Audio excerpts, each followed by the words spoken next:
And Derek Talley is producing. We are now live streaming, and we are going to check how this is looking on studio. Let's see if this is coming in. All right, so we're going to have our man, Derek Talley, find me the link, and he's going to put the link into either Facebook Messenger or the text box here in Skype. And we're fucking back. They can't stop us. Oh my fucking God, but they do try, and they don't stop. There was an old lady who once had a positive thing to say about everyone. So someone took up the challenge and asked her, well, what do you think of the devil, old woman? And she paused and thought about it and said, well, he certainly is a hard worker. And that cannot be denied the enemy. That my enemy is your enemy, and they never stop. They never sleep. There's a bit of a horror story I can share behind what I ran into out there, checking around the perimeter of my home, which is no backwoods country slasher flick cabin in the woods. I'm living in the most congested city in the world, well, in the United States, outside of New York City. The most congested city in the world is Manila, the capital of the Philippines, or, the biggest city in the Philippines. Capital is actually Quezon City, which is really just a suburb of Manila.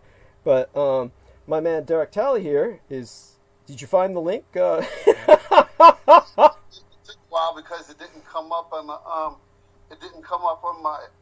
feed. So I actually had to go to the Douglas Dietrich channel to see if it was actually up, and it's up, but it didn't come up on the feed. Okay, interesting. Yeah, not unexpected.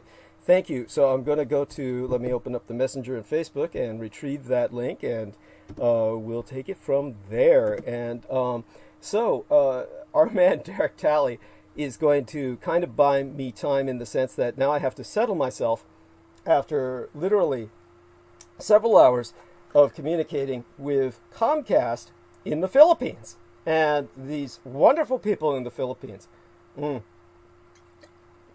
working out of home, played signal masturbation with me, and we did touch the symbol, see if the symbol can reach my receiver, and we did this until we were able to ascertain that my signals were being remote jammed.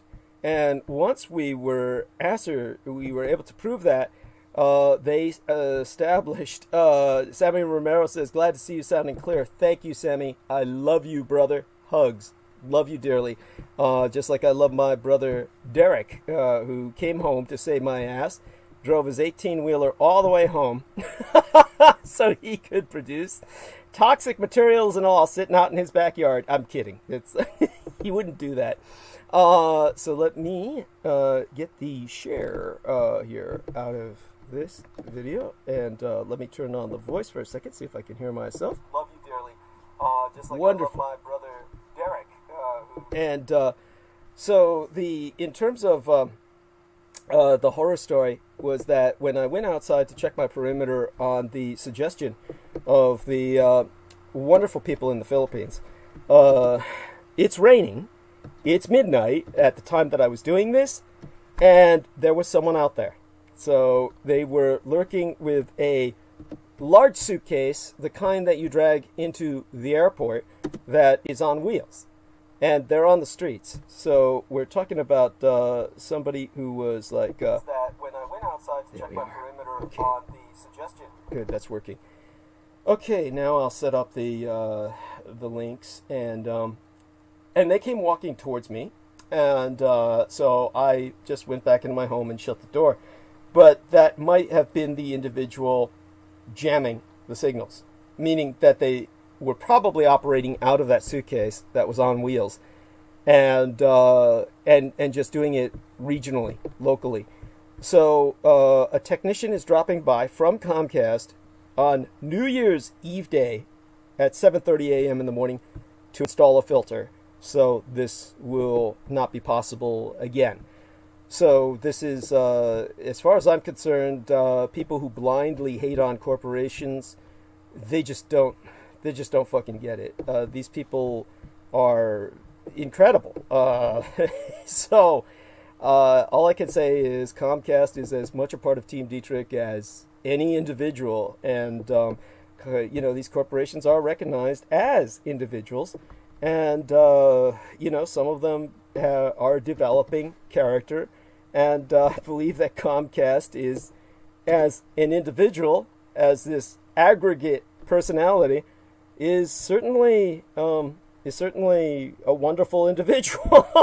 So there we have that, and it's all very impressive. And now I'm going to turn the stage over to Derek Talley. He's going to be with us as long as he wants, which is probably going to be half an hour to 45 minutes to an hour, but I want him to just basically go over a situational update of his health status, his job status, and there's big changes probably are going to take place in his life. He's going through a lot of stress right now, so I want everyone to hold Derek Talley in their thoughts and prayers. Everybody pray for Derek Talley. He is a wonderful human being, and he deserves all of our support right now.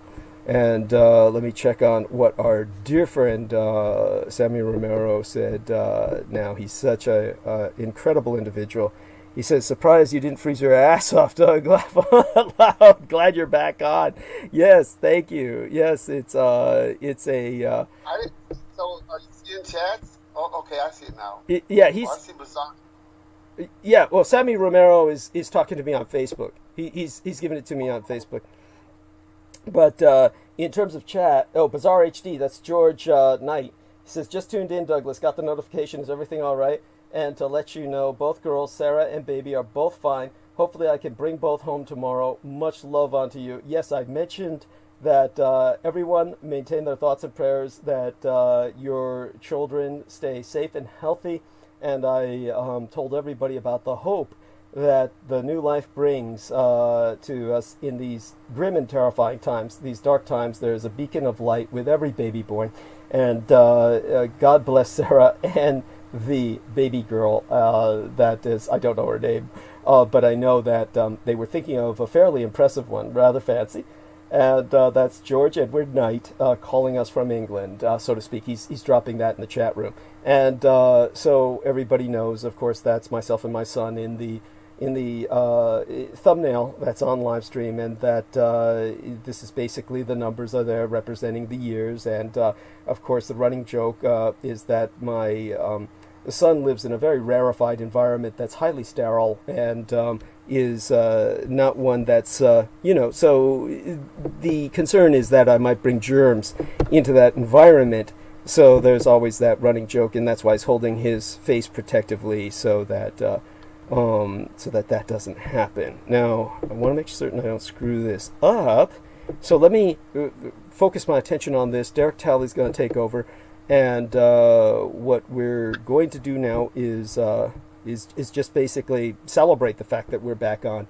It took a lot of effort to get here, and I have to be on anyway because the technician is coming to install the filter from jamming signals at 7:30 in the morning. So I might as well stay up and transmit anyway. So they've got a signal that's ongoing specially that is different from the frequency that was being jammed right now, and that's how I'm on. I imagine that the fact that they could do this through a bunch of technicians who are basically working out of home, and they're not even really technicians, so to speak. They just are people who are very familiar with virtual. I guess they're kind of technicians, but they're doing everything virtually. And the fact that they're able to do what they did is incredible. And then to be able to send someone, it's miraculous. So with that, I'm turning it over to Derek Talley, and catch everyone up on what's going on with you, Derek. Tell us about, and if you're able to do so, I'm very interested in what you were hauling tonight and what you've been hauling recently. Let us know about everything that you're able to share. Okay, well, tonight was a good night. I actually went to Cartersville, Georgia, and we at the particular plant that I work out of, we make oxygen, we make nitrogen, and we make argon. Well, we actually sell more nitrogen more oxygen than what we make. So in order to keep our trucks rolling, I every once in a while will take an empty truck, leave the yard empty, and go to one of our other plants, either in Birmingham, Alabama, or Cartersville, Georgia, and pick up a load of oxygen and then bring it back to the yard. And then, the next driver would come in and start his day with a truck that's already loaded and go to the hospitals or go to some of our other oxygen. So, if you're the one who's coming to get the empty truck to load it, to bring it back to the yard, that's a gravy. That's what we call a gravy day.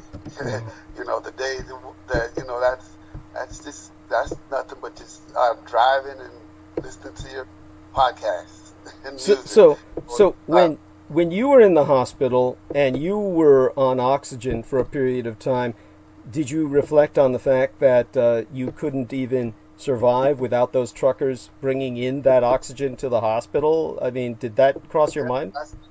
Yep, and that's where we're very skilled when we bring it in, because we're field technicians. And the days that I actually fill the hospitals, I could work 12, 14-hour days, and I'll go no more than 80 miles, because I'm there just, local, just hitting all the hospitals and going back and forth and getting, more product to bring back out to the hospitals. But, we have to keep the tanks at a certain pressure. So, I'm just thankful that, we got people out there that know what they're doing. This technology with the cryogenics is just awesome. And I meet new drivers all the time in the industry, and they'll tell you that, tanker truck, right, is already, something that if you're going to be a trucker, I tell anyone, I'm thinking about going to truck driving school. I'll tell them to do tankers, make sure they get their tankers. If they can get their tankers in the hazmat, that's even better. But cryogenics in particular, I just love that line of work. Mm-hmm. That's wonderful. And as you said, it's just the sense of smell is so important. And if COVID-19 destroys the sense of smell, like it does in some of its victims, it would be the end for you. And tell us a bit about these gases and their categorizations, as well as your sense of smell and how important that is in this industry. Because we hear the term like noble gases, and noble gases are different from certain other gases. So when we think of argon and some of these other gases, do any of them fall into that category of noble gases, or is that getting too chemical, textbook chemical? Well, no, it's not getting too textbook chemical. Ours is just simple, like medical grade. And when we do the medical grade, everything has to go out as medical grade, even if we're not taking it to a medical customer. So even if we're just taking it to a steel mill, which doesn't require medical grade, but in order for it to be on our, since we're a medical grade plant, which most of our plants are, medical, pharmaceutical grade, then we have different levels of testing, depending on where it goes. And part of our testing, we test the moisture, we test the oxygen, and it's got to have, the impurities has got to be very, very low. We're talking like 0.00% in some places. And the very end, right before we unhook, the very last part of our test is we actually have to do the odor test. Mm-hmm. And the odor test, of course, is for it to smell like nothing. So, but it'll ask you before you do the odor test, are you able to smell? You know what I'm saying? And of course, if you got a cold or something, you actually have to have someone there to to have to do the smell test with you, or have somebody do it for you if you even come to work. Because with COVID and everything, if you're sick, they don't even want you to come in. Yeah. But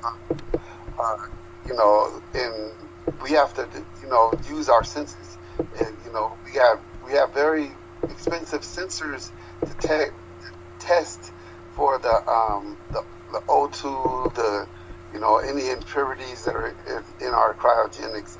But if you haul CO2, not only do you have to do the smell test, but you have to taste test. And you take a little bit out of your truck and put it in a cup, and it tastes just like salsa water.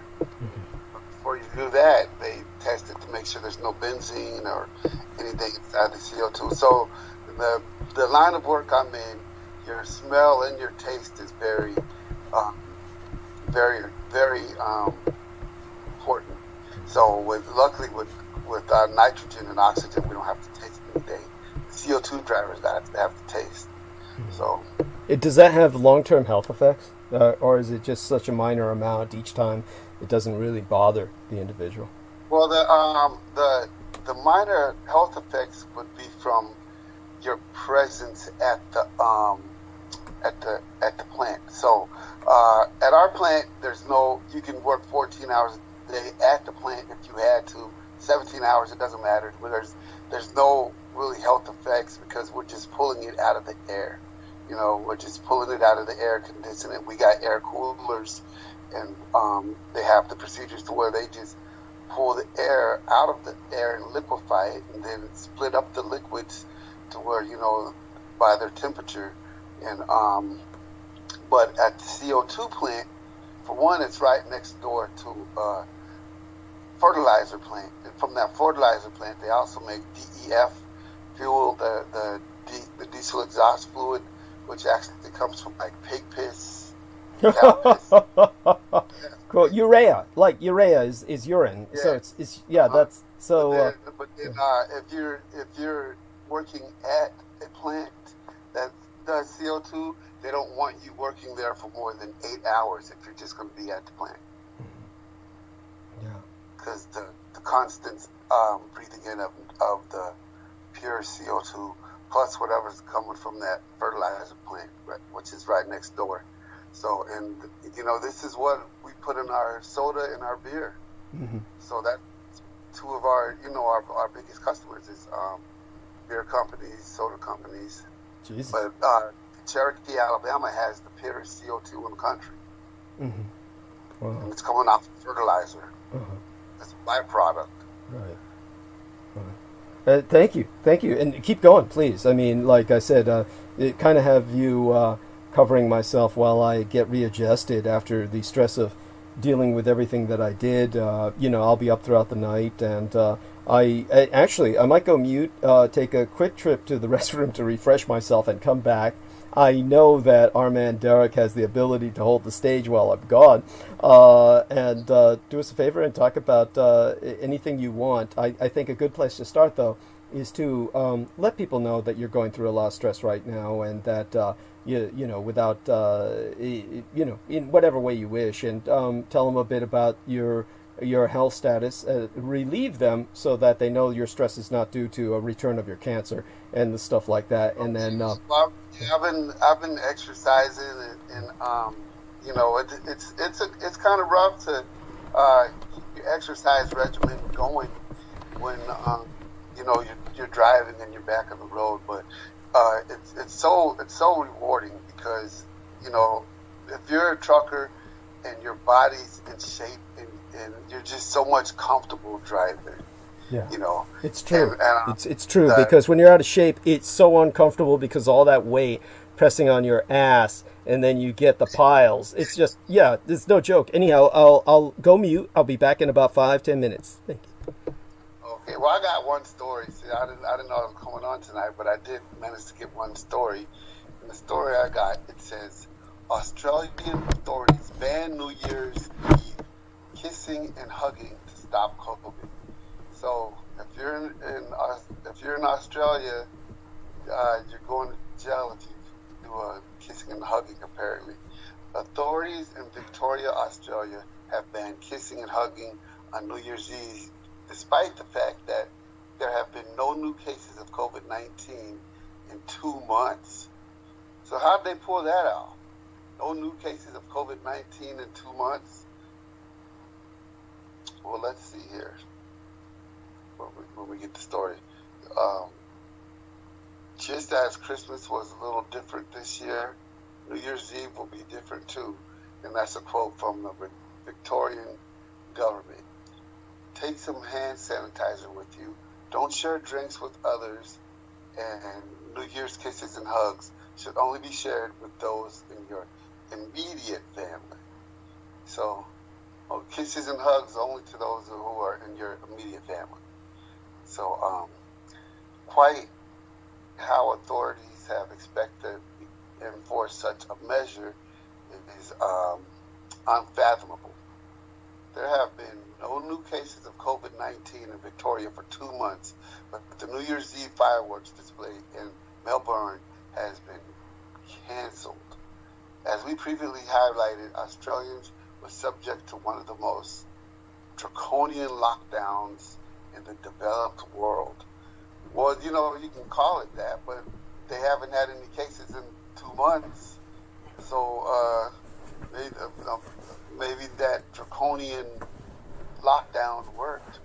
It says a pregnant woman was arrested in her own home for promoting a lockdown protest on Facebook, while authorities also made home visits to people planning to attend.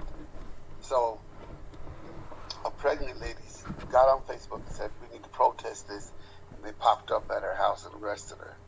The new law would have also given police powers to arrest coronavirus conspiracy theorists if it was thought that they may commit a crime in the future.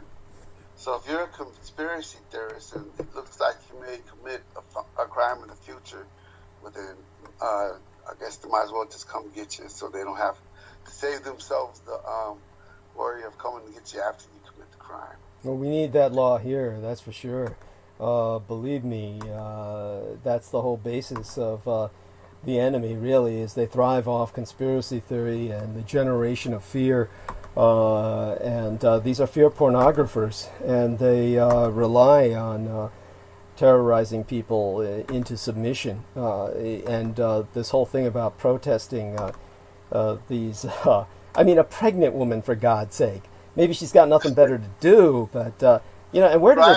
She's just sitting on Facebook and, just starting some mess. Keyboard cowgirl. Yeah. Okay. Yeah, they popped up at her door. Oh, thank God. Yeah, and, well, they should. Where do they put people like that? A pregnant woman, when she's kind of arrested, do they have maternity prisons in Australia? I don't know. Well, you better be glad she's not in Wisconsin, because remember that Sheriff David Clark? He arrested a pregnant lady, and she died in his custody. Oh, shit. Yeah, barely remember that. Yeah. And this is going to be a stupid question.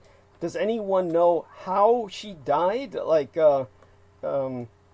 obviously she died in custody, but does anyone know how or why? Was there any... I don't know. I gotta refresh my memory to remember how she died, but I know in the case of another death under Sheriff David Clark, the guy was the prisoner was mentally ill, and he kept turning on the water faucets and leaving them on, and so they cut the water off, but they kept the water off for like days and just made him die of thirst. Oh shit! Oh my God! Oh. We'll show you. You want to play with the water? Fine. Oh my God! Oh, so there you go. That's well, that's what I have. What do you say to something like that? God, that's just awful.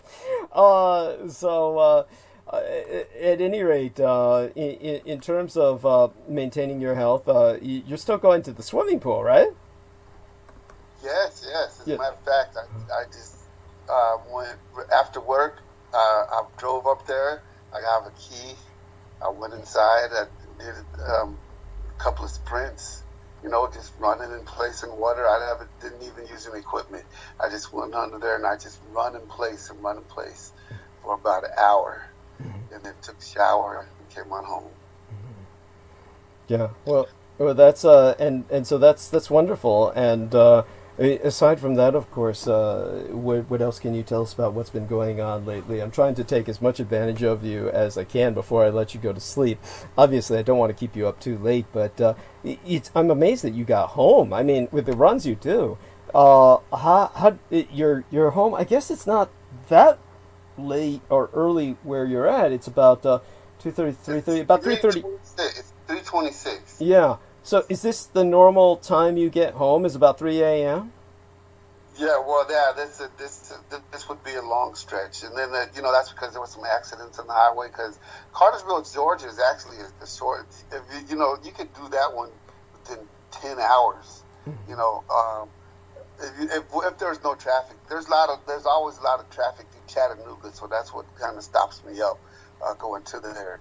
But then on the way back, I did pretty good, and then there was an accident here in Murfreesboro. Because I live in Murfreesboro, but then I had to wait, sit in traffic for about an hour until they cleared the traffic to go to my job in Antioch. And Antioch is a strange place. I'd never heard of Antioch, Tennessee before I moved to Tennessee. But since I moved to Tennessee, we've had a mass shooting at a Waffle House in Antioch. We've had a mass shooting at a church. And then this bombing that was in Nashville, the guy that did it, his house is in Antioch. Oh, shit. Yeah. Oh, my God. And he was just an old white trash piece of shit. He was just, he looks like Rip Van Winkle, bearded old, dude who's like obviously has personal hygiene issues. It's amazing to me that he got hired by the top real estate company in area. It's what do you know about that story? Because of course, after I gave the information that I did, I haven't really followed up. Have you learned anything new about that? No, they seem to be real quick to say, okay, case closed, and he may have did it, but they didn't leave me satisfied because at 100%, because just because it was his RV and they found his body, is that really case closed, or could he have been kidnapped and murdered and body left at the scene, before the bomb went off? Mm-hmm. Well, they claim, and we can only take their word for it, that a DNA test proved it was this individual, which means they had DNA samples from him from before, which where they would get that would have to be in his home. They could comb his home for DNA samples from hair in his comb or something like that, or his girlfriend might have some personal items of his that would have his DNA samples on it. But such being said, I certainly appreciate what you're saying, because just because his body was there and he's the primary suspect doesn't mean that others were not involved. Now, obviously, his girlfriend has an attorney, and she's in good. She's how do I say this? She's in good standing because she reported to authorities before that this man was a danger.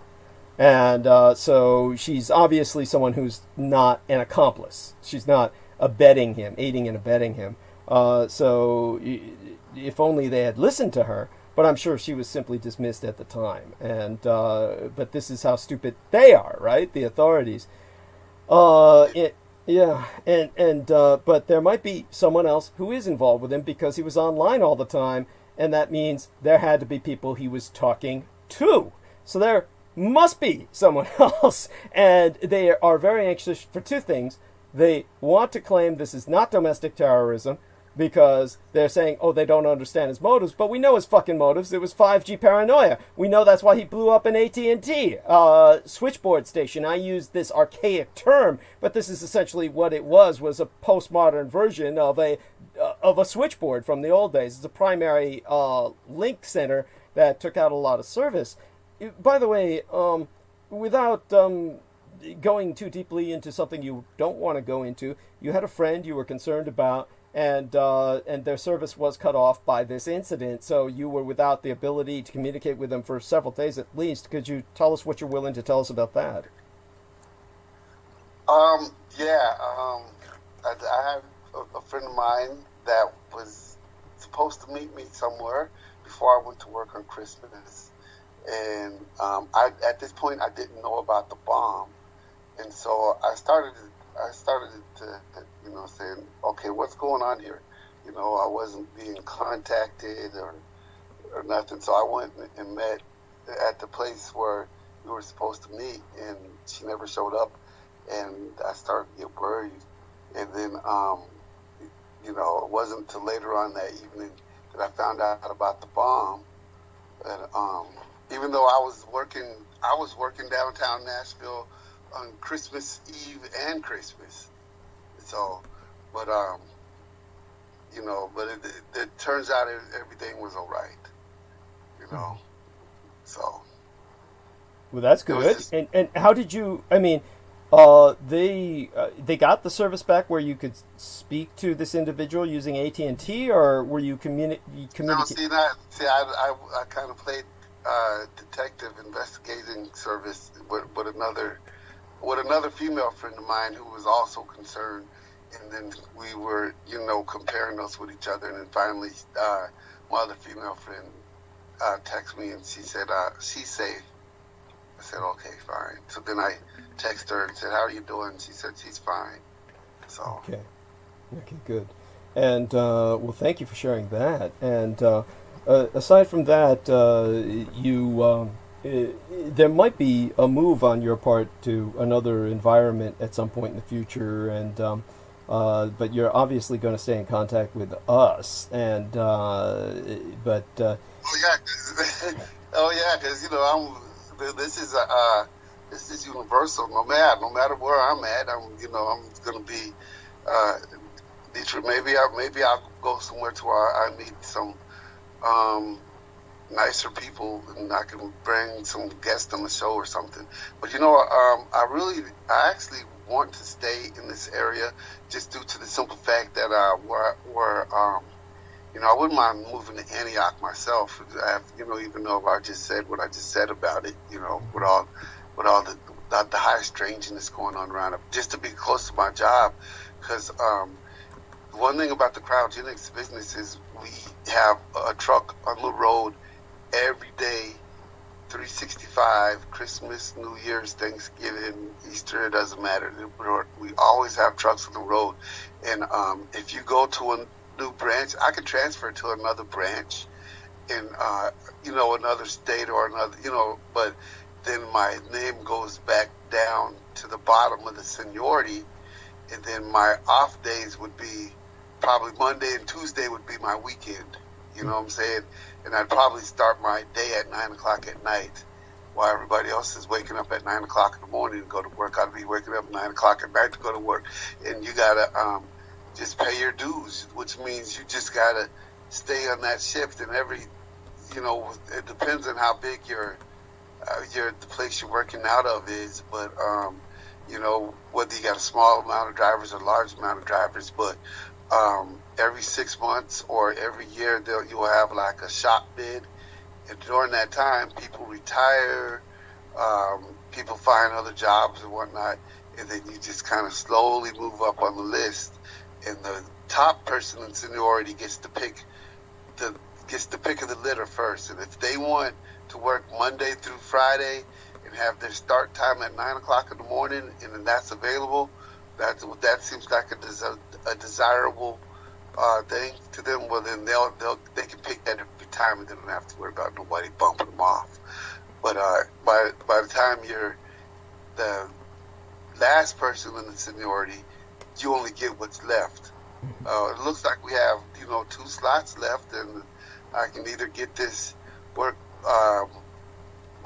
with having Monday and Tuesday off as my weekend, working Wednesday through Sunday with a 9 o'clock at night start, or I could have Tuesday, Wednesday off with a 7 o'clock and the night start. So, that's usually how it works. And then you just gotta work every day and live your life until you get to that point to where you're higher up on the seniority. That's you're definitely, I think, doing the best that you can, and we're proud of you for that. Oh my God, considering everything that's been going on lately, and you saw an MD recently about your kidneys, right?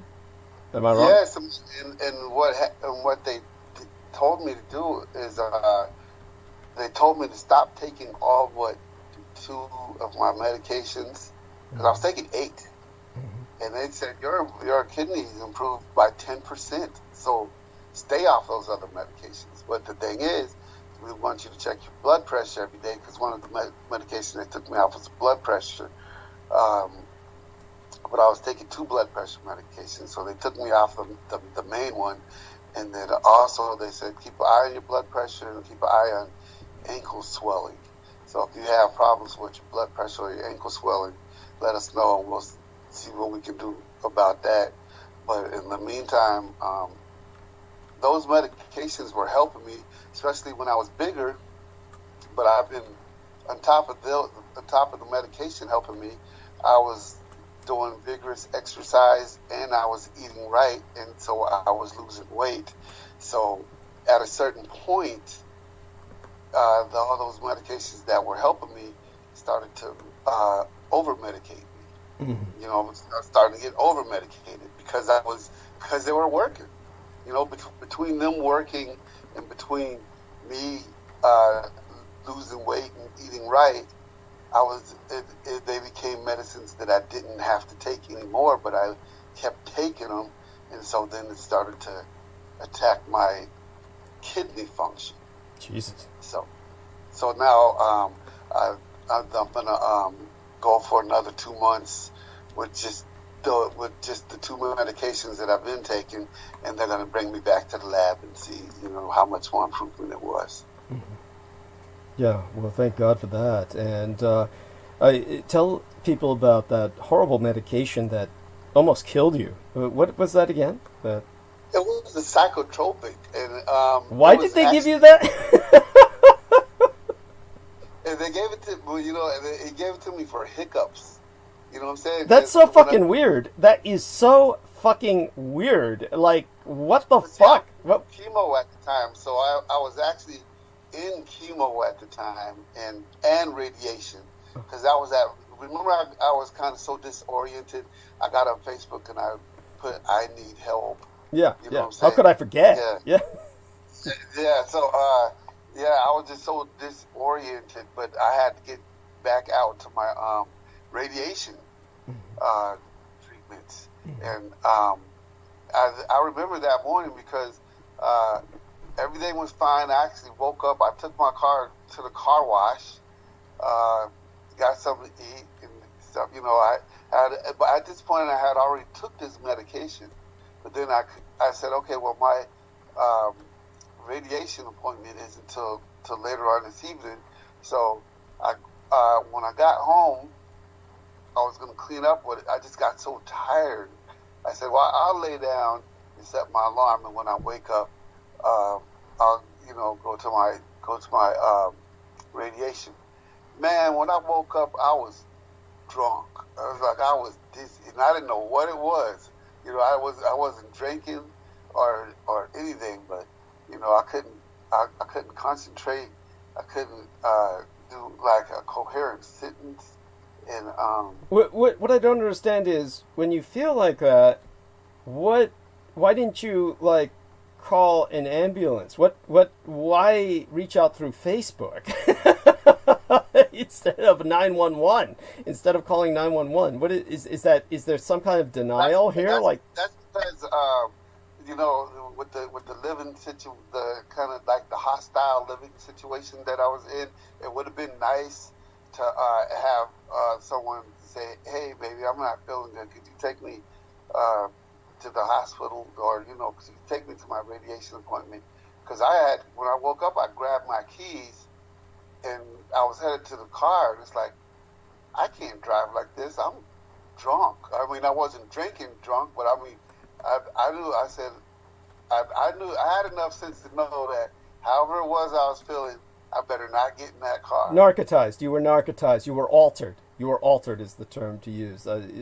Basically, you were altered, and essentially you were narcotized. You were altered through narcotization because it wasn't like an internal biochemical issue. It was it was basically you were fucked by what was in you.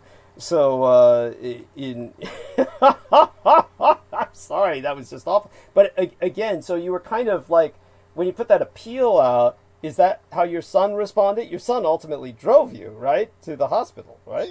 Yeah. So I thought he was at work at the time. This is back when he was at AutoZone, and yeah. So you know what? But through my whole cancer treatment, I have to say I have the best father and I have the best son. I thank my father for everything he's done, driving up from Alabama every week to make sure that I made it to chemo and was able to get home. And then, you know, my son filled in the blanks a lot of times too and helped me out. So, you know, those two, you know, came through for me. Yeah. Well, so thank you for sharing that, and we're all glad that you came through. I'm very gratified to see the people showing up, like Marty Methuselah and other people who are showing up. Let's take a look inside the chat room. And Bizarre HD, of course, is saying, thank you, Douglas, and maintaining thoughts, love, and prayers for Derek. What a man to go through what he has. I cannot even imagine. Just like the life Douglas has lived, no one can fathom it.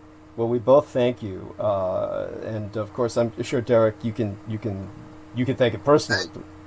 Yeah, George, man, I appreciate it. Yeah, thank you. And WTF, or I call him What the Fuck, says, evening all, Happy New Year. And yes, Happy New Year.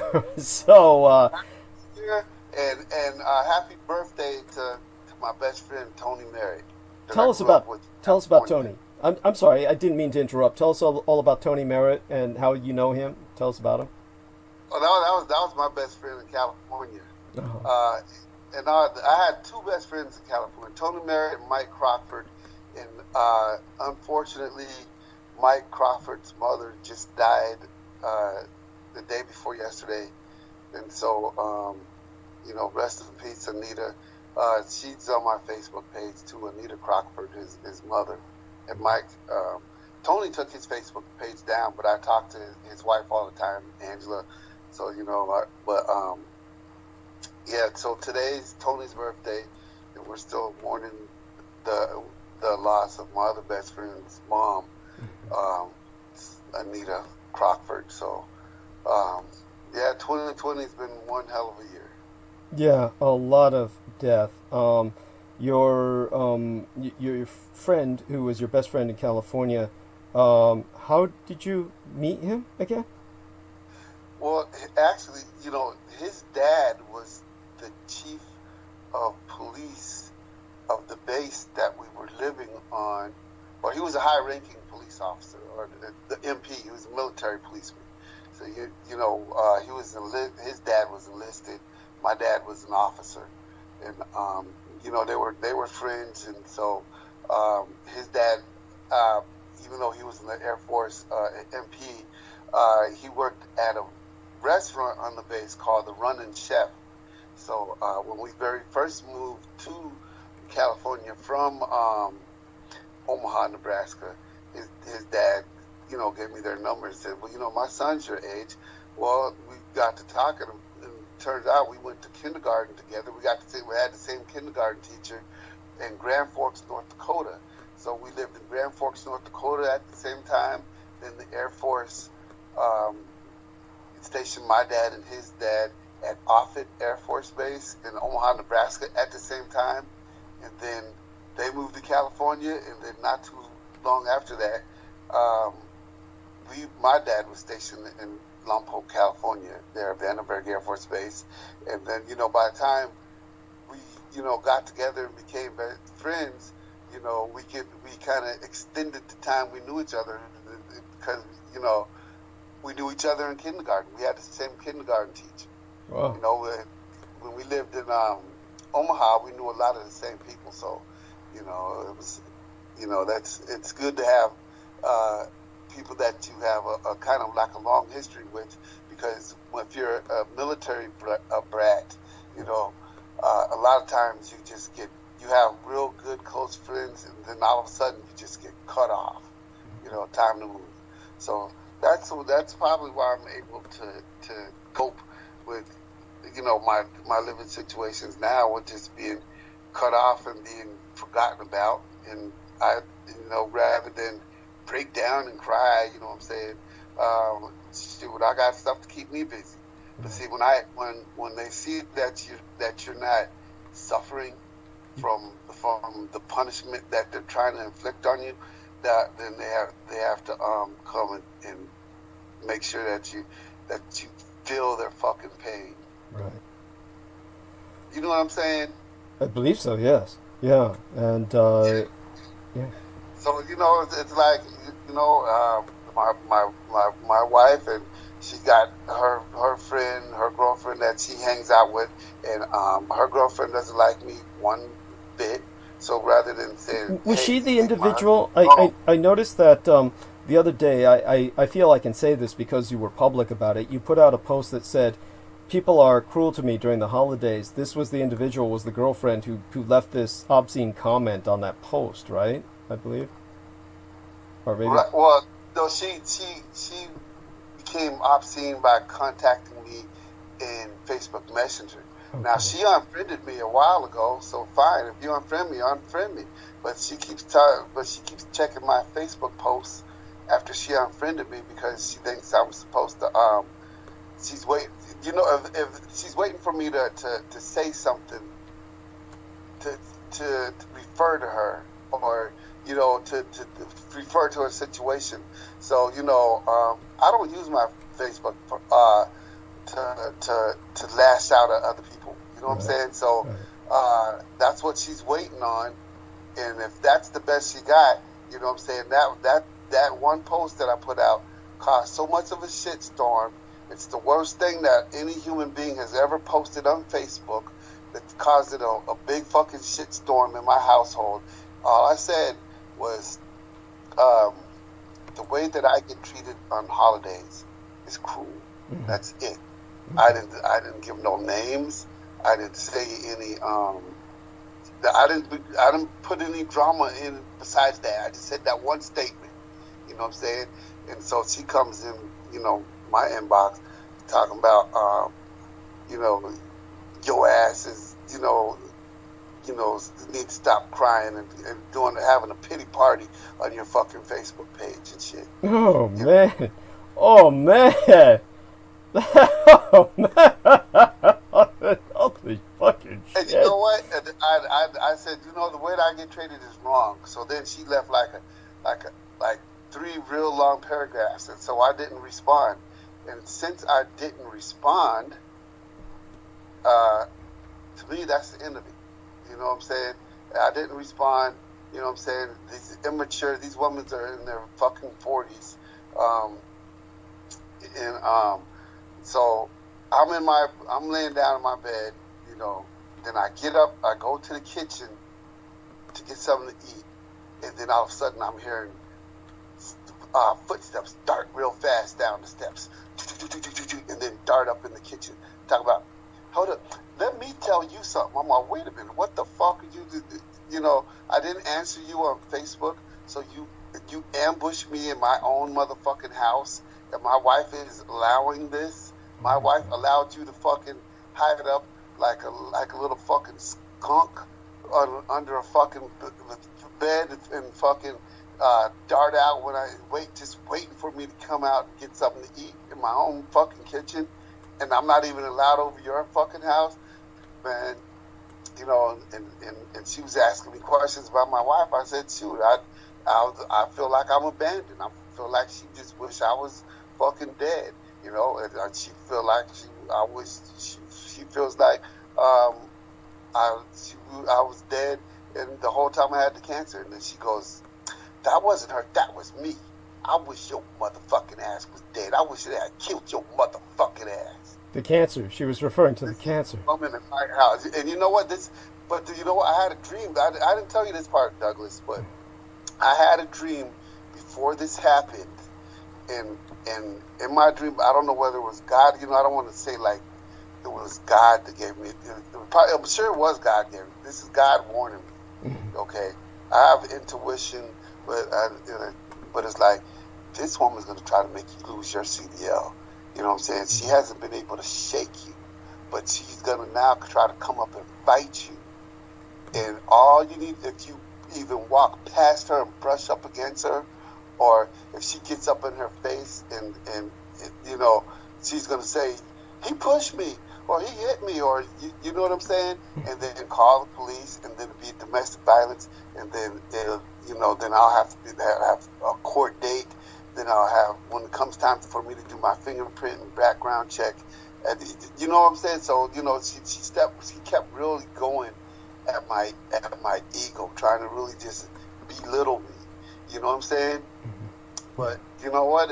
It's you know, it wasn't the only people present was her, my wife, and God. You know what I'm saying?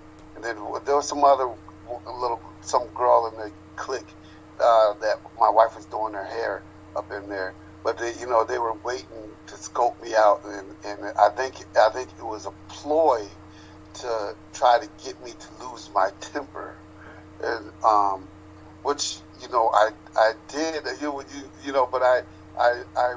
I did not come close to her, and I would not put my hands on her, and I would not put my hands on a woman, because I don't even want that on my reputation. I don't even want to have to explain. You know, have you ever hit a woman? Yeah, but okay. I don't even want that. I don't even want that. You can't win. Yeah, you can't win. Yeah.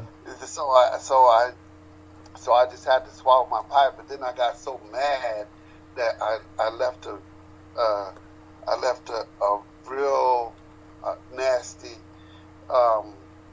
message. Me and my wife was doing good too, so that was another thing. She had to come knock that shit. She had to make sure these motherfuckers doing a little bit too good. Let me come break that shit up, right?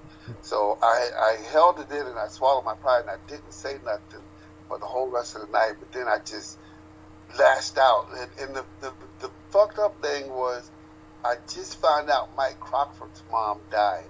Okay, so then I get in my truck, I do my post trip, and I said, you know what? Before I pull off, I'm gonna pull out my phone and I'm gonna make it a point to text Mike and tell him I'm sorry about your mom and I'm here for you, bro. Which I eventually did. But the thing is, once I got in my truck and once I did everything and I pulled out my phone so that I could do the text right quick, so that I could then take off and go my day, instead of opening up Mike's information, I opened up my wife's and I said, tell that Capria bitch that she better not ever come to our house again, ever.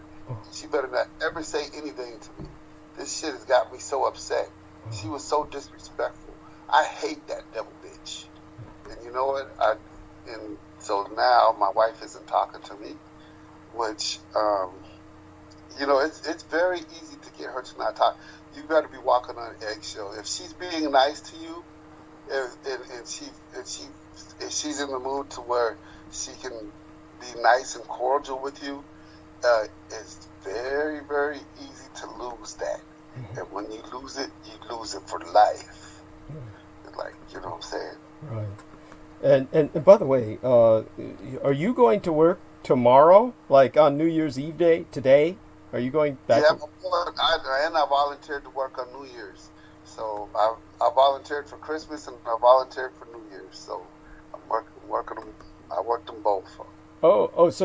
So how much hours will you have to sleep? Are you going to get enough sleep staying up as you are now, or are you going to have to go to sleep now? You're going to have to kind of take it. I'm gonna have to call tonight though. It's been fun. I'm glad you called. Thank God. I'm glad to talk to everyone. It's a Wednesday, so it's a treat when I get a chance to talk to you guys on a Wednesday. But I'm gonna have to I have to call it. But I'm going to leave my phone on. Yes, thank you. I'll leave my phone on and listen throughout the night and everything. So, good night, everyone, and thanks for listening to my problems. Yes, I appreciate your being willing to share them. It's important. And so that was Derek Talley. We love you dearly. You are in our thoughts and prayers. God bless you. And yeah, have a great night. Blessed be thy slumber, and sweet be thy dreams. Okay? And I guess he truly checked out, and that's fine. Right. Oh yeah, good night. And so that was wonderful, and I'm glad he bought me some time. I'm still going to kind of loiter around a bit. I'm not going anywhere. I got nowhere to go until, the technician shows up at 7:30 a.m. in the morning my time. And then I can slumber a bit and then take off into the New Year's Eve night with my son picking me up. So it's just you and I. Let's check that chat room again and check in on everybody. And we've got wonderful people there to keep us occupied. And so let me press the show on this. And he says, that's it. Yes, the WTF is for what the fuck. He says, I tell the Orudes it stands for white lip tree frog. That's cute. White lip tree frog. The prudes, he says. Atlantean Wizard says, I recall video from 2014 where DDD goes into detail regarding the Third Reich's production and technological capabilities in the 30s and Subramanian Chandrasekhar. Does the video still exist? God, I hope so. Holy shit. Honestly, I don't know. We've got stuff that has been scrubbed from the internet completely. They are forever in a non-stop crusade to try and erase whatever information I leave out there. And the problem is that people who I've worked with in the past help them do it. One of those people is Brian William Hall, the former Conspiracy Con, has done everything he could to destroy anything that I presented at his conventions, conferences, and he's best exposed by popular mechanics or popular science as basically what he is, just a person who was there to bring out the true crazies and bring them to the fore and uplift them. Whereas anyone like myself, who's an actual public informant, he's there to just cover them up. And he is definitely the enemy, and he's no longer producing because he's so disreputable that he can't produce anymore. There's no one would let him produce in any forum, meaning like no hotels would let him do what he was doing because he is considered by hotels to be persona non grata. And this is because he affiliated himself with Lorien and Fenton, and he exposed himself for what he was, just another fucking shill. So let me try and look up some stuff, or maybe I won't. I'm kind of past the point of caring. But what was it I was going to look up when it came to that subject? At any rate, I can speak about Subramanian Chandrasekhar again, and I can speak about basically, if it comes to a video concerning that subject, probably covered it in terms of trying to remember where that would have been. I really don't, but our man, Mr. George Knight, probably knows, and he might be able to hook you up, so to speak. And I've got him pursuing some leads and whatnot, so we'll see where he goes with that.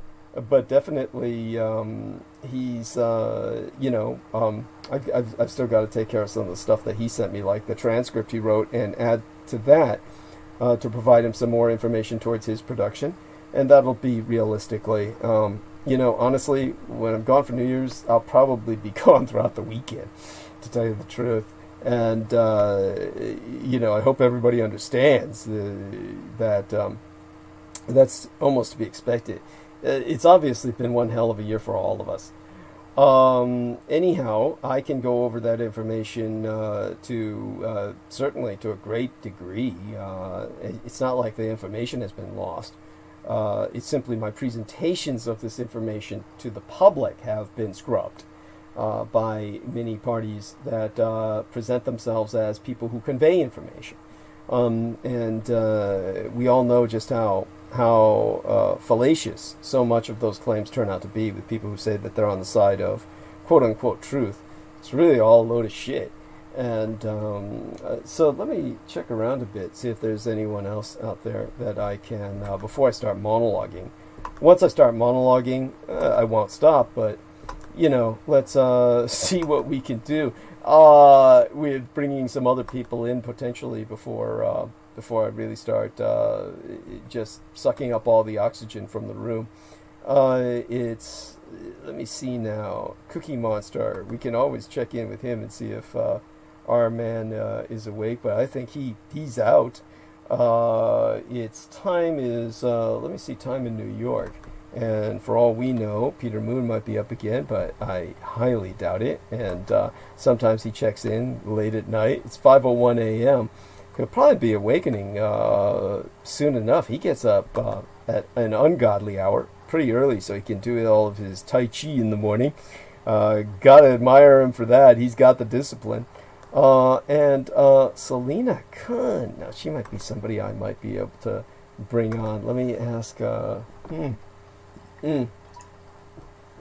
that would be lovely, because honestly, she's someone who would be delightful to bring on with us for a few minutes before I start monologuing throughout the night. Be ye there, honey? I'll ask her. And of course, what you're going to get from me for at least a little bit is just going to be kind of like blather. That's what I'm just in the mood for. I'm literally going to be saying nothing of substance for about an hour. It's just like all I can say is, grant me that. I'm just so glad we were able to get back on, and the effort it took for that. Oh my fucking god! To reiterate that, I called Comcast, and I now have them on speed dial. I have Comcast on speed dial now, and I've added them there with. I've got 6 people on speed dial. One of them is Yellow Cab in San Francisco, which has brought up all the other cab companies. If you come to San Francisco and you see Luxor and you see these other cab companies, I'm not talking the weird things you've got like the the Uber and Lyft and Flywheel and shit. I'm talking like actual cabs. In San Francisco, they're all one company now. Despite the fact that they've got different colors and different color schemes and different company names, they're really all under the same company. And I'm not quite sure who is the umbrella company, but Yellow is the company who's got the number, which is 333-3333. So that's the one that I put on speed dial because, when I'm out in the middle of fucking nowhere, I still can't remember 333-3333. I remember it's all one number. I can't remember which number. So it could be 666-6666 for all I remember. So I put that on speed dial. Unfortunately, our lovely Selena Khan isn't answering us, so you're going to hear me blather more shit like that. Let me see if I can get any help from other people leaving me messages. George Knight is up. Fuck, maybe I could bring him in on Skype call. George Knight, let me ask him if he's up, and it'd be delightful to bring him in on call just to talk about him making his breakfast and shit. Let me ask him, be ye there, Daddy? Let me call him Daddy, since he's Daddy now. And let's see if he responds to that. This ought to be intriguing. And if he doesn't answer, I don't blame him. Oh God, he opened the message. He opened the message. I'm luring him in. Let's see if he's like if he responds to that.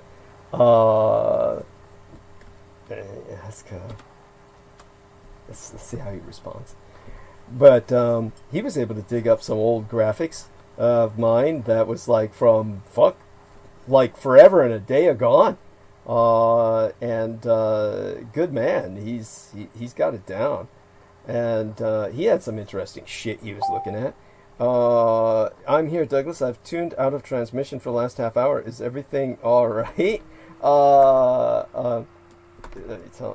It is fine. I was wondering if I could bring yourself live on bandwidth to tell us about how your child was delivered in this time of COVID.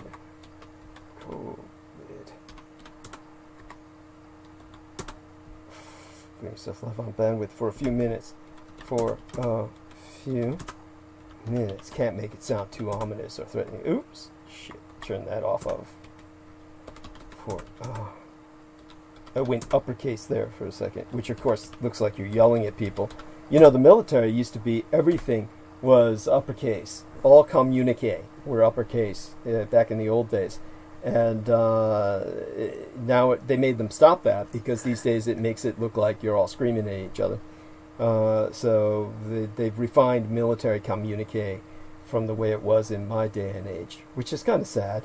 I mean, fuck it. I mean, you're in the military. Why shouldn't you all be yelling at each other? 24 hours a fucking day. It's all they do anyway, right? Really? Let's see how he responds. Let's see if I can lure him on. See if I can seduce him. He's not ready to start monologuing just yet. You know, I went through the solicitation, and I don't think that part recorded. Basically, there was this strange part where we were streaming, Mr. Jameson Reese and myself. That part did not upload. It's bizarre. You know, it's not that we lost anything, because Jameson was mostly reading articles about blood-sucking ticks and shit. Just kind of fill in airtime. But it was, it's odd that didn't upload. The first part uploaded. I guess the other part was too short to register as publishable. But let's see how he responds. Yes, please, Douglas. Okay, delightful. So let me call our man. Let's see if we can do this. I will call via Skype. Call via Skype. Now, I will call via Skype now. Okay, so let's see if we can make this happen. Gonna open up Skype and bring on the great George Knight. Let's press the add button, and hopefully that works. Call playing now. And so let's see. It said that he was away on Skype. It's attempting its ring. Bear in mind, this is across the Atlantic, so we don't know if this is going to work, because, you know, it's bandwidth issues.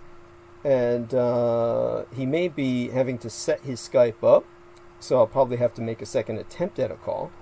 You know, when you call somebody on Skype, they're actually on the call, regardless of whether they answer or not. So it's up to them as to, they can jump in at any time after that. So he has that option, but I'm not sure if he's aware of it. And there we are! Can you hear me, good sir? Hey, how you doing, Douglas? Well, much the better for speaking with you. We are live, so our conversation is public and it's on record. It's being recorded. So we love you dearly, and we were hoping you could share the excitement, share the celebration. Let me take a look at the time in London. What time is it in London right now, George? It is just gone 10 o'clock in the morning, Douglas. Wonderful. So I take it you've probably had breakfast, or you've just woken up, or where are you in your day right now? And how's the baby? Is she asleep? Is she in your wife's hands? How are things going with that? Yeah, Well, at the moment, she is doing fine. She's in the hospital. Unfortunately, she's got a slight case of jaundice, so she has to remain in for another night. Okay. Unfortunately, and Sarah's at the hospital still, and of course, I'm looking after Millie at the moment, the 9-year-old girl at Right. the moment, Right. until Ella gets home, and then I will shoot off to the hospital, and so I'll stay with her, and during visiting hours. But it is, sleep deprivation and everything is settled into me, so I'm not sleeping very much. It's just adrenaline and excitement and everything. All the feelings of being a father. Right. It's Oh, just this is a. overwhelmed. Could you explain to people that, as a matter of fact, I think that I'm so honored and privileged with you to be here at this time. Give people a little background about how you were basically kind of a musclehead who had this wonderful lady who's just a few years older than you, and you, at the time that you first had established relations with her, you still thought that you were this wild and free stallion, and you were going to find some young fillies to fuck, really. And then you got over that, you matured, and you wound up married to her, but the 2 daughters that you have are essentially were not produced by yourself. This is your first. This is your first time that you know of that you've produced a daughter. So tell us a bit about that whole story, if you will. Oh my God, where do I start? It's just it's been a long journey. Mm-hmm. Yes, Douglas, oh my God. And with Sarah, I met her years and years ago, and I remember when I first spoke to you, I told you the story how we were both getting our car's tyres replaced at Quick Fit, this car garage, and when I walked into the waiting room, and she was already in there, and I dropped my car off, and so we were both getting our tyres done, and I sat next to her, and she had little Millie. She was only 3 years old at the time, and she was sat on her lap, and she was watching Peppa Pig on her iPhone. And we just started chatting, and this is a truly amazing story, because I walked in, sat next to her, we got chatting, and we just had when you start having a conversation with just random people, you try to see what similarities and what common interests you have, and we discovered that we were both going to the same gym. She was doing these classes next door to the gym, and so we started talking about that, and it was just ironic that both our tyres had, needed replacing. So we're at the same garage at the same time getting our tyres replaced, and we go to the same gym. And so she just clocked on my car, and I got my car done first, and I said to her, I might see you in the gym at some point. And so going fast forward in like a week or so, I can't remember the exact date, but we've got the date, because of course we got the receipts from the car garage. Wow. And so we could work out the days and times when we first met. Then fast forward a week or so, she clocked me in the gym, because she explained to me that she goes and fills up a water bottle after doing a class. Uh-huh. Well, the weights area was right next to it, so she clocked me, I clocked her through the mirror, and she came over and started chatting to me, and we just had a little talk there and there, and just then what happened was I left the gym after I trained, and I went over to my car, and I saw a note on there, and it said, call me this, and she said her name's Sarah. And so she left a note with her number and name on my car windscreen, because she clocked it at the garage. You're such a stud. You were just exuding all the pheromones. You holy shit.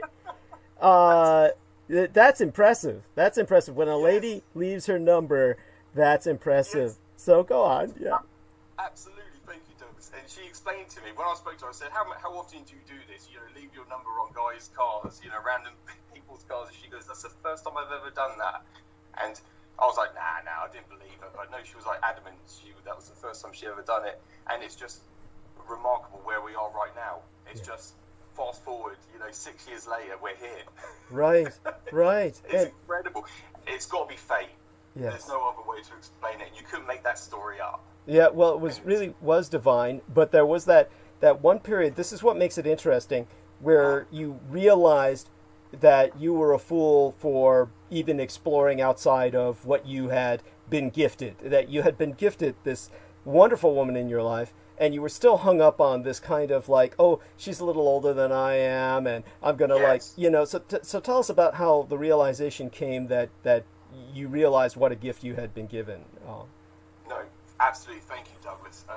What happened was we started dating then shortly after doing that, after that episode, and then what happened was I ended up breaking up with her for about 2 years, only because of my age. I was 26 at the time, and she was 39, and it was just, she's got 3 other children, they're wonderful. I could not wish or love anyone more than her, than herself and all her children. I am so lucky and fortunate to really. It's I still can't. It's overwhelming, but unfortunately during that time I was too young, naive, and immature, and I couldn't. It's one of those things. It's scary. It's really frightening. It is. And so yes, thank you, Douglas. And then what happened was I then went on and I went on to be with someone else for a couple of years, and she was younger, and I realised when we broke up, I realised what I wanted in life, and Sarah, the life with Sarah is what I wanted.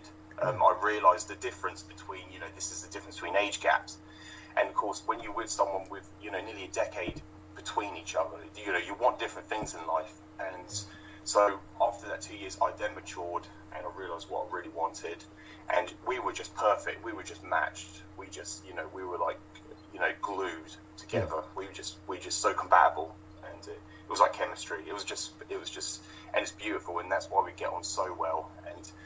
And then, it's been a long journey, because then I had to adapt quickly into fatherhood. Raising Millie, and so it's been, I've now molded her to how I would raise my own child. So it's been good for the last 3 years, to raise Millie, as my own daughter, and so it's been truly wonderful. And now we've got our own child together, which is just bonds the whole family together. It's of course, really remarkable. Of course. Now the other girls must be very excited. How are they responding to this? Oh, very excited. All of it. She is. You know what? This little girl, she is so loved by everyone. That is just. I'm so thankful and appreciative. Of everyone around us. Everyone is so supportive, and I wanted to say thank you to everyone that who's affiliated with ourselves, because also like Maria Grigorich and everyone has just been so supportive, and Selena Khan, they've just been wonderful, sending me messages, just wishing me congratulations, and it's just been, and yourself, Douglas, what you have done for me as well, it's just remarkable. I can't thank you enough, and to everyone, so much support. And with the children, they're excited, and it's just, now we just want to bring her home now. I'm just anxious to get her home. Well, it astonished me, and I'm very impressed by this, is that when you shared that little portfolio, that album you put together of her birth at the hospital, just how many people responded. So you obviously have a very large social network, and this is probably on both sides of the Atlantic, and I'm just wondering, how did this get established? Was it because your wife is a nurse, or was this, you were kind of a minor celebrity in your day when, now you're still, of course, you maintain your health, obviously, but there was a time when you were truly participating with the bodybuilding. Were you almost considering that as a career? And tell us about, I want you to kind of give people a parallel between yourself and the man who played Darth Vader, the Englishman who did so much for public safety in Britain. He was like Mr. X. He was the guy who helped these kids learn how to cross the street. He saved so many lives. Like they said that the number of children who died in terms of that kind of accident of crossing the street went down because of this wonderful individual who played Darth Vader. I'm sorry, his name is escaping me at the moment. Do you happen to remember his name? And I beg your pardon. Consciously at the moment, I cannot recall his name. I do know exactly who you mean. No, right. I do remember who you mean. Right. He passed away not long ago. Is that right? Yes, that's right. He only died like maybe earlier this year or late last year. And of course, he had an automobile accident he was in himself, so his face was terribly disfigured after that. And Yes. but he was a wonderful human being. And oh my God, Hugh something was that his name? I can look up Briton British played Darth Vader, and he also, of course, did his Was time. a bodybuilder. Yes, he was a bodybuilder, and of course he did his time as a bar bouncer, of course, as all Oh my bodybuilders God. do. I mean, my did God. you have a position like that at a time you were David Prowse? David Prowse was his name. Prowse. Now, forgive me, this is my stereotype. I would assume that at some point in your life you had a few jobs as a bouncer in a bar. Is that true or no? Am I kind of Beg your pardon, Douglas. The thing is, with the job I'm in now, I've been there since I was 17. The same place. I've been there for years, for 15 years. Next year will be 16 years. in So the hotel? half my life- The hotel bar? Yeah, in the hotel, in my town that I live in. And so I have acted as a bouncer. And so they do call me as the bouncer. I'm the bar manager, but I also do, throw people out. Right, In- you're in the past, you're the especially go-to in the man. past. You're the go-to guy for obvious Yes. reasons. Yeah, the big man. So you've done this just as he did. And did you ever like himself have aspirations towards cinema or something of that nature? Oh, beg your pardon, Douglas. Going towards that route of enhancements? Did you say? Oh no. Oh, beg your That's believe me. And just so everybody knows, I want everyone to know this. Anybody who has pursued health in the past, I've done this. I've used steroids in the past. We've all used steroids. Schwarzenegger's used steroids. We've all been there. That wasn't where I was going, though. I was just wondering, because David Prowse had gone towards cinema, I was wondering if you had aspirations at the time that you were weightlifting. Did you ever have aspirations towards cinema as he did? Or, obviously things have taken a turn now where you're in a much different lifestyle. You're becoming, I think, much more admirable. You're becoming a father, which is far more responsible. So I think that you've made the right choices. You've made the right choices, and your life has actually taken a far more positive turn. Obviously, David Prowse, his life wasn't completely tragic, but his participation in Star Wars had very tragic results in the sense that those horrible people exploited him, and they did everything they could to literally scrub him from the Star Wars lineup. They did everything they could to hide his name, and it's almost like a kind of undercurrent of people who are doing this on behalf of David Prowse as kind of like a resistance to make certain that his name is not forgotten, because that George Lucas was a complete son of a bitch and did his Absolutely. best to hide David Prowse completely from recognition. And these things can turn out very tragically for people. But David Prowse is definitely remembered for something far more important, which is saving children's lives with the safety program. And I think that's far more important than even his playing Darth Vader, though that in itself was, of course, monumental. But in terms of yourself, I was just wondering, did you have aspirations towards cinema or going to movies or commercials or anything like that, like he had done? Or what was on your mind when you were going into bodybuilding?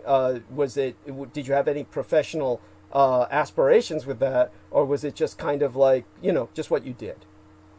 Oh, thank you, Douglas. Yes, thank you for saying all that. I only did it for myself, and I didn't have any aspirations to go in any field, such as going into movies or into I could do like photo shoots or modeling or anything like that. Prior to starting the gym, I've been doing the bodybuilding now for about 8 years now, so nearly a decade. Wow. And so I started in 2013. Well, just early 2013, so nearly 8 years now. And before that, I was always told I'd become a Calvin Klein model before that, prior to that. Okay. But I never wanted to get into that. Never wanted to do that. I only did the bodybuilding thing for myself. Only because growing up, my dad resembled Arnold Schwarzenegger so much. And so growing up, he was like an icon to me. But not the actual person himself. Understood. The movie role. Yeah. In the No, movie I appreciate you saying that, by the way, because Yes. Arnold Schwarzenegger became something rather repulsive in terms of his personality. He was very... Absolutely. Yeah, and just so people understand this, the thing about Arnold Schwarzenegger is that there's almost very little to see inside the man. He was so ambitious that when he came to the United States, and he made jokes about it, like, oh, you know, you can come to the United States, you can do what I did, and I'm an example for immigrants, you know, come over here, marry a Kennedy, you know, get into politics, and this was almost like he was being very, you know, casual about it, but in reality, that was really all he was coming to the United States. Yeah, and it was... Yeah, in the end, it's just repulsive, and so. But in terms of yourself, okay, so you were doing this because now your dad. Why was he so fit? What was it about him that what was he doing for a living that kept him in such good shape? Oh, he worked for the local. He worked for Hampshire County Council, the county that I live in. He worked there when I was born. Before that, he was a grass cutter, so he was on the lawnmower. You know, the ones that you drive. He did that for several years after school. But then when I came along, when I was born, he went straight into working for the council. And of course, it is a very dangerous job to do because he was working on like the highway, using, you know, the highways and the side roads, all dangerous. It's a dangerous job to do. So, and it was all like putting up signs, the signs in England, you know, around the county, putting the signs up, the road signs. He was doing that for years. And he used to do the salt runs when it was bad weather. He would salt the roads. Oh my God. And he was earning really good money from that, but that obviously kept him really fit. But he was always into fitness and doing the gym himself, and he's been doing that for years. But he stopped now because of COVID, just like I have. And with Sarah being pregnant, I've now you know, stepped down from doing any of that, only doing some, you know, home workouts, very rarely. Right. But yeah, he was always, and he was a big man. But everyone looked at him, and they could just see the resemblance of Arnold Schwarzenegger because he was just a big guy. He had the same structured head, face, the same hair. The hairstyle was exactly the same. And so I always looked at him and it's like Arnold. And so he sired yourself at a comparatively young age because he didn't retire. He basically, what you're telling me is that he stopped going to work because of COVID. So that's astonishing because that means he was still working actively until COVID, until this last year. Oh yeah. Oh, beg your pardon, Douglas. Yeah, I'm so sorry. What I was meant to say was he was doing the gym. He's been doing the gym since he was 16. But he retired from work when he was in his 30s because of having an accident. I see. And so he has not worked for nearly 30 years now. He has not worked. He hasn't needed to. So he retired early, and he's got 2 good pensions that he gets. So he doesn't need to work. So yeah, he hasn't worked physically for nearly 30 years, and he's just living, you know, that lifestyle. It's just, yeah. So he's very fortunate, but only because he had an accident, so he was made redundant. So they said they couldn't have him at work anymore, and that was when I was little. I was a young boy when that happened. Yeah, but he's been doing the gym, maintaining that for years. So yeah, he was, and that's the reason why he was doing it, just because he had a bad accident in his van at work, and so it really, you know, he'd done a lot of damage to his low spinal cord of his back. Oh my God! And so his vertebrae was really fractured and damaged. So the gym just kept him strong and healthy. So he's not. It's amazing that he's not paralyzed. Yes, absolutely. Yeah, thank you, Douglas. Yeah, he did have hip surgery when he was a young babe. When he was a young boy, when he was an infant, he had a hip surgery years and years ago, and so it just made it even worse. It's you know, he gets cramps and, you know, to this day. But oh my God, he's a very fit man. Yeah, he's still a very fit man. He does yoga a lot, right. So that's where I got that side from. That's when I pursued the fitness, only for myself, only for personal reasons. It's just to keep myself fit and healthy. But of course, there was a lot of, like, you know, people, you know, admiration towards me. They were like, oh, I want to do the gym just like you and look like you. Right. And so I don't look like that at the moment because I haven't been training since March this year. So, right. Yeah, so I've gone downhill myself. Oh, no so worries. I can't wait to get back into it. Yeah. I mean, basically, that's mostly aesthetic, and obviously it improves your strength to a degree, but basically your basic frame is always going to be there unless you would do something completely stupid and just go, you know, start becoming an alcoholic or something. You're pretty much going to maintain the frame. But in terms of your the background with your father and the danger, say for instance, salting the roads during during the times that it was snowing and everything. That was this was, of course, very dangerous work, and I don't think enough people understand the dangers involved with this because of the traffic, and there's other. Could you tell some of the other hazards that could have taken your dad out? And luckily he went out the way he did, so that actually, he's still with us, and kind of had those pensions to support him. I mean, honestly, he got the best of deals as far as I'm concerned. Absolutely. Oh my God, Douglas. Yeah, absolutely. But how do other men? How are other men known to die in that profession? I've never spoken to him about that, and that's a good question. I should actually ask him, and hopefully, the thing is, Douglas, also, I'll get into that. But like when I first, started listening to you, when I first discovered you from that video, that one about the Holocaust, that was because I was, studying history on my own, and before until I found you, and then my God, then I learned everything. Then I understand everything. All thanks to you for teaching me everything. And I showed Dad everything because he's really into his history, World War II and everything, and World War One, and so he was just amazed of how much knowledge you have, and it's amazing that he was born the 20th of April as well, the same day as Adolf Hitler. As your father. Yes, it's my biological sire, essentially. Yes, incredible. Oh my God! And did people ever tease him about that? Did he ever get teased about that growing up? And you know what? I've still got that video of you wishing him happy birthday. So, I've still got that as well. I clipped it. So, and so I've got a memory there of you, wishing him happy birthday on the same day. That happened in April back this year. Oh, I'll have to. I'll have to do it again on April 20th of this year coming up. Yes. But he was always, and like I said to you, Douglas, he was raised by his grandparents. He never knew his real father because his real father committed suicide. Oh, so sorry. He actually, it was a gas oven and he lit it, and so he gassed himself. Actually, his real father did, but he never met his father. His mum didn't want anything to do with him, so he was adopted by his grandparents, my great grandparents. Right. And like I said to you, I was always brought up with the notion that the Germans should have won the war, and that's how I was raised. That's how I always thought they should have won it, because our lives would have been so much better in Britain if they had, done what, if it went the other way. Yes. But of course, as what you've taught me, that we're still legally in a state of war, so the war is still pending and ongoing. Right. It's so true. And just so people understand this, all people need to do is look at the difference between the quality of life in Germany after the Europe essentially entered ceasefire and there was a cessation of the proactive prosecution of hostilities.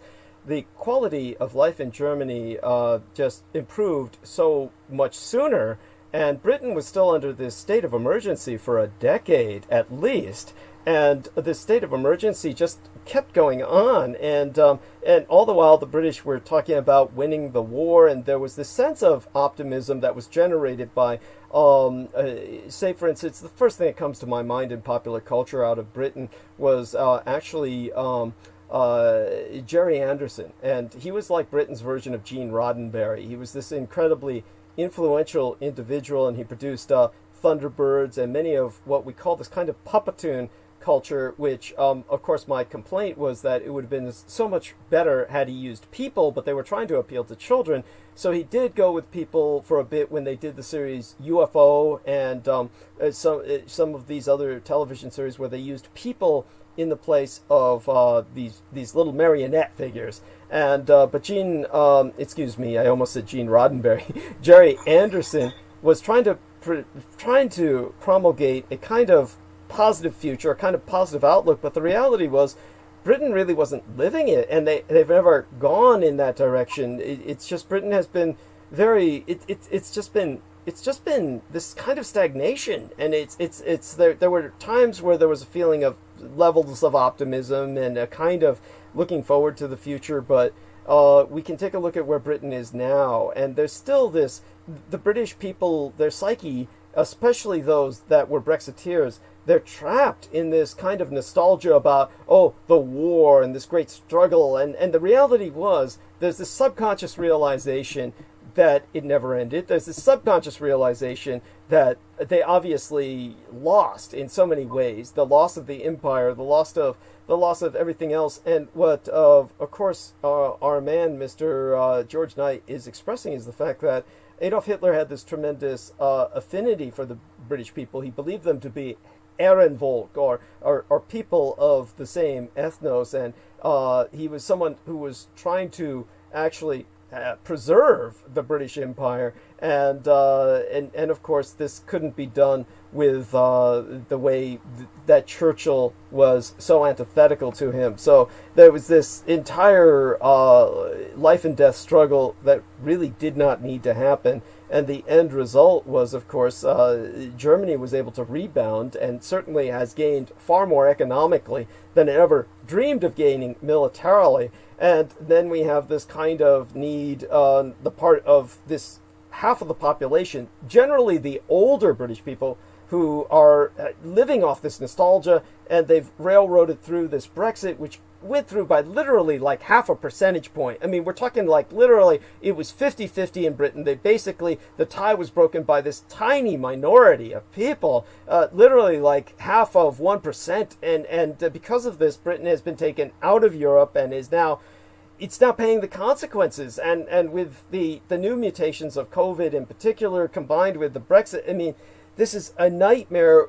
It's just very fortunate, so incredibly blessed that Sarah is on maternity leave for this year, so that at least she's not working through the worst of this. And I'm sure the people at work miss her terribly for the need of her services. But yeah, and so tell us a little bit about that, and beyond that, just the how was it that your baby was born in terms of during the time of COVID? I'm assuming they have a separate wing of the hospital, or how did they bring your Sarah in to deliver the baby? Must have been in like a totally different building from the COVID people, or how are they contending with COVID and people like Sarah who needed to deliver a child? How is this being done? How are they handling this?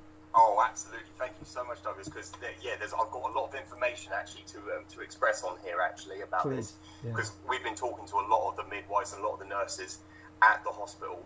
Well, basically, the baby was born in Basingstoke, which is the same town. It's a large town. It's got a population of nearly 60,000 people. And the Red Hub Assessment Centre that Sarah was working at is based in Basingstoke, because it's North Hampshire. So that is the Red Hub. That's the assessment centre that they test the COVID patients that have been diagnosed, positive with COVID. And so what they've got at the actual main hospital itself, they have got the main hospital, and then next door to it is the Sherborne maternity ward, which is where we delivered. We went in for the cesarean, Tuesday, the 29th, that was when she was born. So it's like 2 days ago now. And so, that's where we went into. And what they had told us, that during the entire pandemic, from the start, when it was, recognised, because me, you, Douglas, we knew that back in January, this was going to be a pandemic. It was, you said yourself, this is the second Black Plague. This is the number 2 Black Plague that came out of Asia.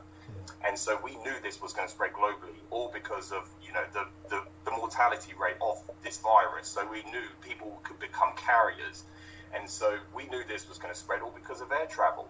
And so, but what they told us, they told me yesterday, that during the entire pandemic, they only had 3 cases of COVID that from pregnant women who were tested positive. So they have these separate rooms, these beg your pardon, I'm trying to think of I'm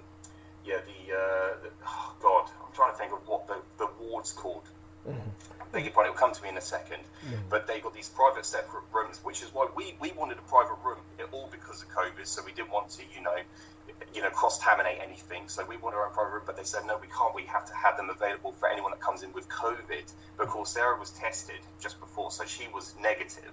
And of course, surely that must mean I was negative. I was never tested, but I had to wear a mask and wear my own, protective, clothing, my PPE, all the time whilst I'm in there. But during the entire pandemic, there was only 3, but they had told us in the last 2 weeks prior to Christmas, there was 3 tested positive. So that means during the entire duration of that pandemic, only 3 people were tested positive with COVID, and in a matter of space of 2 weeks, there was 3, the exact same number. So it's obviously on the rise, big time. So that is why they're very concerned. But there was 2 other young women that were in there for a cesarean also when we went in, but they were fortunate enough to go home that same day. Sorry, beg your pardon, the day after, because they like to keep you in overnight and then send you home, because you're not allowed to be in there for as long as they want to get you in and out as quickly as possible. And so, yeah, unfortunately, we're in there for 3 nights, and so hopefully tomorrow we can bring her home. But they had admitted to us next door in the main hospital building, there's 93, I believe, they said, 93 cases of it, of people in there with COVID. And the Home Secretary, Matt Hancock, said last night, he announced, about 18 hours ago, that 21,000 people admitted into hospital right now with COVID. 21,000 actually are in, they're in ICU or ITU units with ventilators, trying to save lives, trying to keep them, Let me put that into perspective for our listeners. Thank you. This number of people, and I'm going to have George Knight give the exact number again, are on life support. Please try and digest that. I don't understand how the system is not collapsing under this, and it may very well indeed collapse sometime soon. So please reemphasize that. And you're literally, your wife is delivering a child at this time in history, and it is incredible. And of course, we maintain her in thoughts and prayers. And the child is right now, because she has jaundice, they're keeping her essentially for observation. Your wife, Sarah, is basically, I'm assuming, are they in separate rooms? Could you give us a picture of that, or what's going on with that? Or are they in the same room? That your baby girl and Sarah are in the same room, or are they in separate rooms, or what right now? Oh yeah, they are together, and it's really sad. This is the thing that makes me really sad, and it gets me. It's really depressing actually. The fact that she's all night. She told me they're not helping her at all. The midwives during the night shift are not helping her at all. So she has to, but bear in mind, she's just had a major operation. It is recognised a major operation where she lost a litre of blood. And so, the insertion, they insert, during a cesarean, they open her up as an open surgery. And so during that time, because she's anemic anyway after her last pregnancy, she had to build up her iron levels and her ferrous levels. So she had enough blood in her, but she had such a large, a litre of blood. So she lost that. So then they had to, thank God it was a full body blood transfusion. She didn't have to go through, but that was in case that happened. So she had to, she's, oh God, it was just awful seeing her, and she's been in so much pain, but they're not helping her, and she's got a little baby girl, our little baby girl right next to her, with these UV lamps above her, trying to, get this jaundice out of her, trying to get this slight case of jaundice, because she's just on the dotted line. She hasn't got a severe case of it. Thank God. And I had it when I was little, so I'm only assuming maybe, it's all because she was full term, she was 37 weeks, so that's why she's got this slight case of jaundice.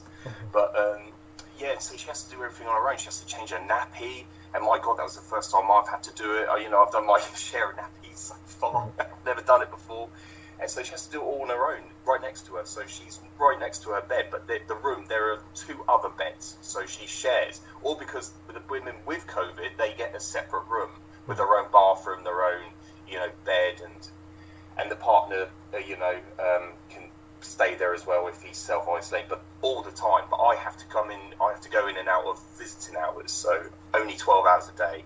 But the first night I was there till nearly gone midnight. I was there all day. I didn't want to leave, even though they tell you, they were hinting you have to leave now. There's no other partners on the ward. You're the only male here.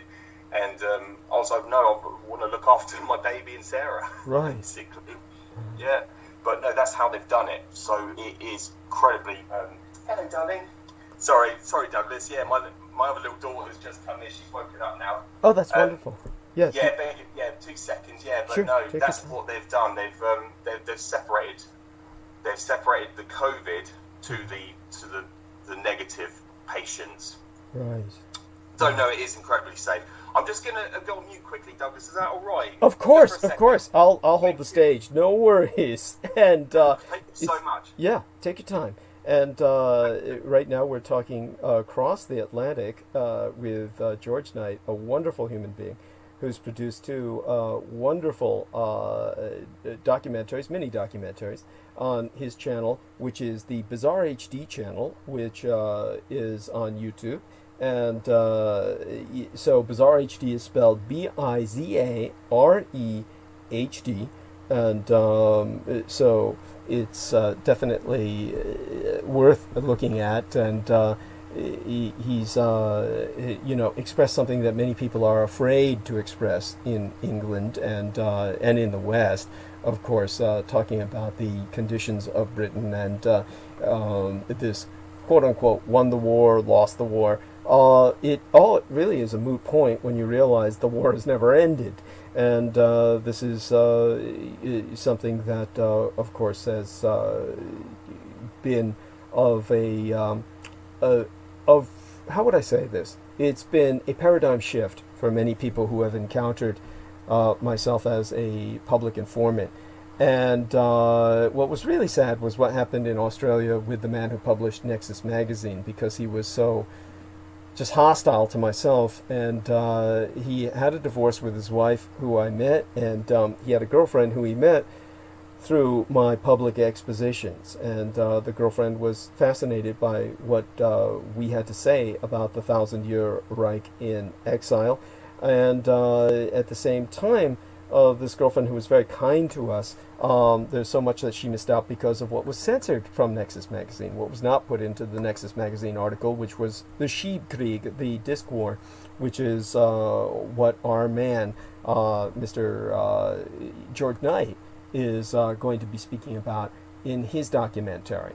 So it's definitely, these things come around full circle, and with Peter Moon working on my book, hopefully more people will be exposed to the historical reality, the historical truth. But there is a unending and ceaseless effort to try and prevent these historical truths from reaching you, from reaching the public. And as a result, of course, we have what happened tonight, which is the literally interference with my signals. Now, to try and put this into some perspective for yourselves, so you understand that this is what I deal with. Here I was talking to all of these wonderful people in the Philippines, and they're working there during holiday season from home. Their families are with them. I could even hear the families in the background in some cases. And they're helping myself. And what they told me to do was go outside, check your perimeter. They were concerned that someone might have cut the lines in area. And as I said, I live in a very congested city.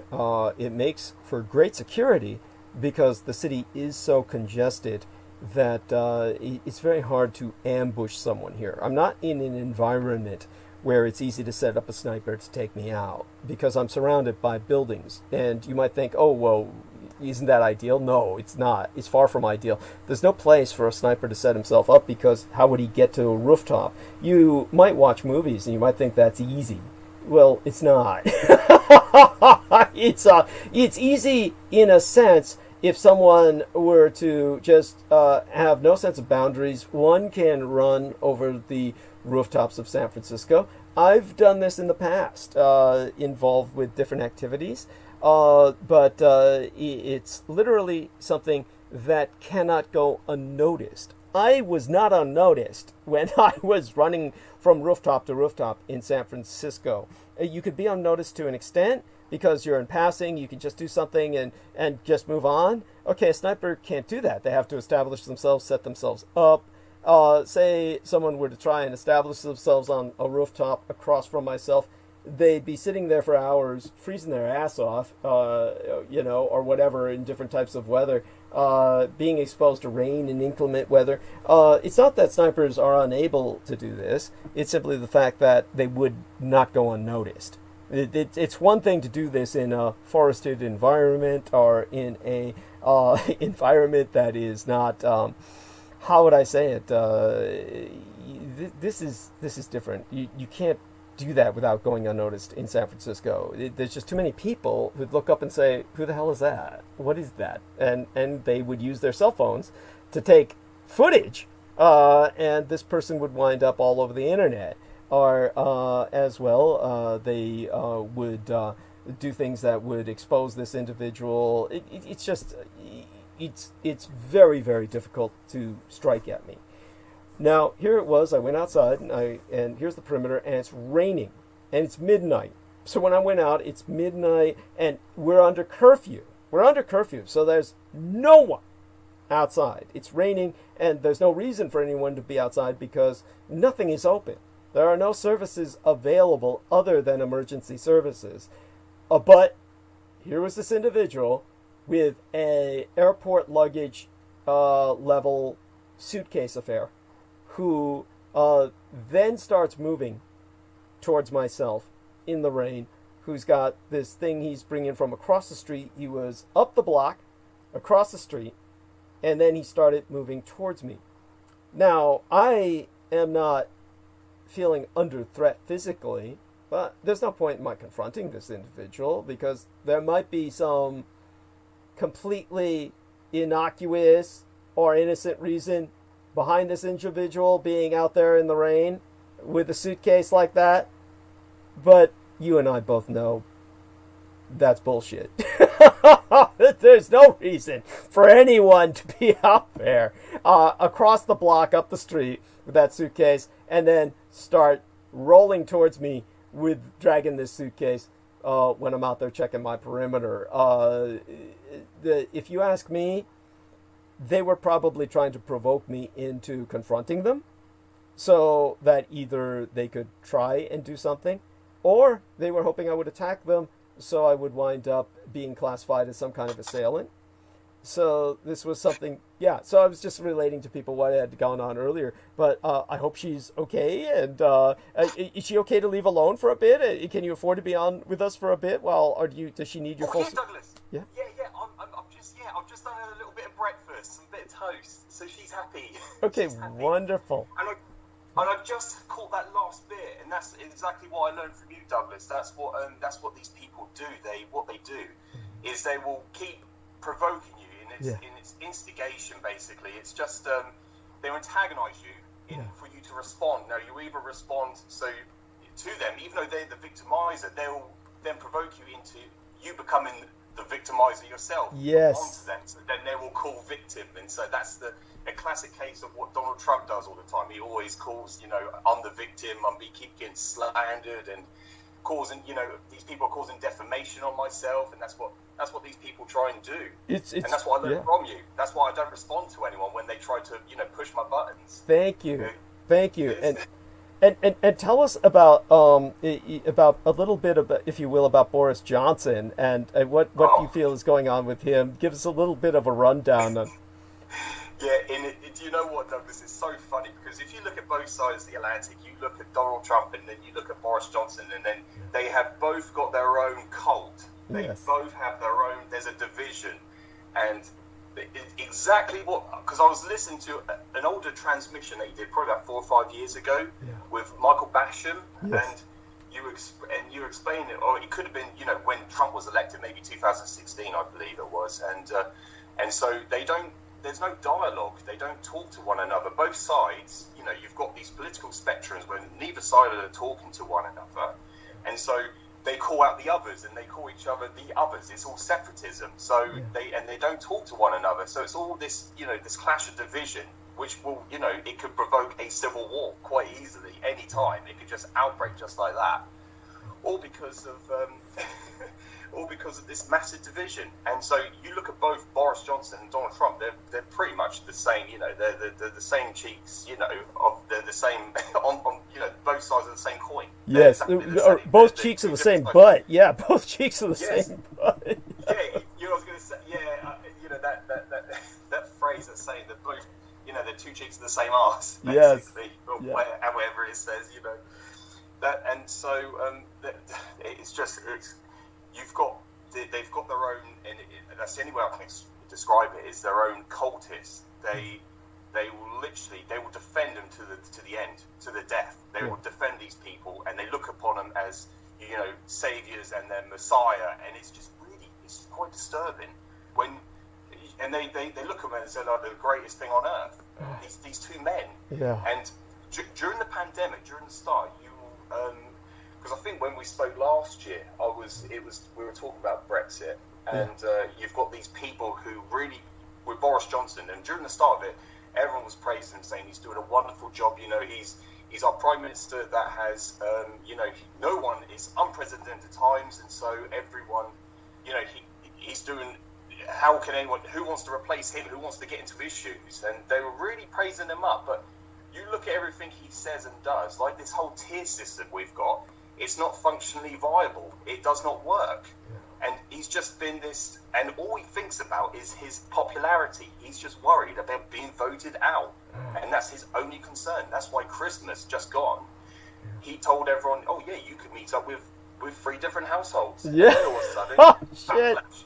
Oh. And it crashed and burned and backfired on him. Yes. And we could see all this coming. Yes. Yes. And he gets praised, and then all of a sudden this happens, and then all of a sudden everyone's uproaring about him, just slandering him. Well, no, he's been doing this from day dot. He's just a buffoon. The guy does not know how to operate. He's not on a society level and a functional, you know, national level. He does not know how to run the country.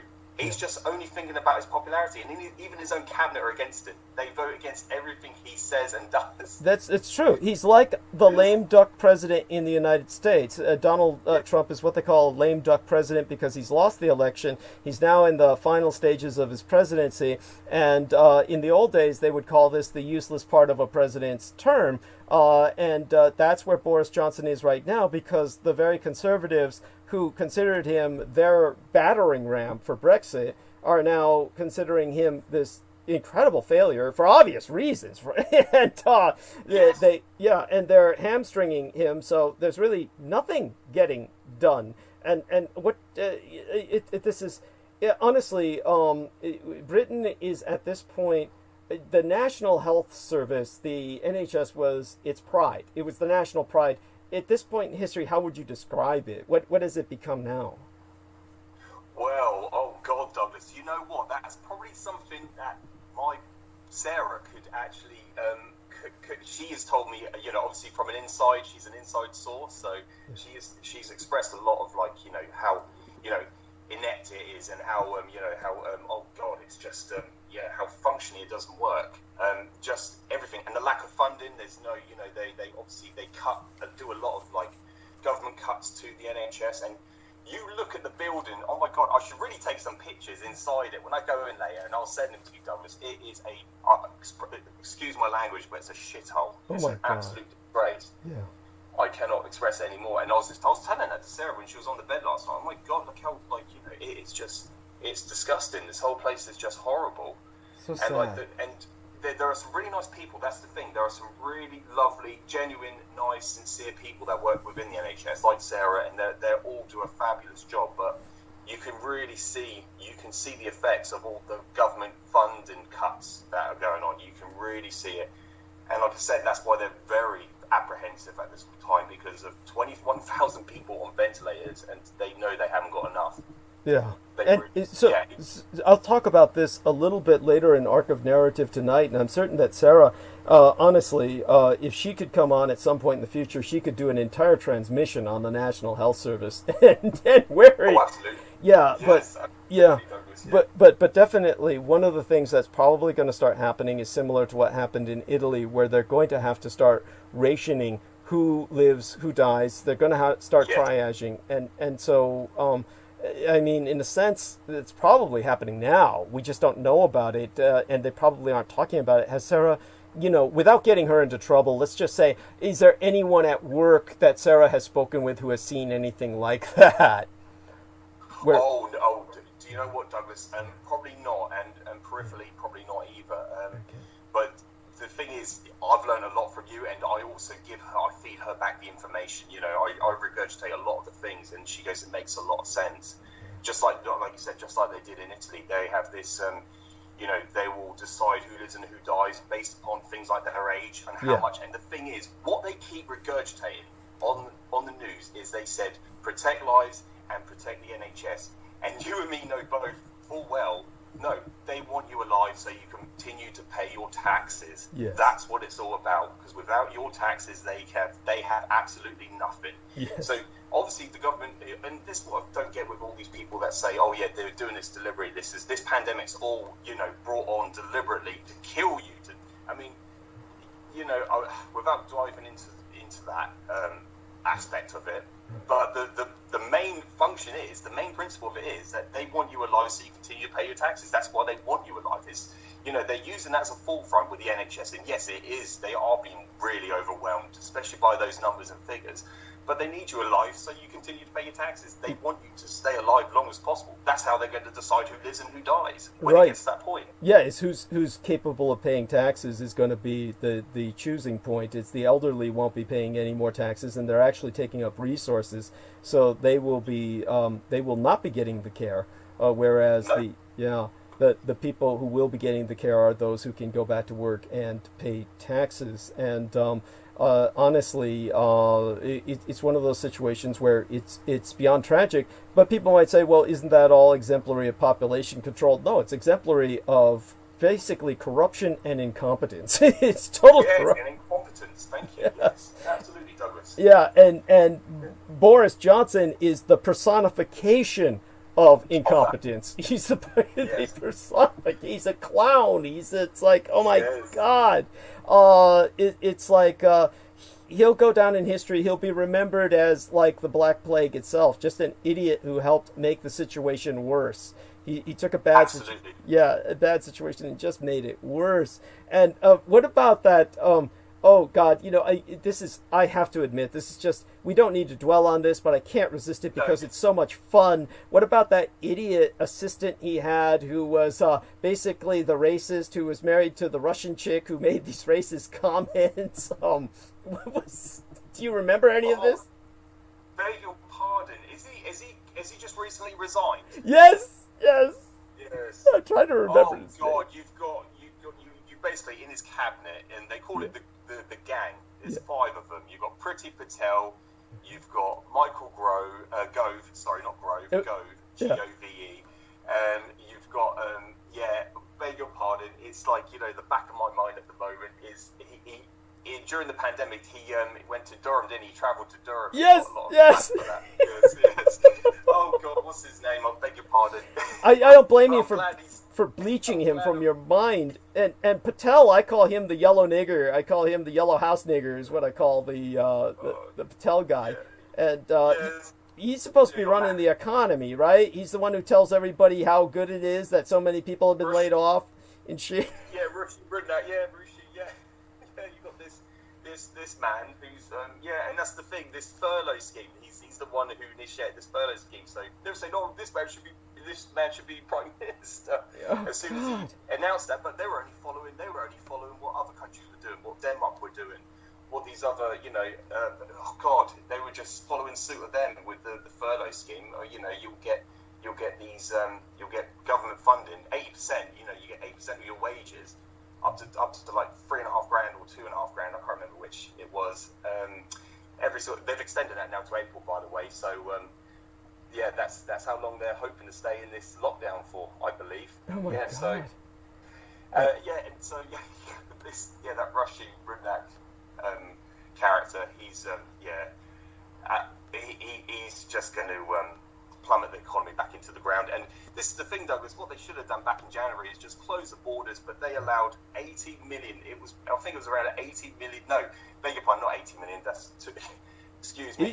You know, believe me, it's almost like that. I could understand why you say that number. Yeah, it was a lot. 18. Yeah. Yeah. Absolutely. Yeah, we've only got a population of 66 million.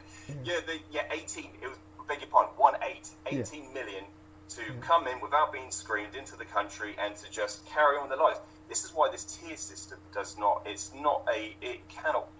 work, because different counties are in a different lockdown system. So there are people on, like, tier 2, which is, you've got shops that are open, non-essential, and you can go into a bar and order food and have a drink, and that's what the tier 2 system is. And then you've got other harder lockdowns, but you can travel from different counties, and it's so close. You can travel to one side of the country to another in 4 or 5 hours, less than that. Right. And so you can travel anywhere and spread this spread the virus, spread the disease. So that's why the cases are all going up, because people are just mixing with different households. Yeah. Ooh. It's just I'll beg your pardon. I'm sure you can hear a dog in the background. Oh yeah, is that your dog? Do you have pets? Yeah, little schnauzer. It's your schnauzer. Yeah, that's it, Douglas. Oh, that's adorable. And so. Yes, thank you. Oh my God. I'll be straight back. That was the door. I'll be straight back, Douglas. 2 Yes, seconds. take your time. No worries. And so right now we're speaking about the condition in England, and that's so sad. Honestly, when I take a look at the seriousness of the situation, I'm deeply concerned about the future and what it will hold in store for this wonderful family over there. And we've got also our wonderful friend John Warrington, who's across the Atlantic.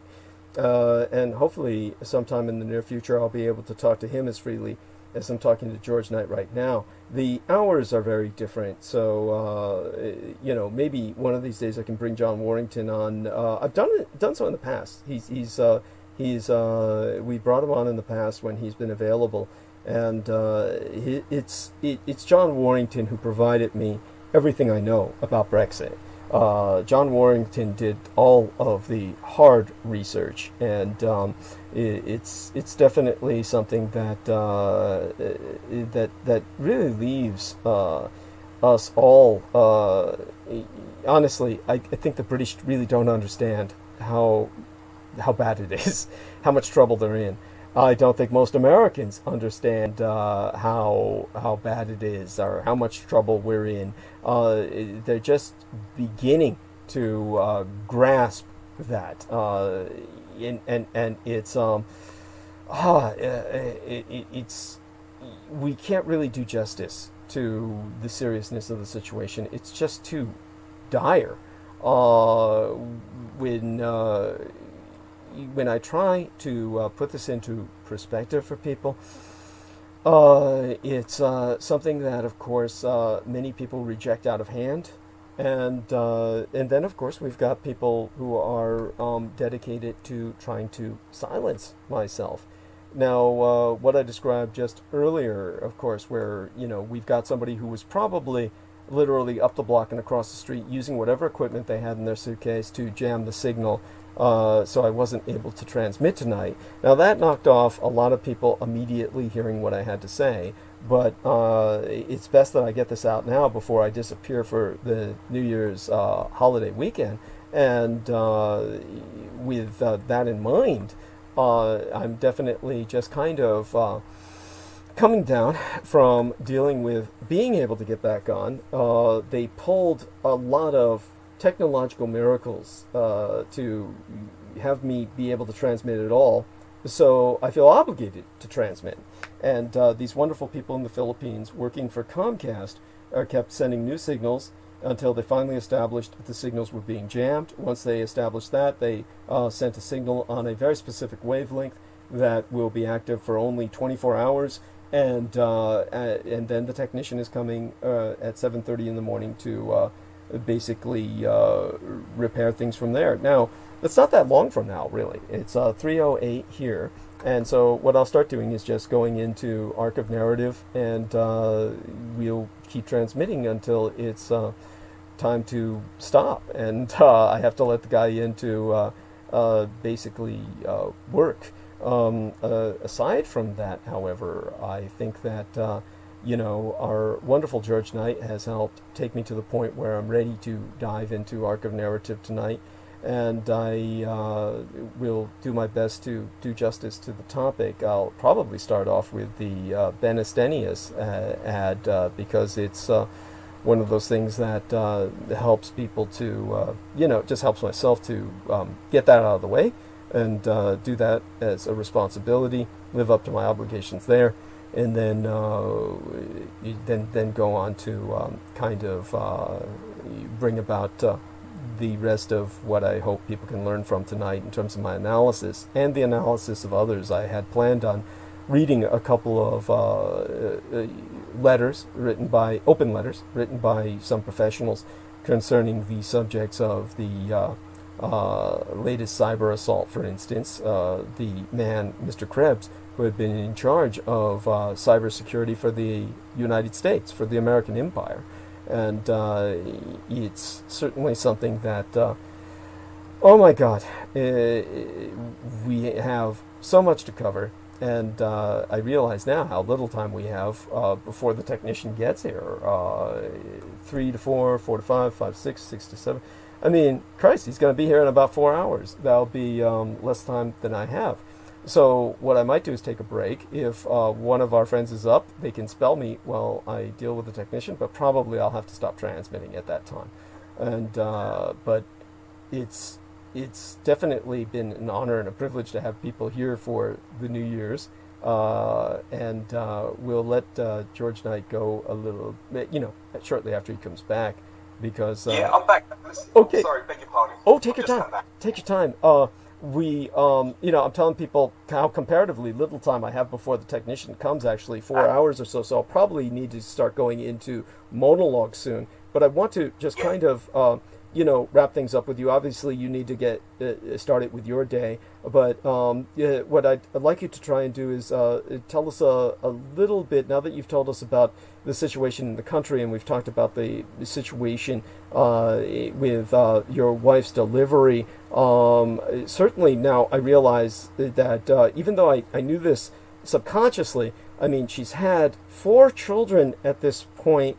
And now, of course, we don't want to go too deeply into her personal business, but were all 4 children cesarean sections? I know 3 of them were at this point, right? Absolutely, yeah. So 3 of them were, Douglas. Yeah, 3 of them were, and and so she's had 3. So Thea, Millie, and Everly, and Ella was natural. Yeah, so this is our last one now. Right. This is her last one. Right, and she cannot have any more. Okay. Yeah. But I'm so glad she had it with you. I mean, this truly bonds the family. This truly is the decisive factor that really does make your family whole. And so I'm just so happy for you. I'm really just so excited. And thank you so much, Douglas. Yeah. I'm overwhelmed myself, and thank you for your support and love. Honestly, it's I'm utterly grateful for everything you've done. Oh, well, believe me, I'm grateful for your being there. How are you going to get any sleep now? Now, I hope I haven't deprived you of any sleep. How are you going to get any sleep today? Now that the young lady is up, is there a way you can catch a nap or what? Yes. Well, what I'm going to do, what the plan is, Douglas, I am shortly, soon I will make a move on. I will go to the hospital. It takes 20 minutes for me to drive there. And I'm just going to take more supplies for Sarah. And so I will stay with her all the way up until I'm allowed to do so, which is visiting hours between 8 and 8. So I'll stay until 8 this evening. Well, yesterday I left about 8:30. So, I'm going to make my move there, take her supplies, and, and what I'm going to do is I'm going to take over from her to look after the girls so she can get some rest. And tonight I will be, because by the way, Happy New Year to you, Douglas, and to everyone. Thank you.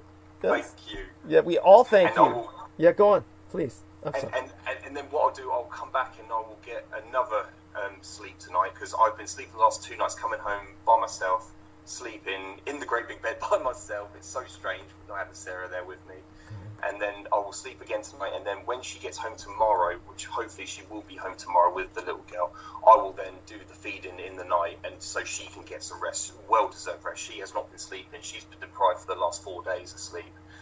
So she is absolutely shattered, and she doesn't get much help over there, unfortunately, because I think they're just overwhelmed, the staff over there, all the nurses and midwives, with everything else going on. Yeah, so that's the plan. That's what I'm going to be doing. So, and tomorrow we'll celebrate our New Year tomorrow. We're going to postpone it for an extra day and celebrate tomorrow when she gets home. Right. That's incredible, and certainly you've got much to celebrate. This is beyond incredible. Honestly, all my love, and I'm just really so pleased that I could share this time with you, and the fact that you're able to be here. It's believe me, you've done so much to make this day go right. And of course, you're a wonderful human being. I love you dearly, as well as your family, and share that love with them. Your father, your lovely wife Sarah, your children. Honestly, it's so good to know that I have friends across the Atlantic, and this is like it's really. My prayers are out for you all in this time that England is going through. Absolutely, Douglas, and I really do care about yourself. You know, I just, it's one of those things where, you know, I'm so grateful that I actually, you know, it's a miracle that I found you, because, you know, for years since I was a kid, you know, I've always had that interest into knowing what the truth is. I've always just had that. And so that's what makes me different to everyone else, whereas they all go by the narrative and everything. And when I discovered you, it just opened my mind. It just opened everything. I just learned everything, how we get to this point. So you have no idea how much I appreciate you, and you being alive and in my life. It is just incredible. I cannot thank you enough. And if anything happens to you, it will end my life, because then I'll lose everything. Then who else is out there? There is no one doing what you do. There is no one out there that does what you do, and it is just a miracle that you exist. And the most saddest thing of all is nobody has even heard of you, which is so sad, because you should be out there being, you know, you should be on the television telling everyone everything, the truth, and it's not the reality. It's just not happening. It's because you are the beacon of truth. You tell everyone everything. I just wanted to overemphasize that on live, on air, because people really don't understand how important you are. I really appreciate that.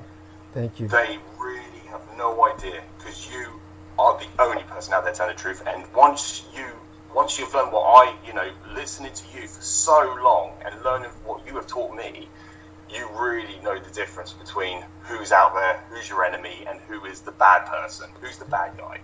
And you're the only person that can truly save everyone. And that's not me being you know, I don't even know what the word is to call it. It's not empty flattery. What our man George Knight is expressing is the fact that I have the perspective for the times, and all in good time. Honestly, literally, when it gets to that point where the crisis is just so overwhelming, that's when at least the record of what I've been saying will be out there, and I do believe at that point there will be a recognition that my advisements need to be taken seriously. So at some point, hopefully, yeah. And honestly, cross ourselves, knock on wood, and my prayers are always extended to yourself. Love you dearly, and you have a blessed day. Thank you so much, Douglas, and all the best to you, and Happy New Year to you. Thank you. Happy New Year to you and yours. And again, say a general Happy New Year and a goodbye to our audience, and I'll let you get on with your day. Good, sir. Yeah, thank you so much, Douglas. And good night and Happy New Year to everyone listening in right now. And all my love and appreciation to everything everyone's done, and all the love and support to you all. And a blessed night, Douglas. Blessed be. I'll speak to you very soon. Yes, look forward to it. I'll send you lots of pictures. You've got lots of pictures coming your way. Wonderful. Wonderful. Wonderful. All look my after best. yourself. Yes. And love you big lots. Love you. All my love to you and yours. And wonderful human being. That was George Knight. George Edward Knight is every bit as noble as his name implies.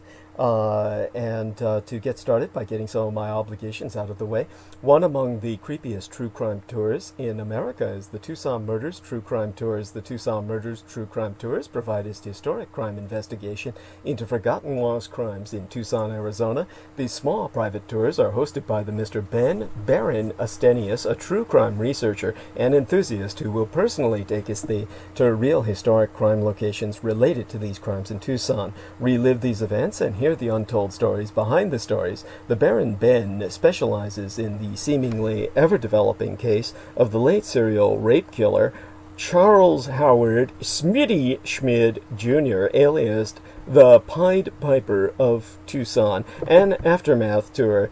See theunfinishedman.com for excerpts from his yet-to-be-published book, The Unfinished Man, and scenes from his cinematic documentaries in production at theunfinishedman.com. But other cases, such as the strange case of Morris Brady, the Dr. George Marvin Tejerine case, and the Red Rapist, are also within his repertoire, as in fact are all the crimes that shocked the Southwest throughout the 1960s, the very decade I myself entered this vale of tears. These devastating crimes stained a city so deeply they may never be removed. For tour information, contact the TucsonMurders.com, spell Tucson as Tucson, Tucson, and of course put the word "the" in front of it, the TucsonMurders.com, or telephone the Baron Ben personally to privately guide your tours at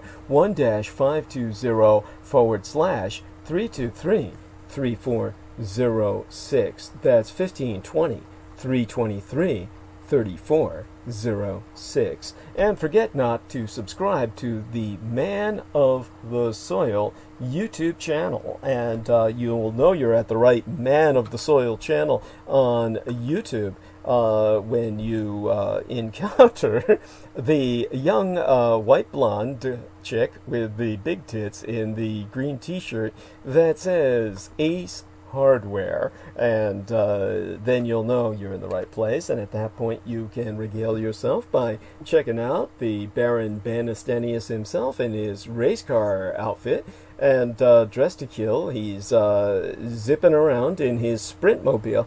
He was a professional sprint card racer, had his own trading card and everything, and you can see him rolling over the AstroTurf, which he'll recommend as perfect for your yard, the lawn you never have to mow or water. And of course he brings aerial drone footage that you can avail yourself of, wherein you can see the work that is done by the men in brown.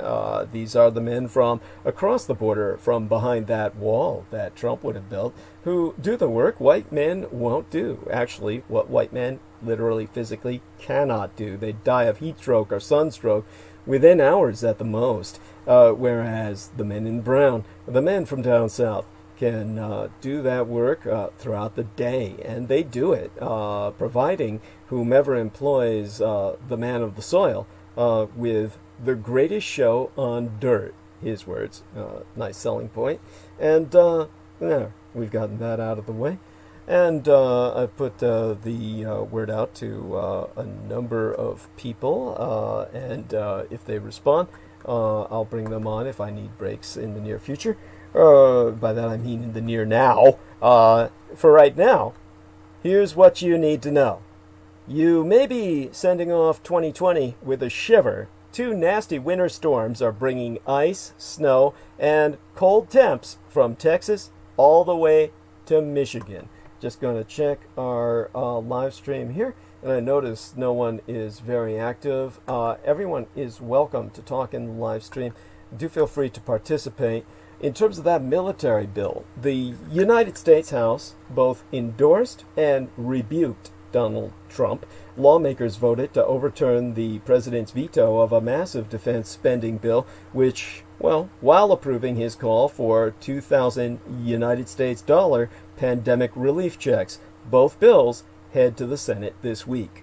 the House has voted to override President Donald Trump's veto of the wide-ranging defense bill known as the National Defense Authorization Act. This has implications far outside of defense policy, since the vote forced Republican lawmakers to choose between loyalty to a president that all but demands it and a bill that previously passed both chambers with veto-proof majorities.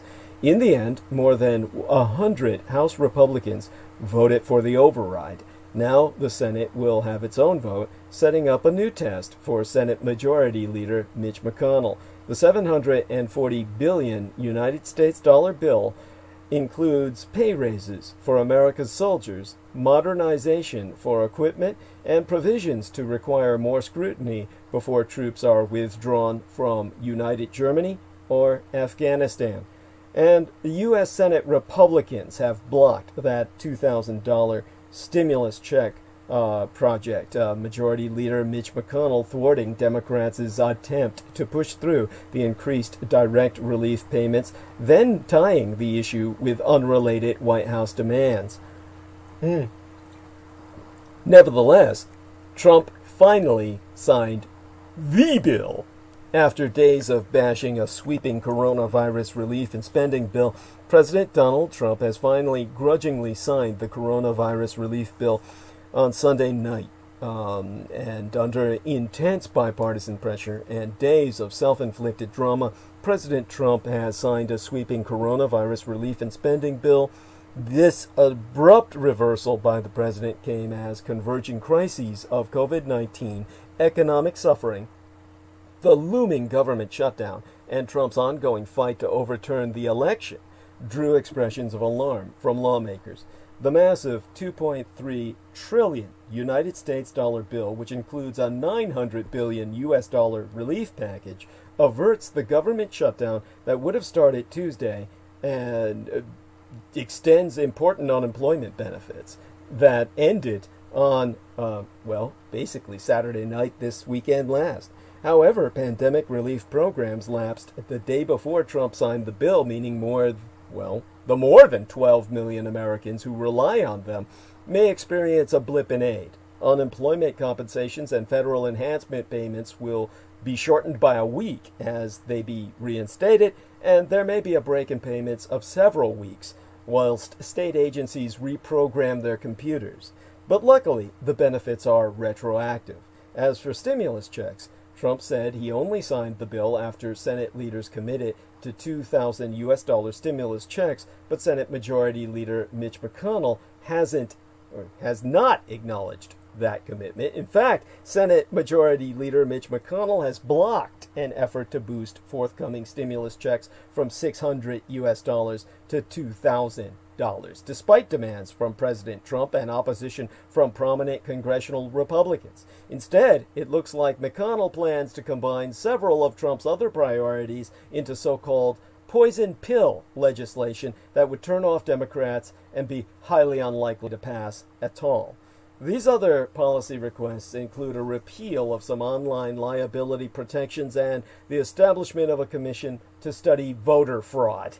As it stands now, the $600 US dollar stimulus checks included in the bill Trump signed over the weekend are still scheduled to go out soon. But ultimately, the 116th Congress comes to an end this coming Sunday, and it could do so, sans any decision on additional funds or relief. The measure renews enhanced jobless benefits that have been a lifeline for those thrown out of work by the still raging pandemic, which has killed more than 333,000 Americans as officially acknowledged, and provides funding for distributing COVID-19 vaccines. It also keeps the government afloat for the rest of the fiscal year, which ends in September. Before signing, Trump had spent much of the weekend golfing and lashing out at members of his own party as millions of people lost enhanced unemployment benefits. That brings us to the $2,000 question. The fate of this measure to increase COVID-19 relief checks to $2,000 remains unclear. Will millions of Americans get $2,000 worth of COVID-19 relief checks? The answer lies in the Senate, where the plan stalled out as Republicans blocked a swift vote proposed by Democrats and split within their own ranks. The roadblock mounted by Senate Majority Leader Mitch McConnell, the Republican from Kentucky, may not be sustainable as pressure grows. President Trump says he wants the Republican-led chamber to follow the Democrat-led House and increase the checks from the meager $600. A growing number of Republicans, including 2 senators in a runoff election on January 5th in Georgia, have said they will support the larger amount, but most Republican cult senators oppose more spending, even if they are also wary of defying Donald Trump. Senators will be back at it today, I believe. McConnell has signaled an alternative approach to Trump's checks that may not divide his party so badly, but may result in no action at all. The far greater danger for us all. The Senate leader filed new legislation late yesterday linking the president's demand for bigger checks with 2 other Trump priorities: repealing protections for technologies companies such as Facebook and Twitter, and the establishment of a bipartisan commission to review the 2020 presidential election Trump lost to President-elect Joseph Biden. Meanwhile, Trump continued his string of pardons, bringing the 2-day total of 241 pardons the last time I checked, and wiping felonies from the records of Paul Manafort and Roger Stone, 2 political advisors who were convicted in the Russia investigation, as well as for Charles Kushner, the father of Jared Kushner, the president's son-in-law, and a top White House advisor. The elder Kushner served more than a year in prison after pleading guilty to tax fraud, witness retaliation, and making false statements to federal election officials. Now, I think I'll go into a full analysis of the pardons on a different transmission. There's just too much to be done in that analysis that for us to cover in the remaining time we have tonight. We'll get back to that if we have any time, but probably far more important, in fact, definitively far more important, is to go over the plague year. The United States has only 4% of the world's population, yet it accounts for 20% of all COVID deaths. How did we go so wrong?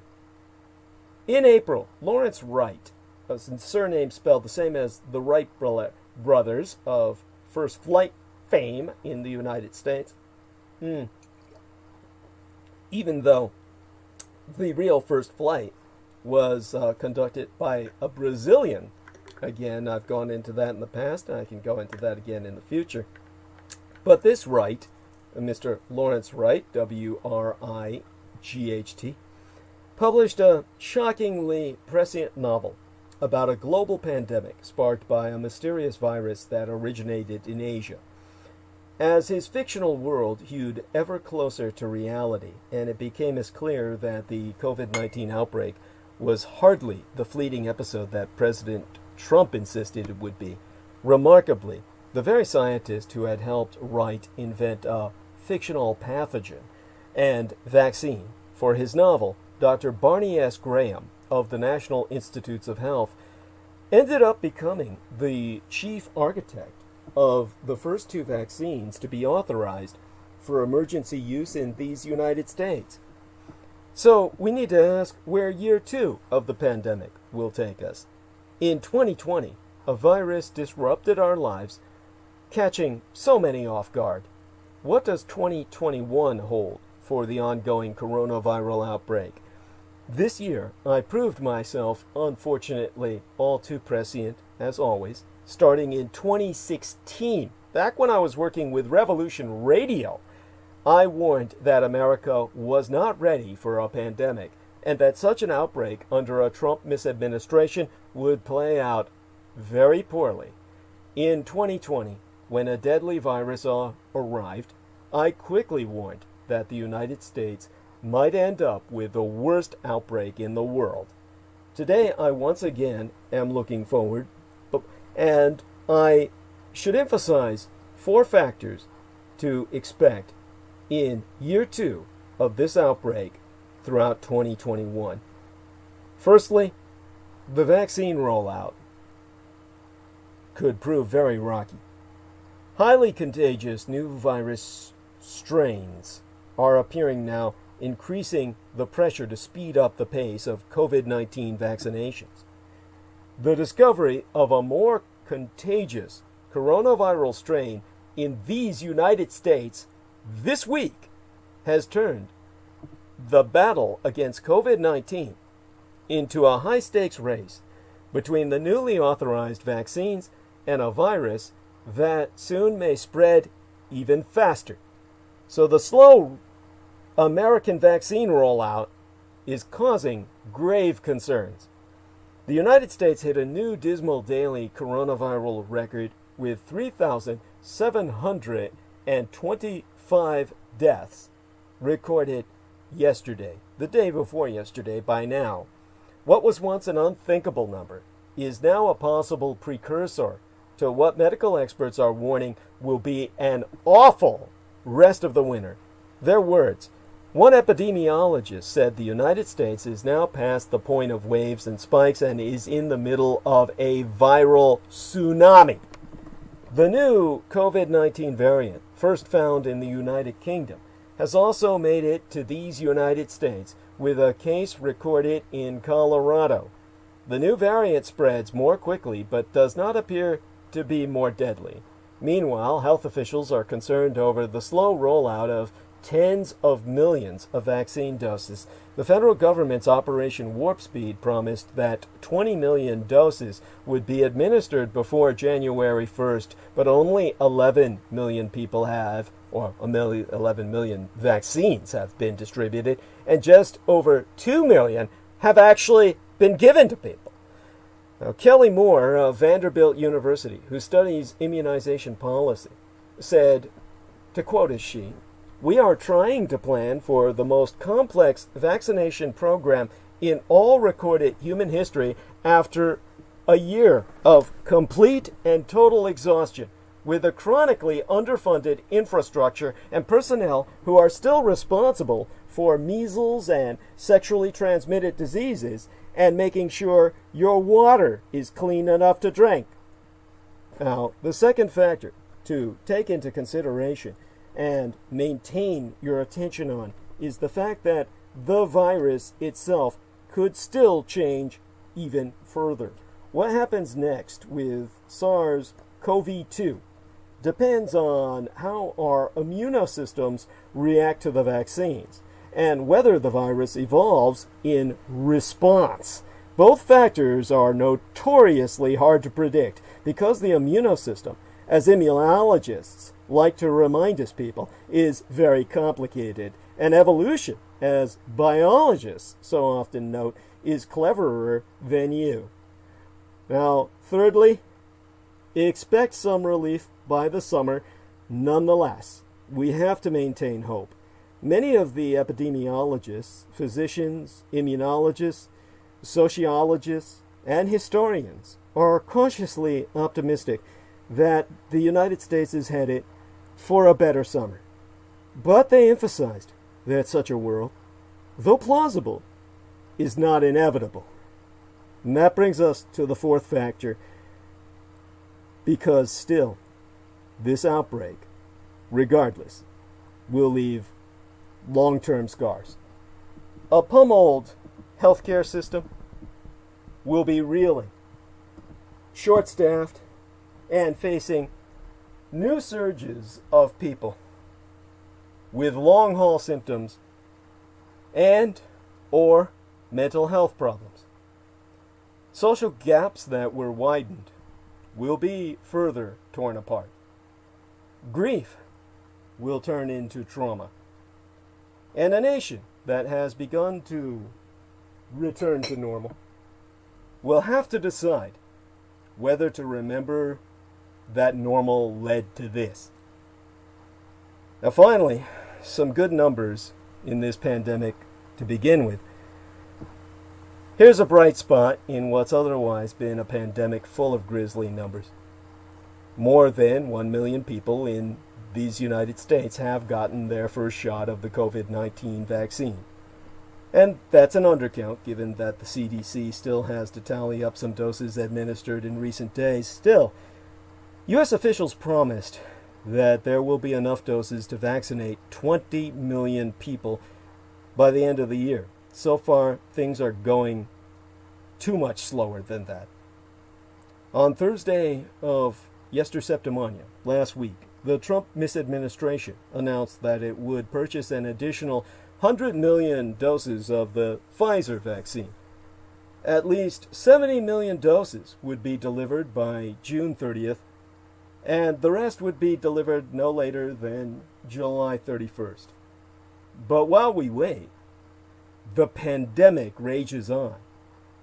December is the coronavirus pandemic's deadliest month in these United States. My golden state of California alone has surpassed more than 2 million infections, which is more cases than in all but a handful of countries on Earth. And January looks nightmarish, the words of the experts, for all the states in union. Hospitals could have to ration care soon. The United States reported a record number of patients hospitalized with COVID-19 on Monday, opening this work week, 121,235 in all. With hospitalization rates this high, doctors warn hospitals will soon have to begin rationing care, essentially making life or death decisions about who gets the opportunity for treatment and who does not. Some hospitals are already employing battlefield-level triage techniques to keep pace with the number of patients pouring in. As we close in on the one-year mark in the pandemic, new figures released by the Communist Chinese Center for Disease Control and Prevention reveal the infection rate in Wuhan, where the virus first started, was actually 10 times higher than the official figure the Chinese admitted to. Meanwhile, cases of the COVID-19 variant discovered in the United Kingdom have been cropping up in other countries like South Korea and India.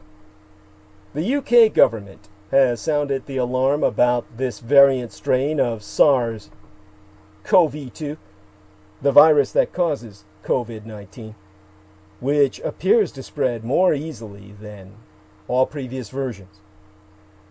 Here's what be so disturbing about the coronavirus variant. While much is still unknown, what we do know about this new variant tells us important things about the virus.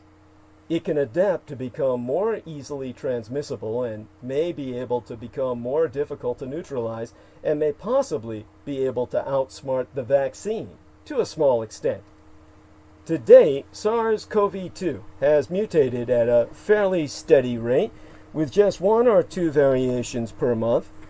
Some variations have given scientists pause, at times mutating to become more transmissible and at other times mutating to become more effective at avoiding detection by our immunosystems. But with this new variant called B.1.1.7 or B.1.1.7, the virus has acquired 17 mutations all at once that change the virus's proteins.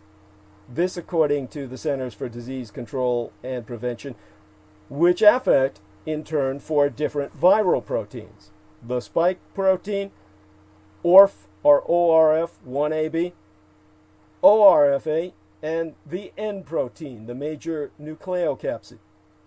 I'm not going to bother going into the science of that right now.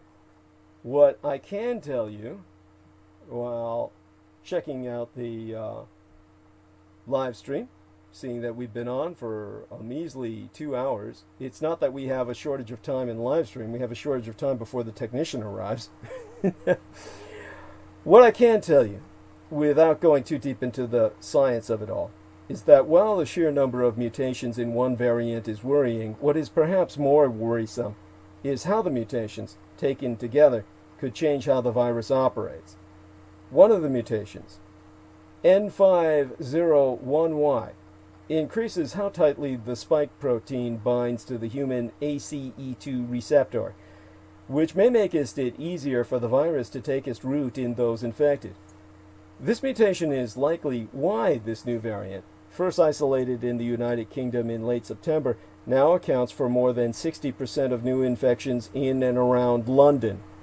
A second mutation to the spike protein, 6970DEL, deletes 2 amino acids, the removal of which may allow the virus to evade some immunoresponses and, combined with another mutation, may make it more transmissible. The 6970D or DEL mutation has been found in other variant strains, including the strain in minks in Denmark, and seems to occur when patients carry the virus for several months under immunopressure, not necessarily from the patient's own immunosystem, but from treatments like convalescent plasma that pumps antibodies into the patient's system. A third mutation, P68-1H, occurs in what's called the cleavage site of the spike protein, which is an area known to affect how readily the virus can enter and kill cells. Changes to this part of the virus could potentially increase its ability to cause disease and its lethality, though there is not yet any evidence that shows this new variant is more dangerous to humans. This mutation alone is enough to be disquieting. The fact that it is combined in this variant strain with another mutation to the ORF8 protein, which may also increase pathogenicity, is cause for alarm indeed. The mutations that affect the other 2 proteins, ORF1ab, or ORF1ab, and the N protein, are also suspected of allowing the virus to replicate more rapidly and evade thereby the immunosystem, though much more research is needed to see how each of these 17 mutations affects how the virus works. Still, we know enough to make a few assumptions. First, SARS-CoV-2 knows how to adapt and adapt quickly, much like the influenza virus. We must therefore be prepared for the possibility that the virus will be with us for the long haul. Like a flu vaccine, a COVID-19 vaccine might not be a one-and-done affair. We already know it from a recent study published in the New England Journal of Medicine that the half-life of the neutralizing antibodies of at least one of the vaccines, the Moderna vaccine, decreases relatively rapidly over a period of 3 months in those who respond most vigorously and shorter in those who mount a less vigorous response. Though the study was small, it calls into question whether a vaccine taken today would remain effective 12 months, 18 months, or longer into the future. B117 tells us something new. Not only might immunity fade, but the potency of the vaccine itself may shift if the virus changes. This is not to say that modern medicine can't keep up with an evolving COVID-19 virus as it does with the flu, but it may not be as simple or as easy as many have hoped. Second, with the 6970 DEL mutation, we may be facing a medical paradox. In an effort to save the lives of the immunocompromised who were infected with the virus, providers sometimes administered multiple rounds of antibody treatments to their patients. In some cases, patients would recover after one round of treatment only to fall ill again and require another dose. Even in a single patient, immunosuppression over a period of weeks and sometimes months gives the virus a multitude of opportunities to learn our best defenses and to mutate to become more effective at evading our immunosystem. Whilst administering antibody treatments may save one human life, a UK study hypothesized that it could also facilitate the creation of new strains of this virus. Finally, The variant suggests that we must immediately begin to plan for the next generation of COVID vaccines to respond more effectively to an ever-changing virus. It should provide us some hope that the authorized vaccines are already being tested against the new variant. The companies have expressed confidence that their vaccine could protect against it, with BioNTech noting that its vaccine could be altered to fight the new variant. Still, it is worth further studying alternative vaccine targets that could prove more effective at protecting the population against viral variants. Right now, the majority of vaccines under development target the spike protein. This includes the Moderna, Novavax, and Johnson & Johnson vaccines, as well as adenovirus-based vaccines like AstraZeneca's. These vaccines may work against today's version of the virus, but if we want to stay ahead of the spread of disease, we need to expand the targets for vaccines to include other proteins like the ORF1AB or the ORF8, and N proteins or the ORF3B protein, which others have studied. Other countries have developed vaccines with more traditional methods using inactivated whole virus. This type of vaccine, or other vaccines that target multiple proteins simultaneously, may be the best approach moving forward. I myself have often likened viruses to code cracking machines, continuously running the numbers until they find a new way to exploit whichever ecological niche they inhabit. Trillions of copies of a single virus, each changing and adapting to every new challenge. Sometimes we run up against a virus that learns how to crack our defenses faster than we can rebuild them. I myself fear SARS-CoV-2 may be one of them. COVID-19 has revealed just how vulnerable we be to biosecurity threats. The field of biosecurity, aimed at keeping nations safe from natural or human-made pathogens, has long been eclipsed by cybersecurity and counterterrorism for good reason. The threat of a pandemic or an act of biological terror seemed comparatively small. But now that COVID-19 has revealed just how serious these threats can be, we must take preventative measures to ensure our physical and economic resilience. COVID-19, which is oftentimes compared to the influenza pandemic of 1918, has been called a once-in-a-generation event. But the outbreak of MERS, the Middle East Respiratory Syndrome, and SARS, the severe acute respiratory syndrome in recent years, show us just how frequent emerging diseases can occur. In a connected world, those who have been exposed to a new pathogen can easily make their way around the globe in a matter of hours. A significant increase in biological containment facilities over the last 30 years also poses a grave risk. There are now more than 100 facilities around the world that are categorized as Level 4 labs, which contain the deadliest pathogens and require the highest level of safety, and thousands more are designated Level 3 facilities that contain infectious agents or toxins that may cause potentially lethal infection. While it is highly unlikely that COVID-19 emerged from a laboratory in Wuhan, the pandemic has raised the specter of a possible leak or act of bioterrorism. Containment facilities are an Achilles heel in biosecurity, and these labs, along with those who work there, should be subject to greater international scrutiny. We also face additional biosecurity threats, now that advances in technology mean that many civilian research projects in medicine have the potential to be used in military applications.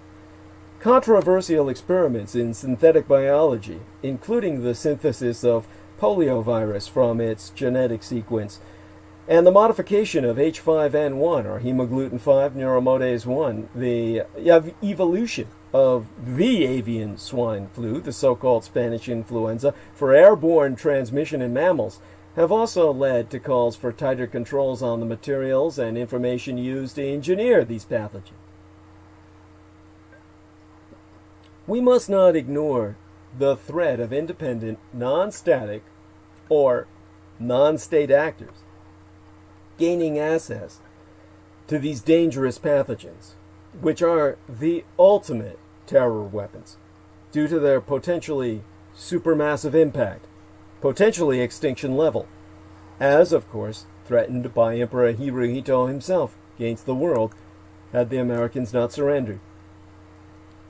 As a security professional expert myself, I know enough, based on my historical research into Japan's World War II chemical and biological weapons that won that war for the Japanese Empire, that I have, with a professional eye, myself investigated ISIS's attempts to introduce the bubonic plague to refugee camps in Syria. In Die Neue Vereinigte Deutschland, the New United Germany, security services interdicted vast amounts of the toxin ricin, which authorities said a couple was planning to deploy in a biological attack in the year before yesteryear, 2018. Taking the terror threat and the continued increase of level 3 and 4 containment facilities into account, the prospect of an I Am Pilgrim scenario, detailed in the 2013 novel by Terry Hayes, is not as far-fetched as it first appears. For those who have not read this epic work of fiction, a terrorist attempts to infect the United States with a vaccine-resistant smallpox virus. It should also be said that the spread of a pathogen like the SARS-CoV-2 virus that causes COVID-19 has blindsided biosecurity experts and likely changed the calculus behind biological terrorism itself. Instead of looking to weaponize a highly virulent pathogen like anthrax, the spore-forming bacterium, which was infamously mailed out to media outlets and politicians in a bioattack circa 2001, killing 5 people and injuring 17 more, bad actors are now likely considering the efficacy of a less virulent but highly transmissible pathogen like SARS-CoV-2, which has brought the world to its knees in the last year. This pathogen has shown that transmissibility, rather than toxicity, is a major factor when it comes to mass disruption. As the world begins to emerge from this nightmare of a pandemic, the good news is this: we have the chance, the global desire, and the tailwind to mitigate this threat if we but takest action. When it comes to policies that already be in place, there is the BTWC, the Biological and Toxic Weapons Convention, a multilateral treaty that went into effect circa 1975, which prohibits the development, production, acquisition, and stockpiling of biological agents and toxins and any related delivery systems that have, quote-unquote, no justification for prophylactic, protective, or other peaceful purposes. However, it is poorly funded in comparison to other treaties like the Chemical Weapons Convention and does not have a corresponding body like the Organization for the Prohibition of Chemical Weapons, the OPCW, to police it. A quick and effective win could be to properly fund the BTWC, the Biological and Toxic Weapons Convention, and create either an intergovernmental organization to police it or expand the OPCW's remit to do so. The World Health Organization could also implement an early warning system to predict pandemics, showing its progress around the globe. For many biosecurity threats, medical countermeasures, the MCMs, development is as close to a silver bullet as it gets. MCMs, or medical countermeasures, are products such as vaccines, biologics, and pharmaceutical drugs that can diagnose, protect, or treat the effects of a naturally occurring new disease or biological attack. In the future, it may be more cost effective to pay the pharmaceutical industry ahead of time to produce treatments and vaccines rather than wait for a pandemic to develop. In response to hoaxes inspired by the anthrax attacks, there was developed something called the BIAS, B-I-A-S, an acronym, all uppercase B-I-A-S, for the Biological Immediate Action System, based on a handheld assay which can detect up to 8 pathogens and deliver a result in less than 15 minutes, a quarter of an hour. By the way, for those of you who are unfamiliar with the term, an assay is, well, it's the testing of a metal or ore to determine its ingredients and quality. It's archaic, of course, in the sense of being a word for attempt, as in I assayed or attempted a little joke of mine on he. Now, basically beyond that, in the way that I'm using it towards biosecurity purposes, the term assay would imply an investigative procedure in laboratory medicine, as well as mining, pharmacology, environmental biology, and molecular biology for qualitatively assessing or quantitatively measuring the presence, amount, or functional activity of a target entity. And therefore, this assay that's acronymous or acronymized as BIAS, Biological Immediate Action System, BIAS, being able to detect what it can in a quarter of an hour is something that needs to become universal within the new profession that should also become universally recognized of biosecurity. Since many of these attacks, the anthrax attacks that I've cited, deployed various white powders to imitate anthrax in the hoaxes that followed up in order to throw off leads, this simple method reduced their impact when applied back then.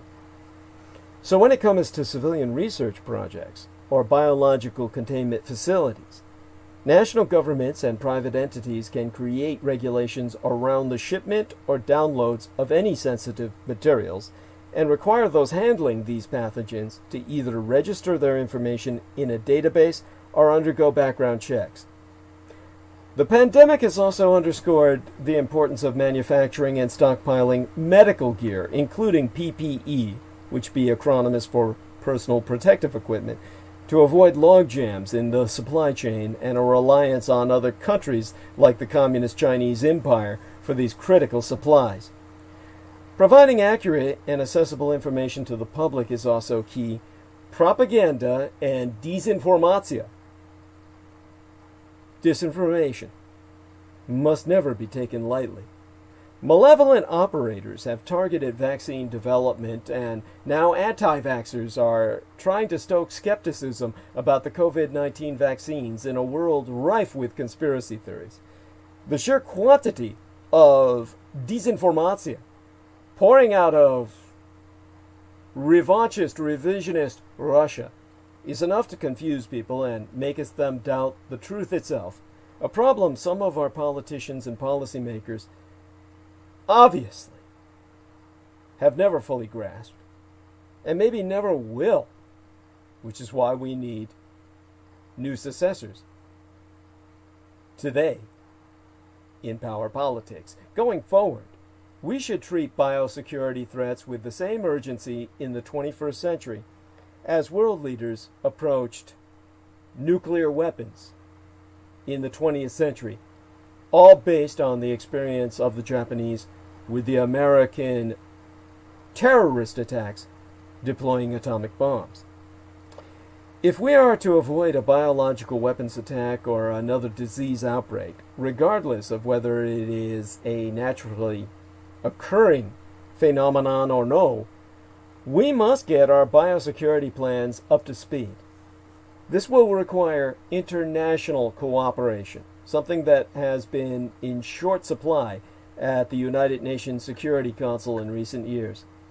A first step would be for the UN Security Council to fund and enforce the Biological and Toxic Weapons Convention, the BTWC. Given how poorly many countries have responded to the COVID-19 pandemic, improving biosecurity in the face of what could be significantly worse biological threats in the future is imperative. We cannot afford to get this wrong a second time. This, of course, brings us to the White House transition. President-elect Joe Biden's transition team is clashing with the current administration, adding more mistrust and conflict to what is supposed to be a smooth exchange of power. Earlier this week, Biden said his transition team has encountered roadblocks from political leadership at the Defense Department and the Office of Management and Budget, and is not getting all the information it needs to prepare. The Trump administration says bias was overstating things. At the same time, people close to the transition efforts say critical information about budgets, the United States' force posture, the force posture of the American empire, such as recently announced troop withdrawal plans and recent cyber attacks that were proven to source from the Russian Empire, are being withheld. Trump officials have also openly admitted to being wary of transition activity that could give us the Biden administration a head start on dismantling Trump-era policies like border wall construction.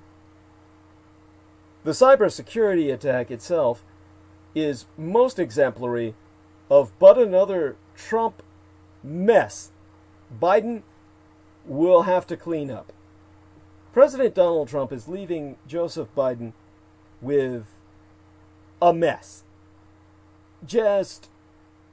With just weeks to go before the president-elect enters office, Trump misadministration officials revealed several federal agencies, including the State Department, the Department of Homeland Security, along with parts of the Pentagon, have been compromised in what will become acknowledged as one of the largest cyber attacks in all American history. This is something that simply cannot be tolerated. It is something that could best be described as a shambles. Hackers infiltrated SolarWinds, a software company based in Austin, Texas.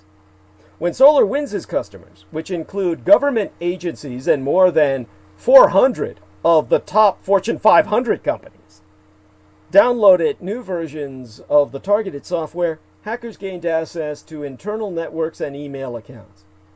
It's an embarrassment that American cyber defenses did not detect the cyber attack for months. A cybersecurity company that was also a victim of the attack was the first to raise the alarm. While we still don't know the scale, scope, and impact of this attack, the American Cybersecurity and Infrastructure Security Agency said on Thursday of this week last that the attack poses a grave risk to all levels of government, critical infrastructure, and parts of the private sector. Because this attack, which started as early as March of this year, is still ongoing, one of the primary objectives for the United States government right now is to stop it. The Department of Homeland Security ordered federal civilian executive branch departments and agencies to disconnect affected devices, but that's just the tip of the iceberg, since the government does not yet know who was compromised. Each day, we're learning about more affected American government entities. Putting an end to the attack and containing the damage is critical, but that's only one piece of the puzzle.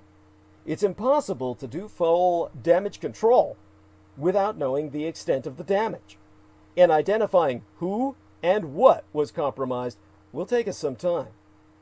SolarWinds may not have been the only access point. According to CISA, the CISA, which is, of course, our main department for dealing with such security threats involving the data matrix, the Cybersecurity and Infrastructure Security Agency is a standalone United States federal agency, an operational component under Department of Homeland Security oversight. Its activities are but a continuity or a continuation of the NPPD, the National Protection and Programs Directorate, which leads the effort to enhance the security, resiliency, and reliability of the nation's cybersecurity and communications infrastructure. Obviously, this is one of the most important departments you've never heard of. No one's making movies or television series about these agents of the state. But according to CISA, and intelligence analysts still trying to map out what the Russian hackers were able to glean from this attack, SolarWinds was not the only access point, and it's still unclear whether they were able to take intellectual property, access sensitive information, monitor American governmental activities, or even disrupt United States government operations. Even if hackers only gained access to unclassified data like email addresses, that still is a major security risk, since they can then use that information to conduct more sophisticated phishing campaigns. That's phishing spelled with a PH. And plenty of information on unclassified U.S. government servers is still considered sensitive. Just the ability to see what is happening on these government servers could provide our attackers with intelligence that can give them an advantage in diplomatic negotiations, as but one example. The fact that this attack can be traced back to March, and that as many as 18,000 entities have at the least been affected, makes the magnitude of this ongoing attack impossible to overstate. According to Trump's former Homeland Security advisor, Tom Bozer, this investigation will span months at a minimum, and it will be handed to President-elect Biden the moment he enters office. An easier task at hand is attribution. Only a handful of nation-state actors have the ability to carry out a hack of this sophistication, and American officials and cybersecurity experts have identified specific indicators that point to the group APT-29, or Cozy Bear, which has deep ties to Russian intelligence. Cozy Bear is a familiar name to anyone who has been tracking cybersecurity issues in recent years. The same group recently tried to steal coronavirus vaccine research this summer. It was also suspected of breaching the Democratic National Committee in 2016 and successfully hacked the State Department and White House email servers during the Obama administration. If news of this latest hack feels like a macabre Groundhog Day moment, it's because we have been here before. Yet, despite all the evidence that proves Russia was responsible, we still haven't heard a peep, a squeak from our POTUS, the President of the United States. Instead, White House Press Secretary Kayleigh McEnany gave a general response to a question about the attack, asserting the U.S. government is aware of the reports and, to quote she, taking all necessary steps to identify and remedy any possible issues. The Secretary of State Mike Pompeo acknowledged that the attack was consistent with all Russian efforts to breach American servers, but refused himself to directly point the finger at Russian President Vladimir Putin.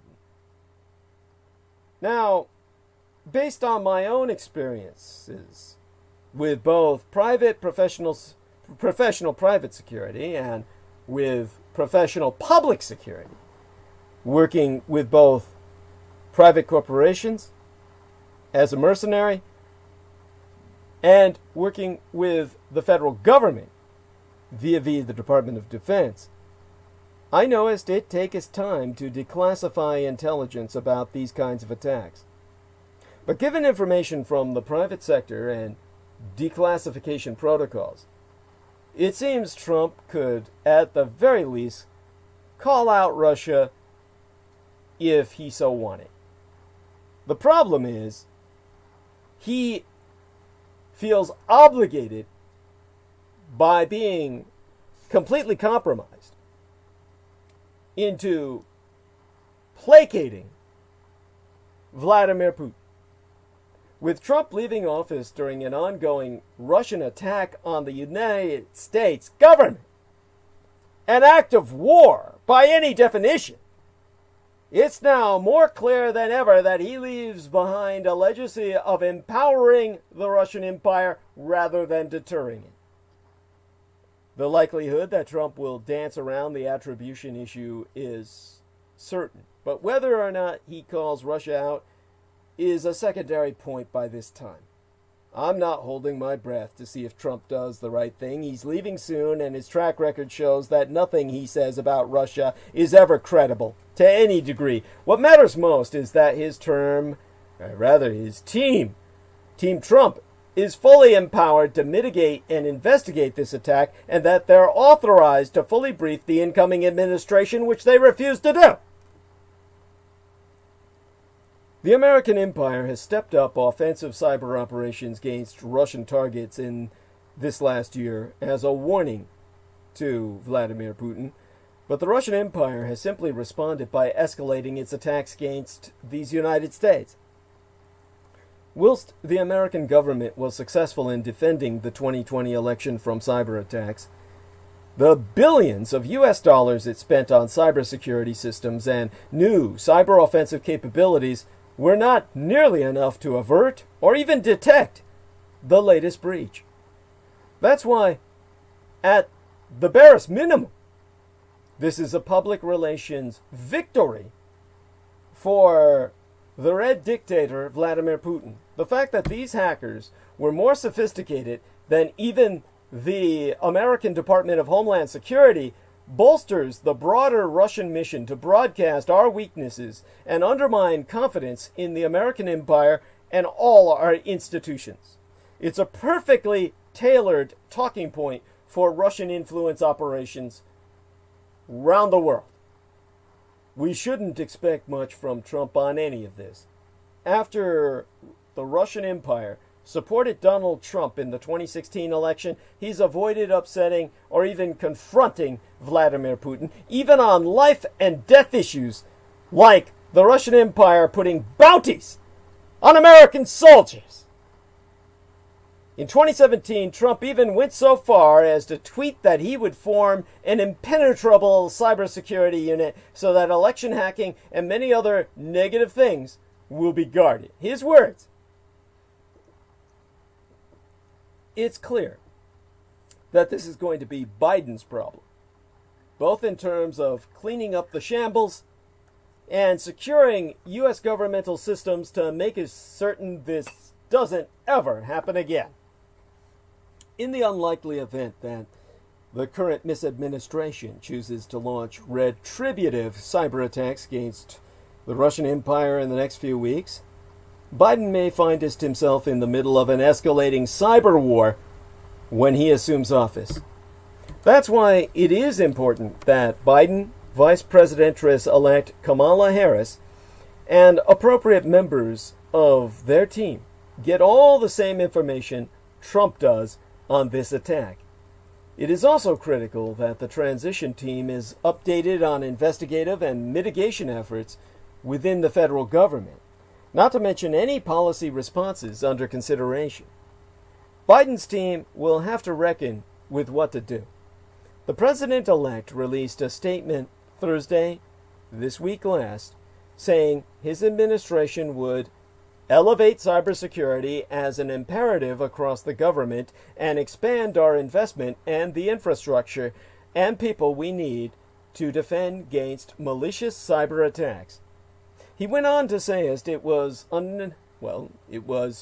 completely necessary to deter adversaries from making these attacks, and said, "We will do that by, among other things, imposing substantial costs on those responsible for such malicious attacks.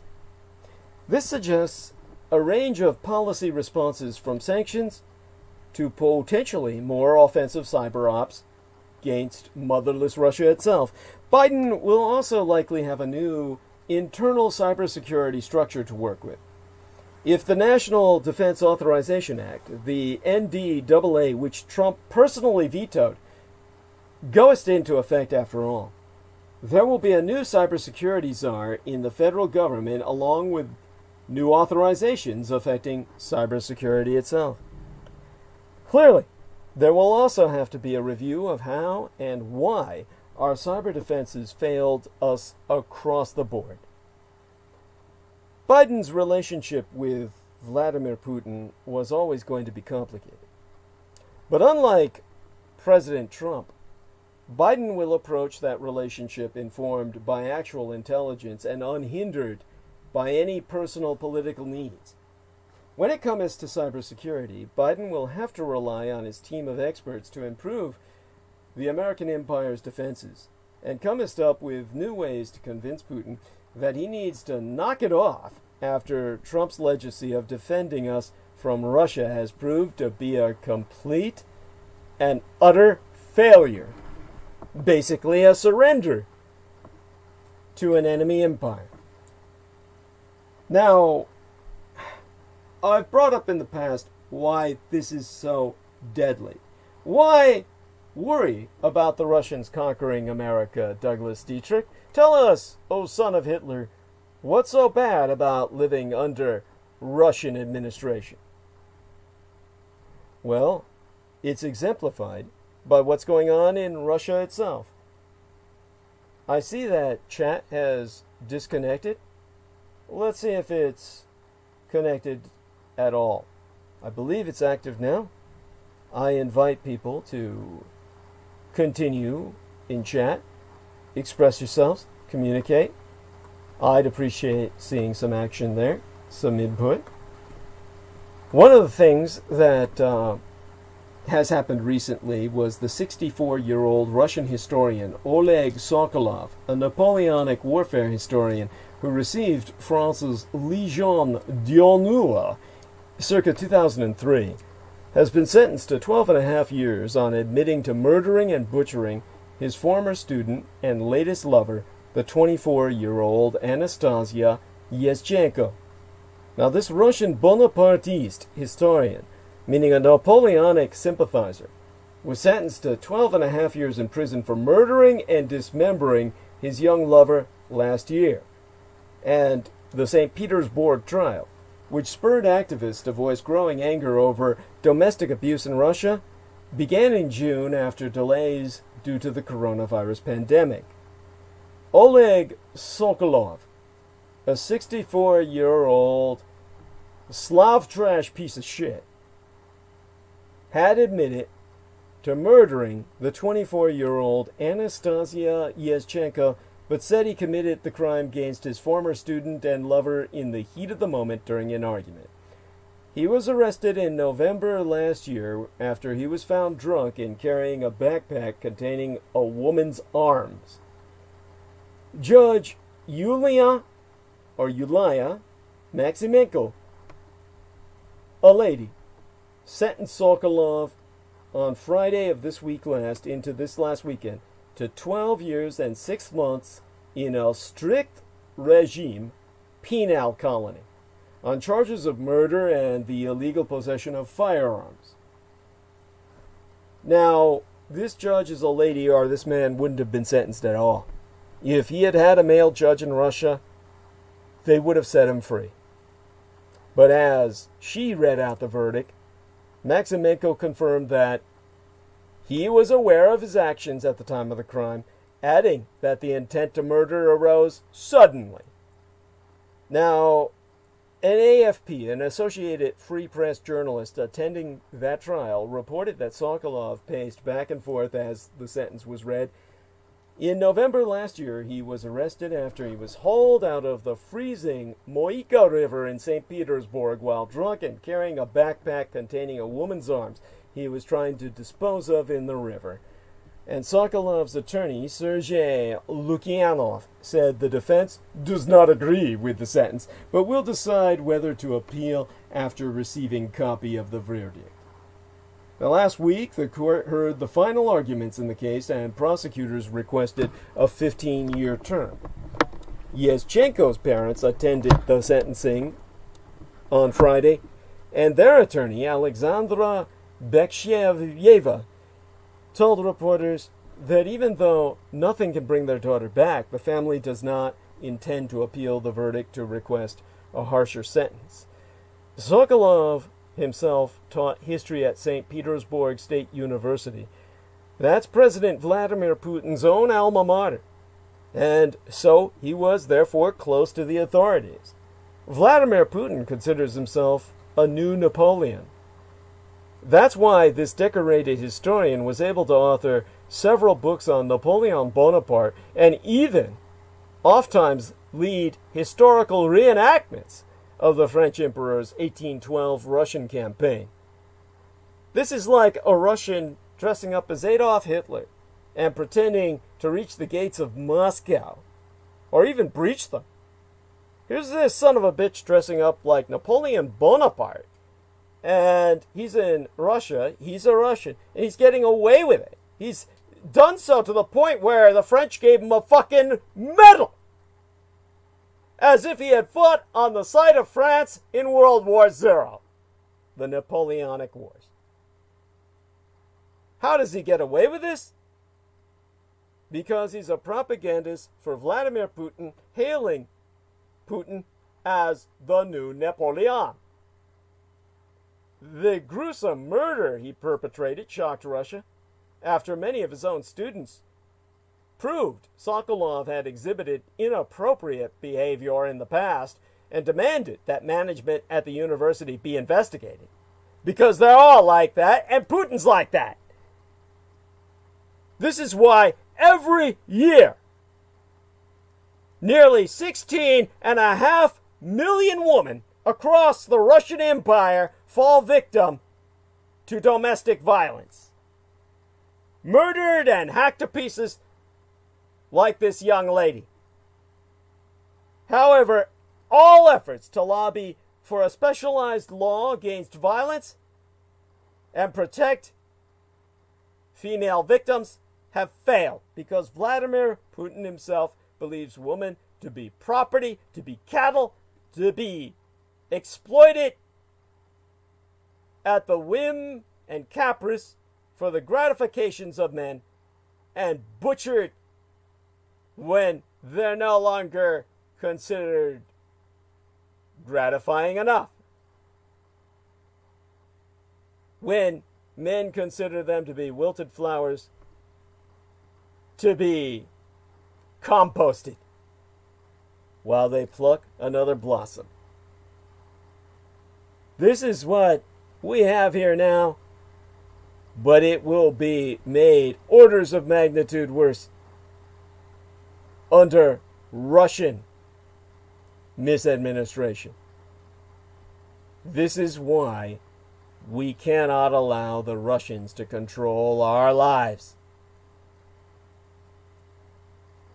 That brings us to this year last and the year ahead, and why I had to come on tonight to live stream in light of the time we have left and the time ahead.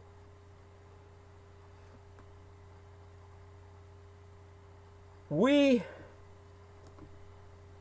were supposed to have a psychological clean slate.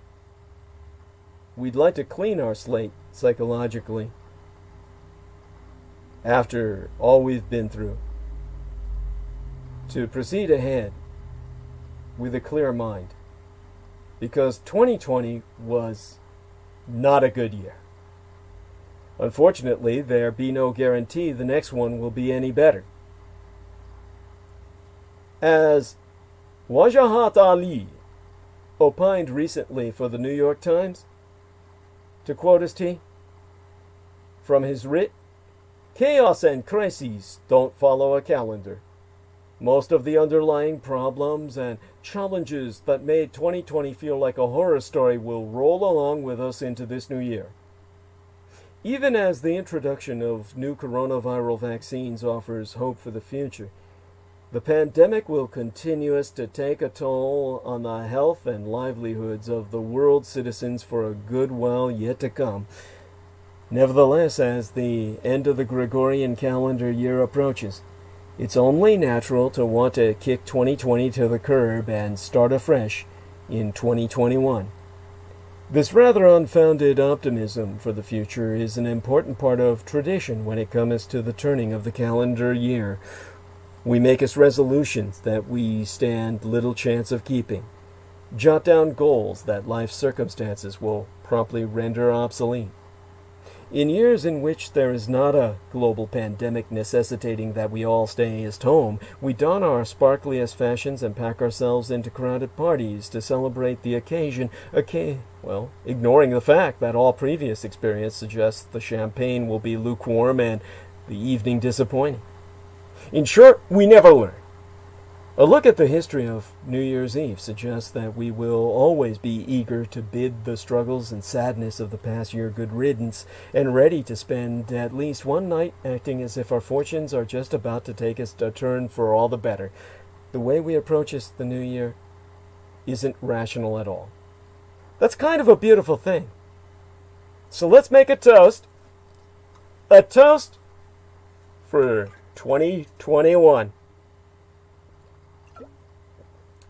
If there's one thing the world can agree on, it's that we need a new year badly.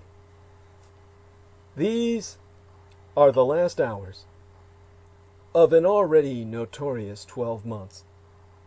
2020 was the year of COVID-19, of outgoing American President Donald Trump's impeachment trial, of the police killing George Floyd, historic unemployment, and the bitterest of American elections. It was the year that the United Kingdom finally Brexited, that Beijing exacted revenge on Hong Kong's pro-democracy movement, and that the worst fires on record swept both California and Brazil. There's no guarantee that 2021 will be any brighter. But fresh American leadership and burgeoning coronavirus vaccination programs offer reason to hope. What do you hope for in 2021? Many called for the U.S. government to be rethought after 4 years of Donald Trump, and for leaders everywhere to cooperate, stop the pandemic and its economic fallout, and contain climate change. Some of those wishes were also personal. I know someone who told myself he just wanted his 3 grandchildren to inherit clean air. I know another who said her New Year's wish was for her stimulus check to be deposited soon because she herself was at high risk of losing her home. While New Year's Eve celebrations may be socially distanced this year, I hope you'll all find company in myself. Now the pandemic enforced a kind of communal isolation, framing a cascade of public catastrophes and injustices with loneliness. 2020 tested us all beyond measure. Where do we go from here? This is the story I'll relate in brief of a year you'll never want to revisit. There have been worse years in American history, and certainly worse years in world history. But most of us alive today have seen nothing like this one. You would need to be over 100 years of age to remember the devastation of World War I and the 1918 influenza pandemic. Roughly 90 to have a sense of the economic deprivation wrought by the Great Depression. And in your 80s to retain any memory of World War II and all its horrors. Well, there is, of course, one place where you can find such people. And that, of course, is where people live to be that old. In the Japanese Empire.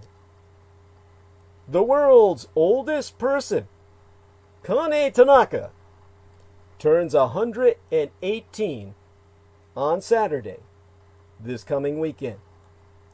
She was born in 1903 and lives in a nursing home in the Greater Japanese Empire, where she wakes up at 6 a.m. in the morning and enjoys playing board games. Her secrets to longevity are eating good food and practicing math. I have every confidence the majority of you cannot do either. Which doesn't bode well in the longevity department. But that's what brings us back to ourselves. The rest of us have had no training wheels for any of this. For the recurrence of natural disasters that confirm just how much we have betrayed Mother Nature. For an election contested on the basis of fantasy. For a virus that originated, possibly, with a pangolin, a kind of armadillo, via batshit, only to upend the lives of virtually everyone on the planet and end the lives of roughly 1.5 million people around the world as officially recognized thus far. My job as both a historian and a crises analyst is to review phenomenology, emergent phenomenon, and tease out their connections, both to the greater world and to our lives. I'm essentially a movie critic of the greatest show on earth, the panorama of the human experience of history. If 2020 were a dystopian film, you'd probably turn it off after 20 fucking minutes. This year was not doomily thrilling like a fictional apocalypse. It was, in addition to being wrought with pain, maddeningly mundane. The routine of the everyday turned against us. Our most debilitating threat this year was a sense of helplessness, and it ran unchecked. Although it's universal among humans to believest in their own fortitude, Americans in particular are conditioned to believest they can overcome and triumph over any crisis. But not since the spread of communism in the 1920s. A threat America refused to actively recognize until the dawn of the 1950s. Have we been faced with so many abnormal events that have been so egregiously distorted by aberrant leadership? We confronted the unspeakable, only to be deviously reassured that none of it was any big deal. A virus would magically disappear. Don't worry, every vote will be counted. Maybe. America will be great again, if only everybody would just get back to work. And though a mask is optional, wearing one sure makes you look dumb. Gaslighting has been a major feature of American civic life since 2016. But in 2020 it reached new depths, new lows of outlandishness, making many of us feel as if we'd been pushed to the other side of the looking glass.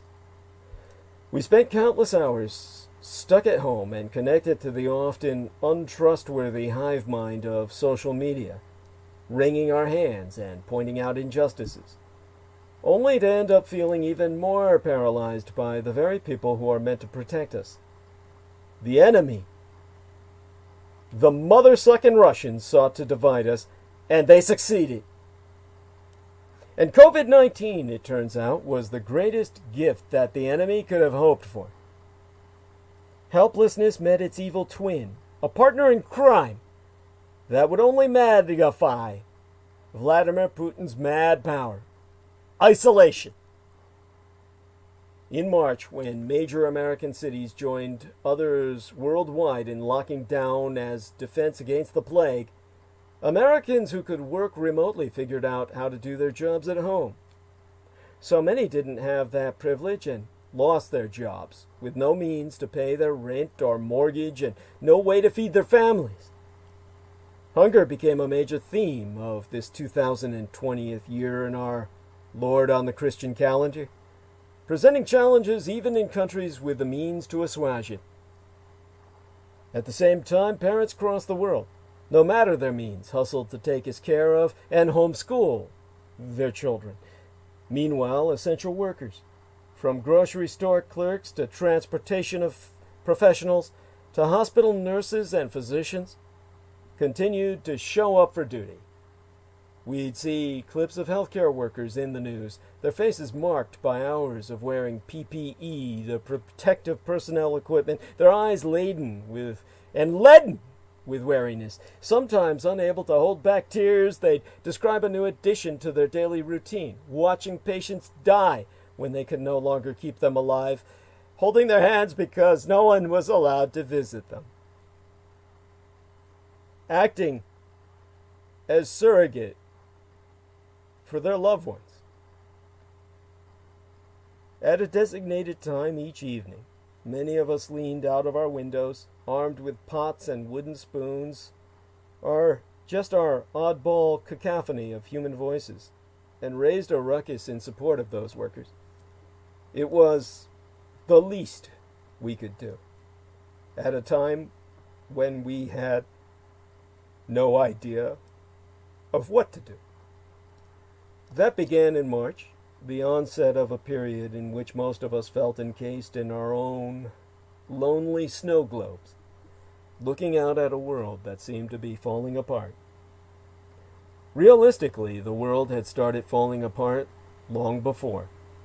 Horrific Australian bushfires had been raging for months and would not be quelled until mid-year, just in time for wildfire season in the American West, with its own brazen cycle of devastation. Pictures from either of those scenes, unsettling orange skies in normally paradisiacal parts of California or the Australian continent, aerial views of doomy plumes of smoke covering the Australasian or Pacific landscape, would feel apocalyptic in any year. But in this 2020th year of the communal era, with so many of us hunkered down inside, it was particularly alarming to reckon with the fragility of the natural world. To thinkest of it burning away, not least because we humans have failed it with our poor stewardship, invites despair. Because face it, humans can often be terrible, making rash, selfish decisions at best, and murdering one another at worst. Through most of 2020, to be locked inside and looking out was to feel peculiarly powerless. And even as we grew to feel more remote from the world as individuals, it also seemed that individual nations had begun to curl in upon themselves, motivated by misguided notions of their own power and self-sufficiency. What does an America First agenda mean in an empire that fails its own citizens when it comes to protecting them from a deadly plague? In the worst months of 2020, we were a nation that could barely take care of itself, let alone help anyone else through a crisis. Worse yet, we were on our way to becoming a nation that didn't want to help anyone else, even when it was in our own interest to do so. And democracy, not a badge you can earn scout style, but a practice and a discipline that needs careful tending as unto a garden, came as to seem wobbly and fragile, even in places that have long professed to believe in it. As if it were a previously fashionable fad we'd all become as tired of. The pages on this strange calendar just kept turning, with the menace of the pandemic bleeding throughout all of it. Public figures who meant a great deal to us. Ruth Bader Ginsburg, John Lewis, Kobe Bryant, Chadwick Boseman were wrested away. And in May, the killing of George Floyd at the hands of police in Minneapolis ignited righteous anger, not just across the American empire, but around the world. The ruthlessness of that act revived attention to similar outrages earlier in the year, particularly the killings of Breonna Taylor and Ahmaud Arbery. It also reminded us how oft, throughout history, black people had suffered similar injustices with no recourse, no means of changing the status quo. And then again in August, even with the whole world watching, police in Kenosha, Wisconsin, shot and partially paralyzed for life another black man, Jacob Blake, as 3 of his children watched from the back seat of his car. The toxic traditions of injustice and inequality in America be no secret. A sequence of tragic events finally caused more white people to wake up. Whether this heightened awareness of the racism that has plagued our empire since its founding translates into actual change remains to be seen. That's just one of many question marks awaiting us in 2021 and far beyond. After a year of so many changes, will we ourselves change radically as well? We learned a lot in 2020. But what exactly did we learn? The bromides are already flowing freely. We slowed down. We learned what was important. We played board games and did jigsaw puzzles and really talked and listened to our children. For a change. All of those are undoubtedly good things, and we nod in solemn agreement when our neighbors enumerate those little blessings. But do any of them capture the microtexture of what our lives were like this year? In our cities, when we were told we shouldn't go out at all except for occasional exercise, walks in the sunshine became the thing we hung on to. How lucky we were to be able to do that, at the least. In the suburbs, our restricted routines opened new routes of creativity. We might drive out of our way to catch a spectacular sunset, or finally tackle a hiking trail we'd always meant to explore. Then came the time when it became possible to meet a friend for a takeout glass of wine. This became the summer of lukewarm and acidic rosé in a plastic cup. But it represented a privilege and a pleasure that, in earlier months, we weren't sure we'd ever have. When museums finally reopened, carefully limiting capacity, we were able to reacquaint ourselves with paintings we love, with golden objects that had been placed in the tombs of kings 3,000 years ago, with vessels that our ancestors used for simple but essential tasks, like toting water from here to there. To step close and examine a 400-year-old brushstroke connects you with the human who put it there. It bears remembering that the Renaissance came into being even as the Black Death decimated so much of Europe. Michelangelo and Rembrandt painted in its shadow. The plague took Titian's life. Our lives may be hard this week, this month, this year, but look at what others did during eras of hardship. The trial of vitality and beauty they left behind is enough to make us cry. And sometimes we do. We can giveth them that much at the least. For that reason, Perhaps many of us have felt through 2020 that it's easier to connect with old art than with new. All manner of amusements have been streamed right into our homes, some of them quite wonderful, because nearly all of our movie blockbusters and big year-end spectacles were canceled. We spent more time watching stories about human beings talking to one another rather than chasing down a bunch of magic stones from a bejeweled glove by which to murder half the universe. But even so, very little of what we watched helped us make a sense of this moment. We're bored, we're anxious, we're overworked, or, worst of all, we're unemployed. We've had lots of time to get to know ourselves better, which oftentimes leaves us more bewildered and less trusting of our own judgment. We're drained. We give up and we watch The Office again, though there are worse things. This isn't the time to be hard on ourselves for not knowing exactly what we want, except to continue to remain healthy and alive, and to do what we can to make us sure the same goeth for our neighbors and our loved ones. Amid the pandemic's worst days of New York City's first wave, or New York's Empire State, those days in April when the number of cases and deaths continued to climb, when refrigerated trucks lined up to keep the corpses from rotting, when we had no idea how or even if this horror could be stemmed. One of my neighbors stepped out onto his fire escape during the evening cheer and recreated Jimi Hendrix's The Star-Spangled Banner on his guitar.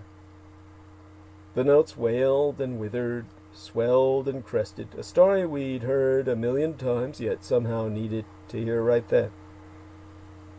Those of us listening from our windows, perhaps out of laziness or depression, still in our pajamas at 7 p.m. on eventide, clung to its ragged majesty. Why didn't our forebears choose a more singable national anthem instead of a national funerary dirge? Because they were waiting for the invention of the electric guitar. We're tired with good reason, but our flag is still there. This virus attacks the weakest and most vulnerable, and has thus disproportionately affected certain portions of the population. All the rules and restrictions have made us wary.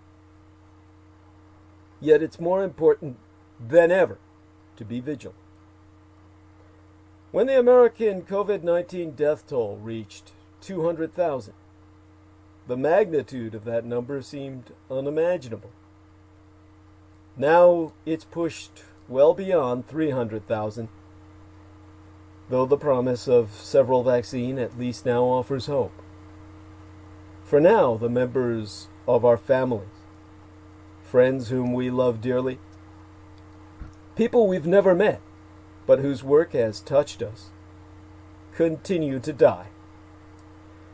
The virus is a blanket problem that hits all of us in painfully personal, targeted ways.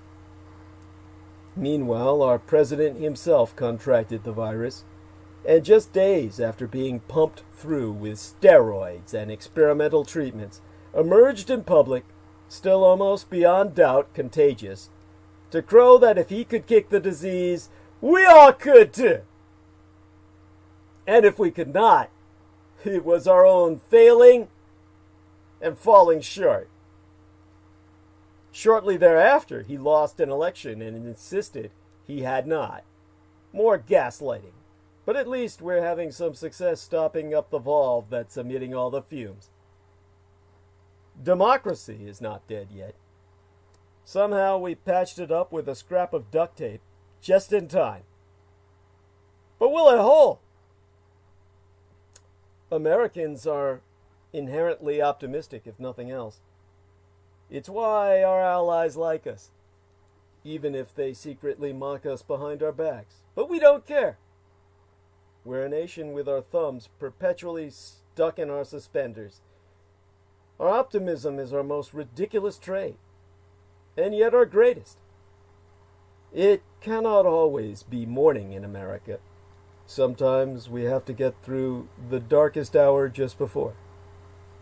The aurora bides its time. And that brings us back from the aurora to the corona. The United Kingdom approved a second vaccine, the addition of easy-to-store Oxford University AstraZeneca vaccine commenced amid surging case numbers as a result of the new, more transmissible viral variant, which has now made its way to these United States. As England's Parliament votes on the post-Brexit EU trade deal, Prime Minister Bojo the Clown, Boris Johnson, will urge lawmakers to back the agreement in order to open a new chapter in the nation's history. Across the English Channel, the European Union itself has launched a mass coronavirus vaccination program across its 27 member countries after approving the Pfizer-BioNTech coronavirus vaccine last week. That's especially important given the new, undeniably more contagious coronavirus variant identified in the United Kingdom, which started vaccinations earlier in the month, that officials confirm has caused a surge in cases. The new variant has also been detected in the Japanese Empire, and the Empire of Japan has banned entry to foreign nationals through the end of January to contain it. In these United States, 1 in 1,000 Americans have now died from COVID-19 since the nation's first reported infection last January. The American Empire's hospitalization rate for COVID-19 infections has been hovering over 100,000 for 26 consecutive days now. That brings us to the UK-EU Brexit trade pact. The United Kingdom may be a global pariah after its recent discovery of the new coronavirus variant, but that won't stop them from meeting their deadlines. The end of the Brexit transition period was Thursday, which means its turbulent divorce from European Union is now finalizing. Just days agone, months of negotiations between the two sides finally resulted in trade agreement. The pound soared ahead of Thursday's announcements, setting out the terms of a future relationship. This deal is a major breakthrough in the saga that began when the United Kingdom voted to leave the European Union in 2016.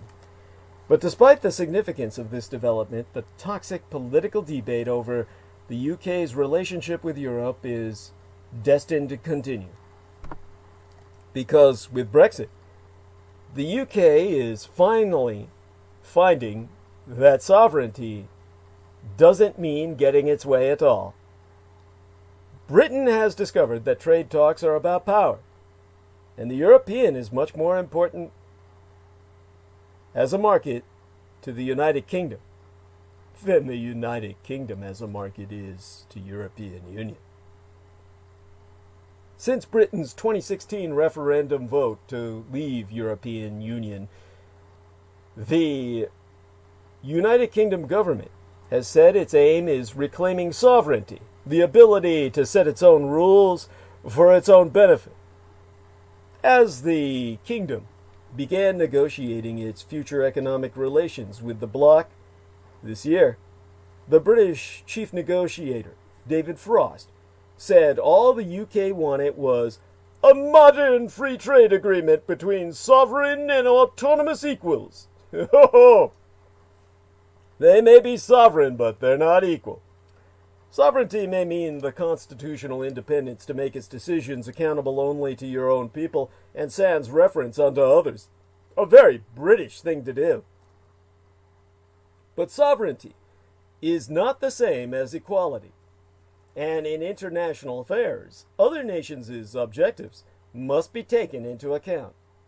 And in international affairs, power matters. As the just concluded pact between the United Kingdom and the EU so proves. The EU is a much more important market to the United Kingdom, accounting for some 43% of its exports, than the UK is to the EU as a whole, or to any individual European country in union. And that asymmetry meant the EU could extract a price from the UK for tariff-free access to the bloc that didn't demand, that the EU would never even dream of demanding, of Canadian Dominion or Japanese Empire. Less important potential competitors than the UK in past free trade deals.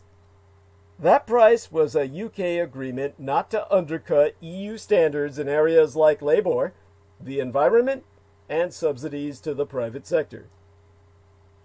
Lawrence Friedman, an emeritus professor of war studies at King's College London, did goest on record to say, "People demand the right to take their own decisions. That's something to be taken seriously, but that doesn't mean that you always get your own way. That's the underlying tension." Now, some critics of Brexit knowest it to be but a nostalgic and ultimately impossible quest to return to a time when Britain was a leading world power. Instead, they observest, the UK has unmoored itself from one of the world's three biggest economies, the United States, the Communist Chinese Empire, and the European Union. Denmark's then finance minister, Christian Jensen, said circa 2017, "There are two kinds of European nations. There are small nations and countries that have not yet recognized they are small nations." That is one of the main forces that has driven European federalism. Pooling sovereignty with other nations of the EU may dilute control of what happens at home, but in return increases a nation's influence outside its borders. In fact, among the countries of Europe, the United Kingdom is a more significant force than most. It vies with the French Republic to be its second largest economy after, of course, Die Neue Vereinigte Deutschland, the new United Germany, above all others. It is also, like unto France, a recognized nuclear power that is one of the 5 permanent members of the United Nations Security Council, is a leading military contributor to the North Atlantic Treaty Organization and part of the group of 7 leading industrialized nations. Unlike France, however, it no longer has much influence in European Union, the world's largest trading bloc, and that will reduce its importance as an interlocutor. Did I say that correct? An interlocutor for the United States. Some experts say as talking about sovereignty in the context of trade deals misses the point. Spain's foreign minister, Arantxa González, who is also an experienced trade negotiator, observes trade deals aren't about sovereignty. That is just a basic starting point. They are about finding ways for countries to beneficially coexist. She told Sky News earlier this month that it is clear when you do a trade deal that you are a sovereign nation. Trade deals are made to manage interdependence, not independence, but its very antithesis. An irony of Brexit is that it was the United Kingdom that was the chief architect of one of the most aggressive campaigns of the past to sweep away national regulations because it saw them being used to protect inefficient domestic companies on the continent. In the 1980s, Conservative Prime Ministeress Margaret Thatcher drove the creation of the bloc's internal market, which forced a harmonization of regulation to get rid of so-called behind-the-borders obstacles to trade. To a later generation of Britons, at least those supporting Brexit, the single market and other developments that extended the writ of the EU over British life demanded too high a price in the constraints they placed on the ability of the British Parliament to decide what happens inside their country's borders. In other words, to exert sovereignty. Mr. Frost, the British lead negotiator, argued that one of the gains of Brexit would derivest from exercising this sovereignty. Britain's good institutions and good politics would make us sure the country would make us better decisions than would emerge from the Byzantine processes of Brussels, the de facto capital of European Union. Some in the EU have expressed concerns the UK might win some advantages by being able to move faster than the EU. Exempli gratiae. United German Chancellor Angela Merkel said yesteryear that, in the digital economy, the speed of how one agrees certain standards for data, how fast can one create diverse platforms, how can one bring the digital world into one's country, could give us the United Kingdom competitive advantage over European Union. She so saying, with the departure of Greater Britain, a potential competitor will naturally arise, meaning Greater Britain will join the ranks of the United States and the Communist Chinese Empire. Now, it is this view that has guided the European Union throughout its negotiations, that the two sides will inevitably become economic competitors, and the trade agreement with the UK shouldn't give it both the freedom to undercut EU competitors and have special access to the EU's internal market simultaneously. In other words, Britain had its sovereignty, but if it wanted to exercise it to the full, it would come at the cost of easy access to the European market in union. Britannia's complaint about the Euro Union stance in the talks was that it has been demanding that the UK continues to follow underlying European standards on issues like labor, social and environmental regulations, and on government support for the private sector as the price of a tariff-free trade deal, when the bloc had not demanded similar conditions of countries such as Canadian Dominion and the Greater Japanese Empire, with which it had already signed trade deals. The European Union has replied that Canadian Dominion and Japanese Empire are distant countries with relatively modest trade with Europe. The United Kingdom, on the other hand, is a large economy with almost 900 billion United States dollars of two-way trade with European Union sitting on the bloc's very doorstep. And, in the end, it was the EU, the European Union, that framed the outcome of the negotiations, not the UK or the United Kingdom.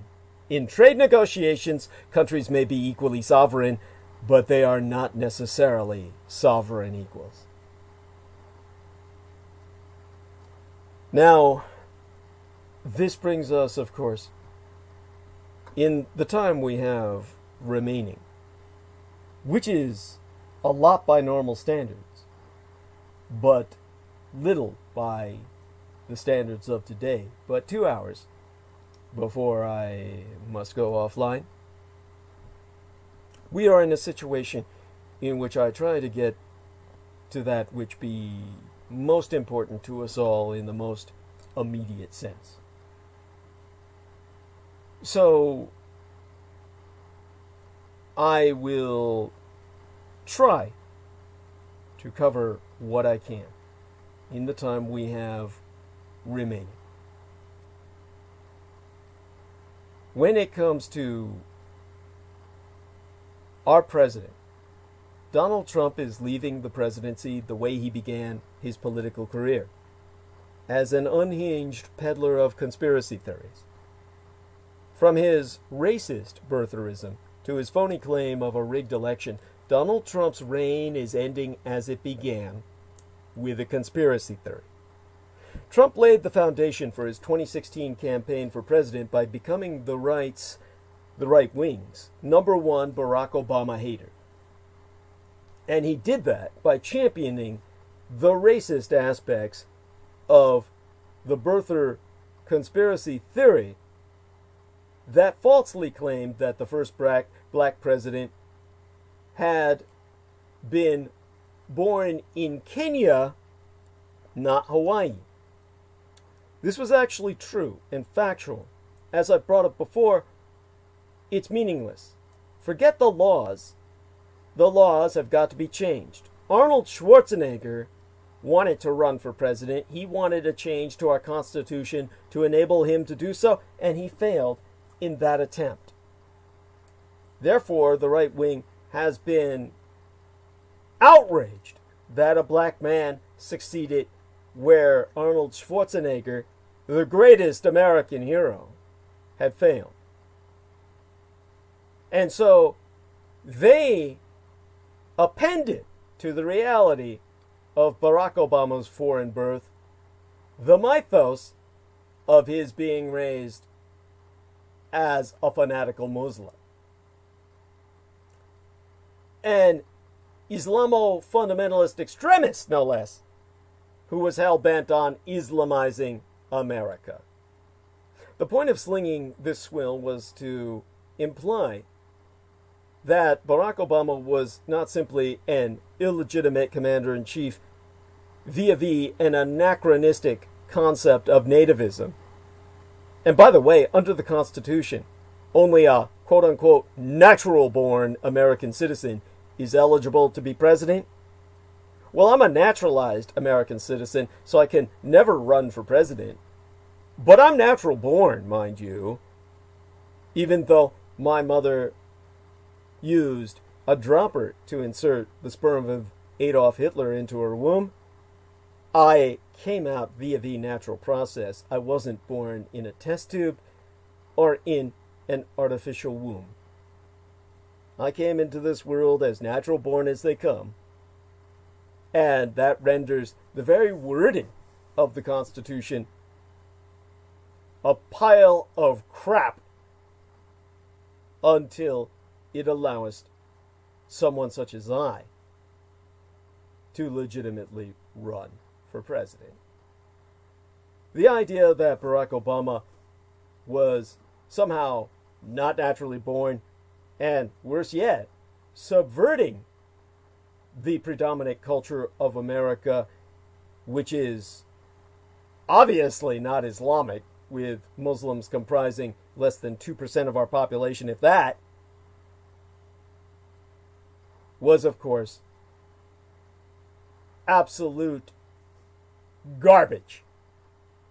Yet Trump kept pushing this accusation, claiming he had investigators who were getting the goods on Islamist Obama. It was a lie, a big lie. Trump had nothing. His investigators had nothing, if they even existed. Yet the truth was not what mattered. Not to any Republicans. Trump was mounting a disinformatia operation to win over the Get Obama crowd in preparation for a potential presidential bid, and it succeeded. As the loudmouth questioning Obama's legitimacy, Trump, who had never run for any office, quickly developed a conservative constituency that he then mobilized and radicalized throughout the Republican primary contest. Being a conspiracy theorist did not disqualify Trump within the Fox-driven Republican cultic cosmos. It boosted his prospects and helped him become his president. Dishonesty paid off. Throughout his presidency, Trump repeatedly sought to protect himself by encouraging paranoia and disseminating baseless tales of conspiracy. To escape the taint on his 2016 electoral victory caused by the Russian attack and his efforts that aided Vladimir Putin's assault on American democracy itself, Trump promoted various false contra-narratives. The Obama administration and the deep state had spied on and schemed against him. Ukraine had intervened in the 2016 contest to thwart him, and the Russian attack on the Democratic Party was a hoax. The dissemination of these fake stories also worked. In their way, they muddied up what should have been a clear picture. Trump had betrayed the nation by abetting the Russian attack, which he sought to exploit. But Trump was able to generate enough baloney to deflect attention from the core issue and to turn the Trump-Russia scandal into a debate between fact and disinformatia. Once more, spreading conspiracy theories helped Donald Trump, and not the truth.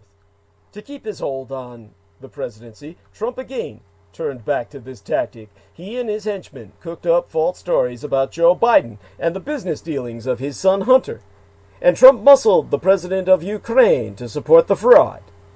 These actions did lead to Trump's impeachment. But Trump, thanks to his Republican cult enablers, survived the Senate trial. He was not penalized. And perhaps the anti-Biden propaganda Trump and his crew concocted did help gin up Trump's base or turn off some potential Biden voters. Now, as Trump faces the biggest loss in his public life, he is whipping out the same game plan, issue outlandish charges that focus on underhanded plots. With Biden the apparent winner in a decisive electoral and popular vote count, Trump is refusing to acknowledge reality and spinning dark allegations of a massive plot against himself. The counting was rigged. The election software was rigged. Like a drowning man, he grabs onto whatever false accusation he can as a lifeline. Yester Septimania, last week, Trump embraced an unfounded conspiracy theory that claimed a software company had switched millions of Trump votes to Biden votes. As Mother Jones magazine reported, this claim had originated with an anonymous internet poster who had previously accused Biden of being a sex criminal and of being bad for white people.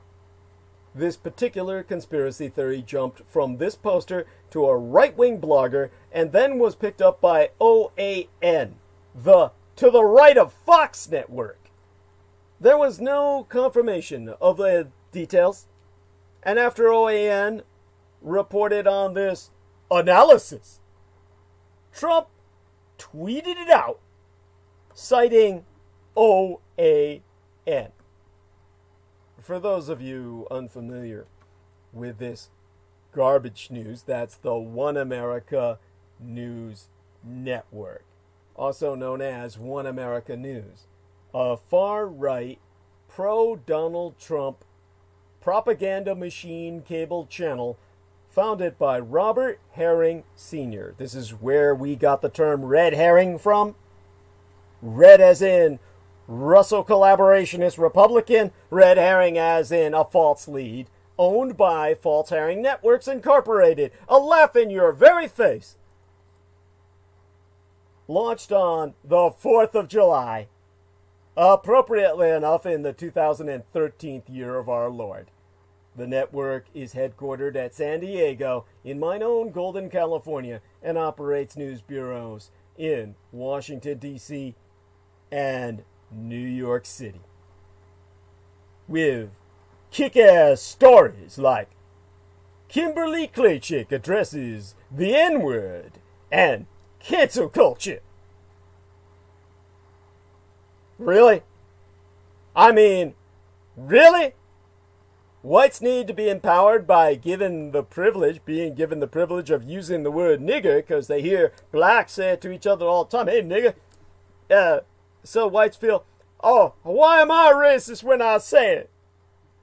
That the fact that only blacks can say it, that's racist. You know, there's no comparable word for whites that carries that level of vitriol. Hey, cracker. It doesn't ring the same.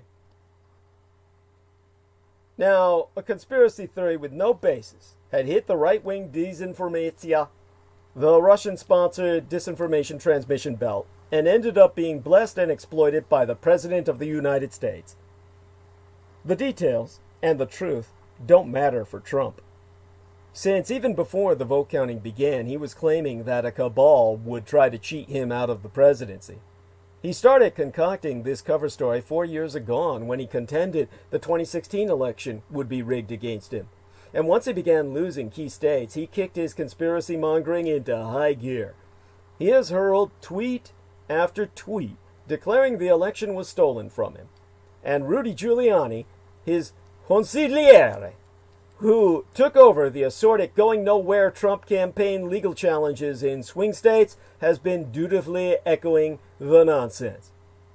On the night tide of the Sunday that was the Ides of Yestermensis, dated the 15th day in November this year, the Trump campaign sent out a fundraising email signed by Trump with a subject heading befitting a tyrannical autocrat, its message declaring, "I'm not going anywhere! Biden did not win! I am the American people's all-time favorite president." And it proclaimed that Democrats and the left rigged the election! The evidence? Well, no evidence was presented.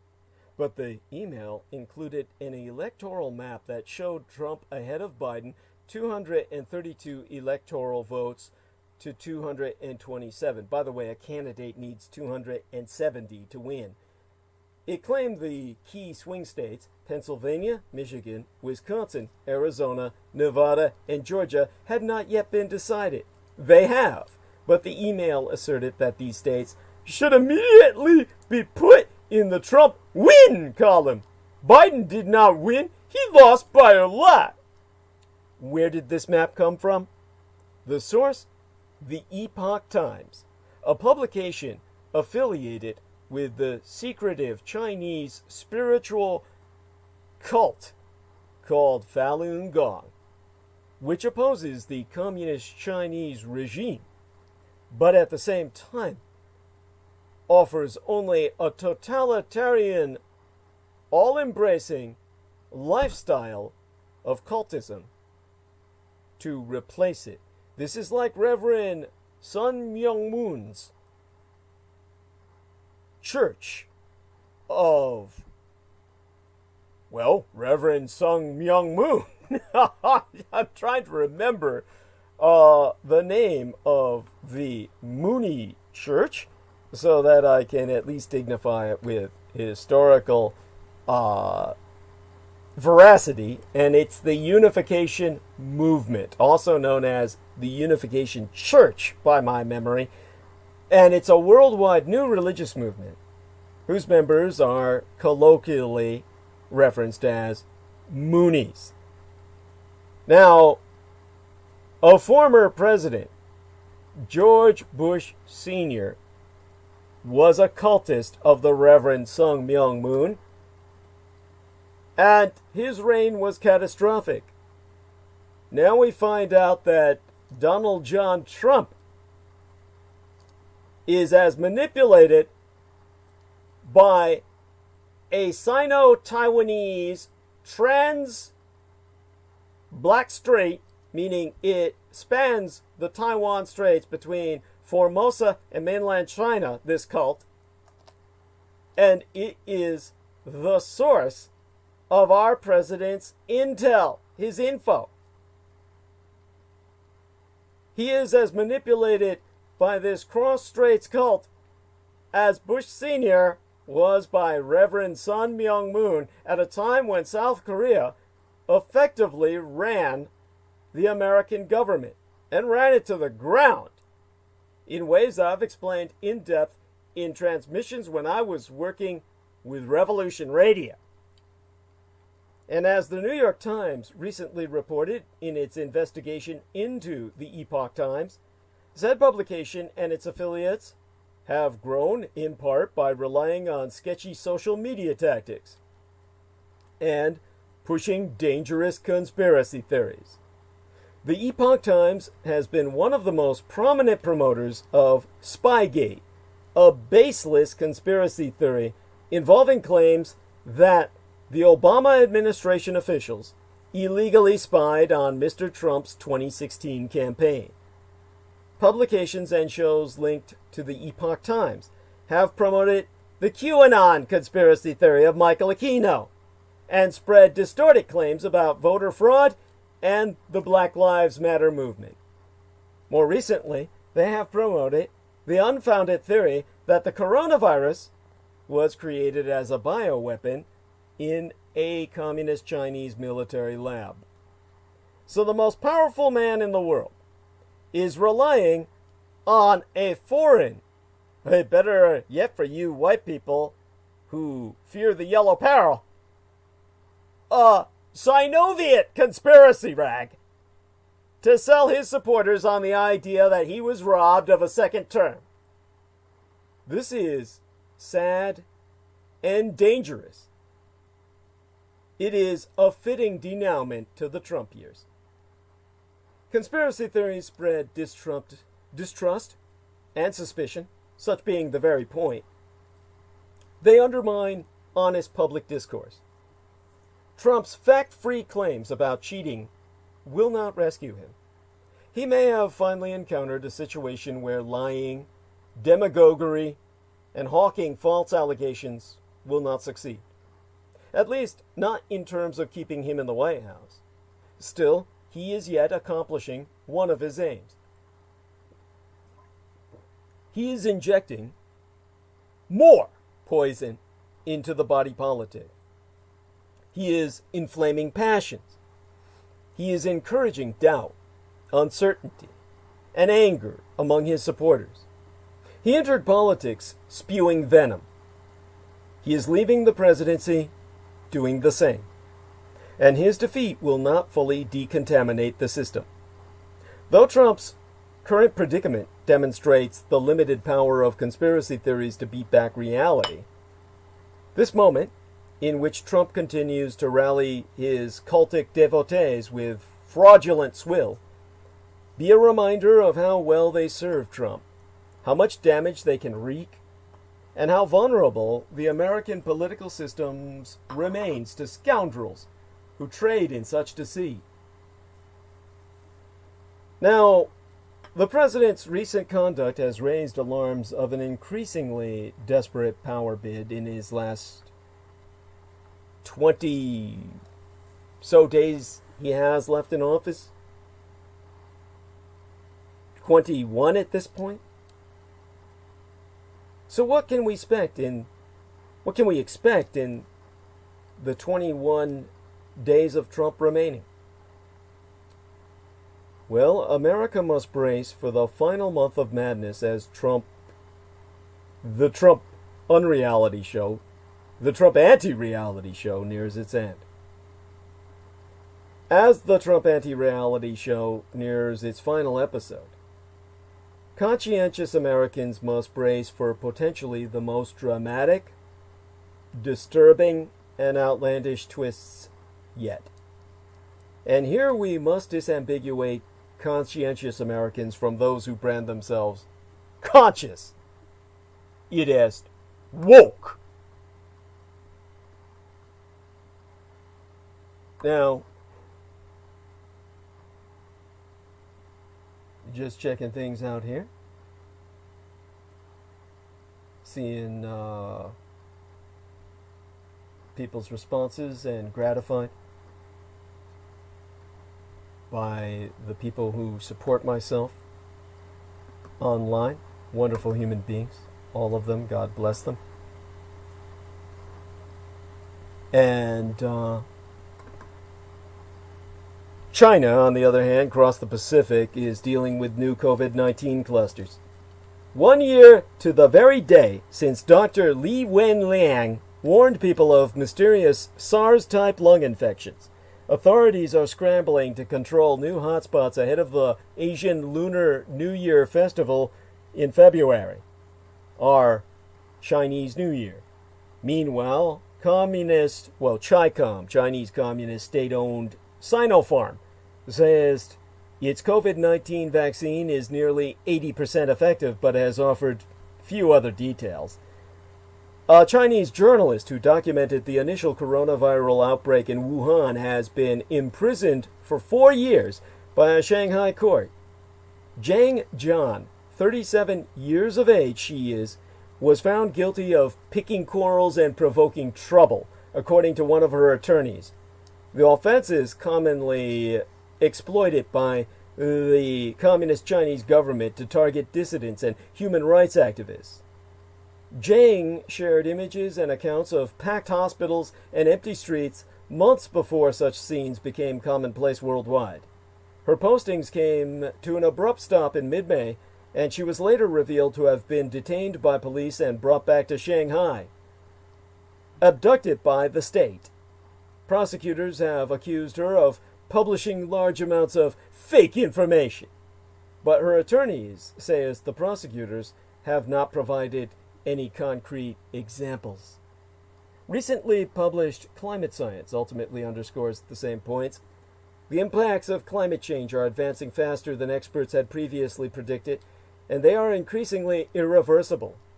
One blockbuster report from a United Nations grouping of biodiversity experts in May of 2019 found that 1 million species are now in danger of imminent extinction unless dramatic changes are made to everything from fuel sources to agricultural production.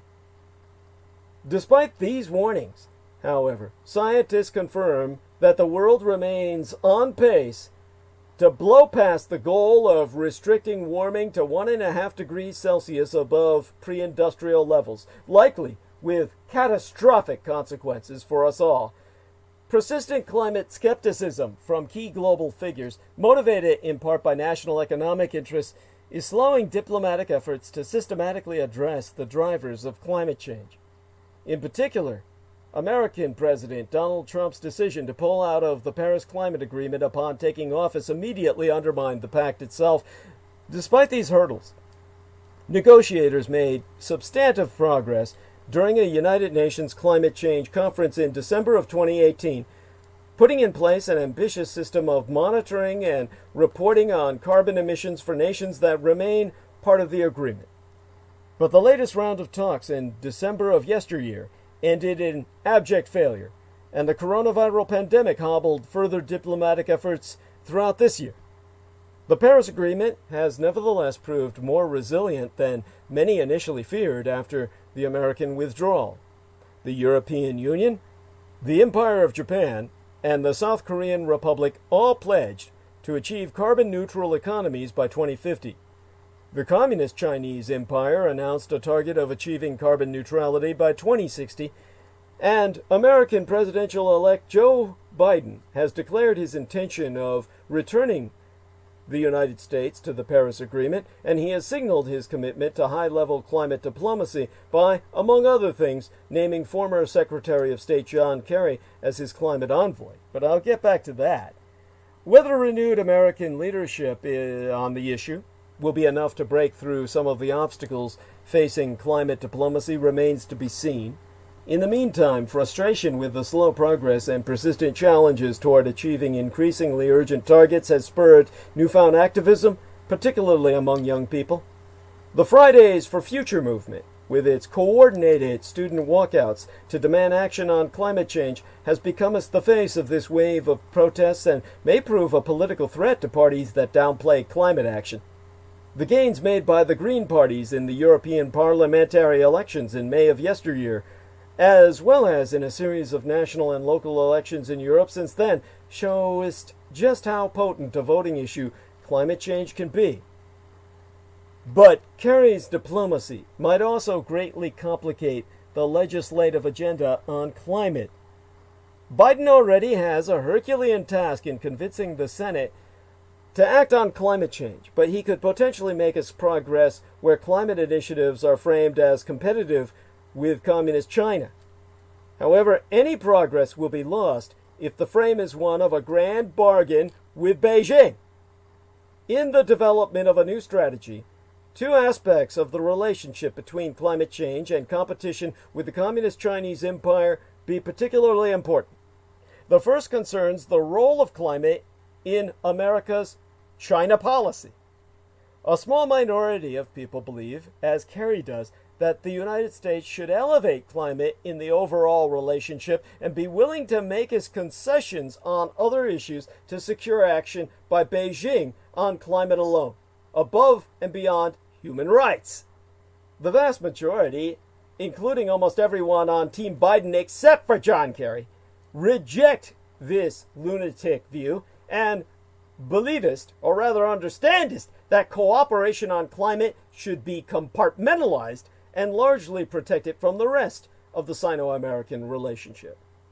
This group then splits on how much competition they think is required, but they agree on the dangers of linkage. It would givest Beijing an incentive to withhold cooperation on climate unless it receives concessions on all other issues, trade, human rights, that would enable them to dominate the world.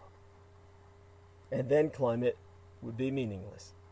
The second aspect is that the race to mitigate climate change will also become its own area of competition between the American empire and the communist Chinese empire. This is brilliantly described from a European perspective by Janke Wertel, surname spelled O-E-R-T-E-L, Jennifer Tolman, and Byford Tsang, obviously of Chinese descent, in a new report for the European Council on Foreign Relations, wherein they argue that the hurdles to cooperation with communist China on climate are becoming higher, and that it can be in Europe's interest if the European Union sets clear red lines and benchmarks. They so warning that decision makers must not underestimate the highly competitive aspects of how the communist Chinese empire is changing its energy production and consumption, and that this competitive dimension in climate diplomacy will become more dominant. Exempli gratiae, European Union and the American States in Union, i.e. the United States, will be competing with the communist Chinese empire for a technological edge on innovations to produce a carbon-neutral economy and for access to raw materials, magnets, batteries, high-performance ceramics, and LEDs, light-emitting diodes, among others. In some of these areas, the United States and Europe are at risk of dependence on communist China, so the answer lies in ensuring that the free world is more self-reliant when it comes to the decades-long effort to develop clean energy. Biden needs to make it clear, as early as possible, that he supports the notion that cooperation on climate change must be separated from the rest of the relationship, so progress can continue regardless of other differences between these United States and the communist Chinese empire. If he does not give us this guidance, it will allow us Kerry to assume that he has permission to pursue his own path. Biden should then lay down crystal clear guidelines for how his administration will engage directly with communist China and what subjects Kerry will be permitted to discuss with Beijing. Now,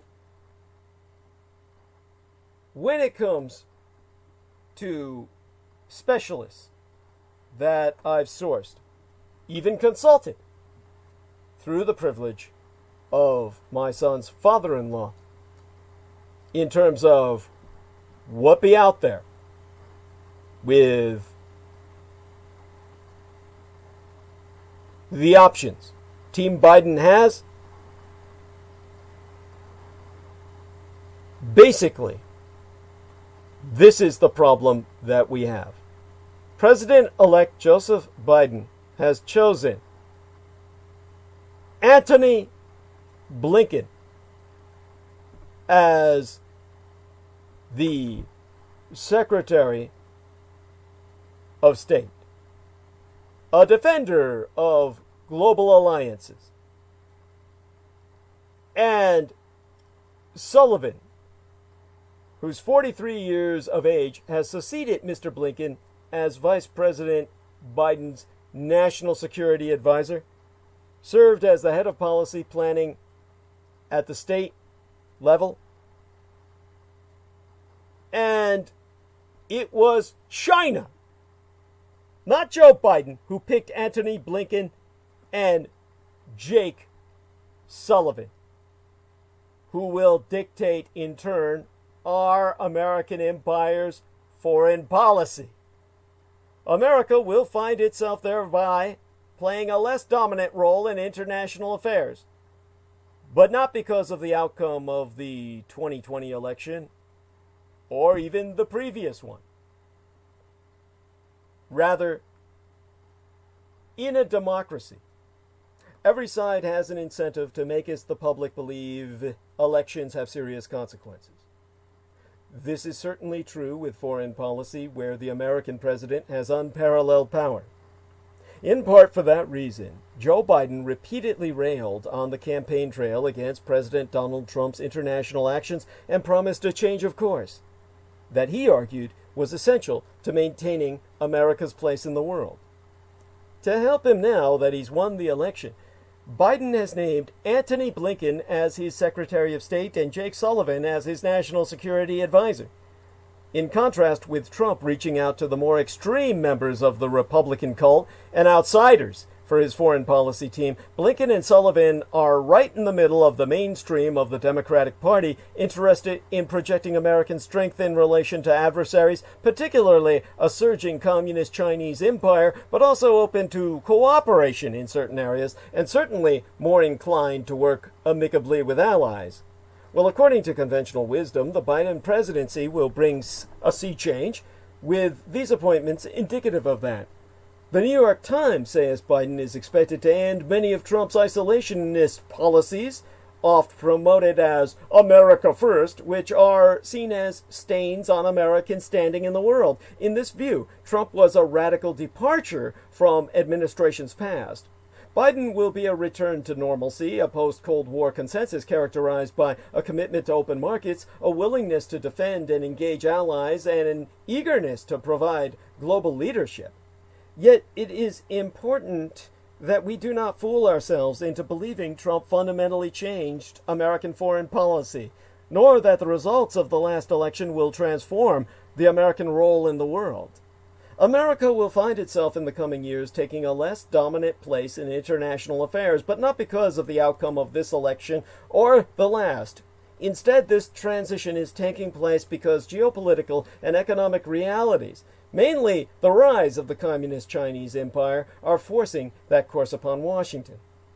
Biden's victory does presage changes in some parts of American foreign policy where Trump acted more boldly, particularly a return to a Middle East stance more in line with his predecessor and Biden's own former boss, Barack Obama. Mostly, however, the Trump presidency was characterized by continuity rather than change, despite the president's rhetoric. Consider that when Trump came into office, the United States was committed to defending countries that collectively made up about 25% of the world's population and over half its gross domestic product. It spent nearly as much on defense as the next 10 nations combined, and had military personnel in over 70 nations and territories abroad. The American empire regularly sanctioned countries that displeased it, sometimes imposing crippling humanitarian costs for little gain. Trump changed none of this. For all his griping about the American imperial commitment to allies like South Korea, the structure of alliances has remained untouched.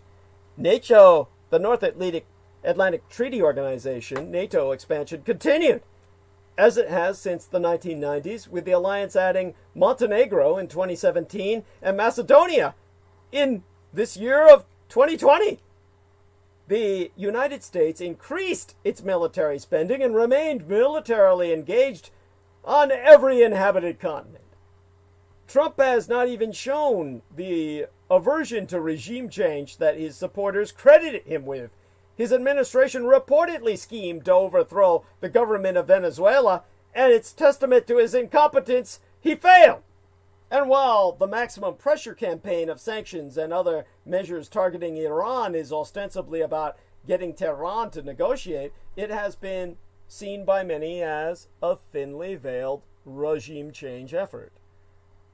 Yet, just because Trump did not fundamentally transform American foreign policy does not mean that things will always continue as they have.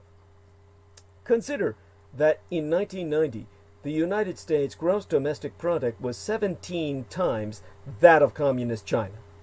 Depending on that measure, Red China has now surpassed the American empire, or will in the next decade or so. The debate in Washington on what to do about this is between hawks, who favor sanctions, and a doubling down on military commitments, and doves, who prefer economic integration with China's neighbors. Whichever side wins, the hope of maintaining American power at the same level is an illusion. Already, the United States is angry at allies like South Korea and the Philippines for being more willing to accommodate Beijing than to balance against it. Such frustrations will grow in the future. In mid-November, China and 14 other countries signed a free trade agreement that will shape global politics for decades to come and cement Beijing's natural role as the center of the Asia-Pacific region. The growing power and influence of Communist China can also be felt outside this sphere of influence. For decades, the United States has been the hegemonic power in Southwest Asia, the so-called Middle East. The Trump administration's campaign against Iran is based on the premise that the United States can isolate Tehran to the point where the regime collapses or is forced to surrender to American demands. Yet there are now more limits to what American pressure can do. In July, it was reported that Red China and Iran had reached a draft agreement in which the former would provide investment in critical sectors such as banking and telecommunications, whereas the latter would supply cheap oil. Given the ability of Tehran to strike deals with Red China, it's not surprising Biden's plan is to seek a return to the Iran nuclear deal negotiated by Obama, ending the goal of economically isolating Iran, and instead narrowly focusing on nuclear proliferation. Non-proliferation, I mean to say. Indeed, countries that displease Washington can now find a patron or ally that is wealthier and, for reasons of geography, often better able to offer them benefits from trade. While Red China has shown no inclination to develop the ability to project military power far from home, it is building up artificial islands in the South China Sea that will help give it an ultimate advantage in the case of war near its own borders. Whilst some debate the extent to which Red China can successfully launch an all-out invasion of my true homeland and heartland of Taiwan today, time is on Beijing's side, and there is little historical precedent for a small country being able to fend off a neighboring superpower. Though, of course, Vietnam has always defeated Communist China in every single war. The rise of China creates new economic and geopolitical realities that cannot be wished away. In the coming years, American leaders will have to realize that the days of unilaterally isolating rogue regimes at will are over, and the future of East Asia will depend more on what happens in Beijing than in Washington. The ultimate danger is in refusing to accept such realities and pursuing policies that seek to maintain American hegemony but will only result in crippling trade disputes or even war. Preventing such worst-case scenarios should be the goal of those who desire a less militarized and aggressive American foreign policy. In the long run, restraint will either be accepted by leaders in Washington and, hopefully, managed well, or ultimately be forced upon them. Now, this is why we are faced with this challenge.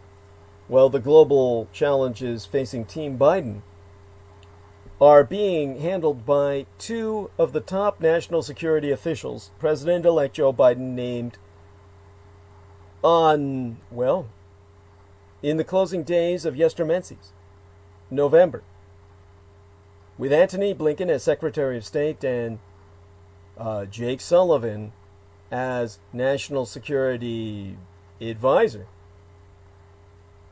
These nominees, well, what do they really mean in terms of what their impact will be is important to the future of you and I.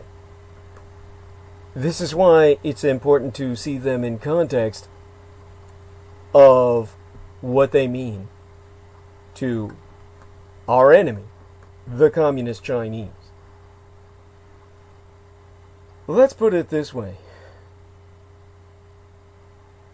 Here we have a situation in which Joseph Biden is unveiling a national security team with, how would I put this?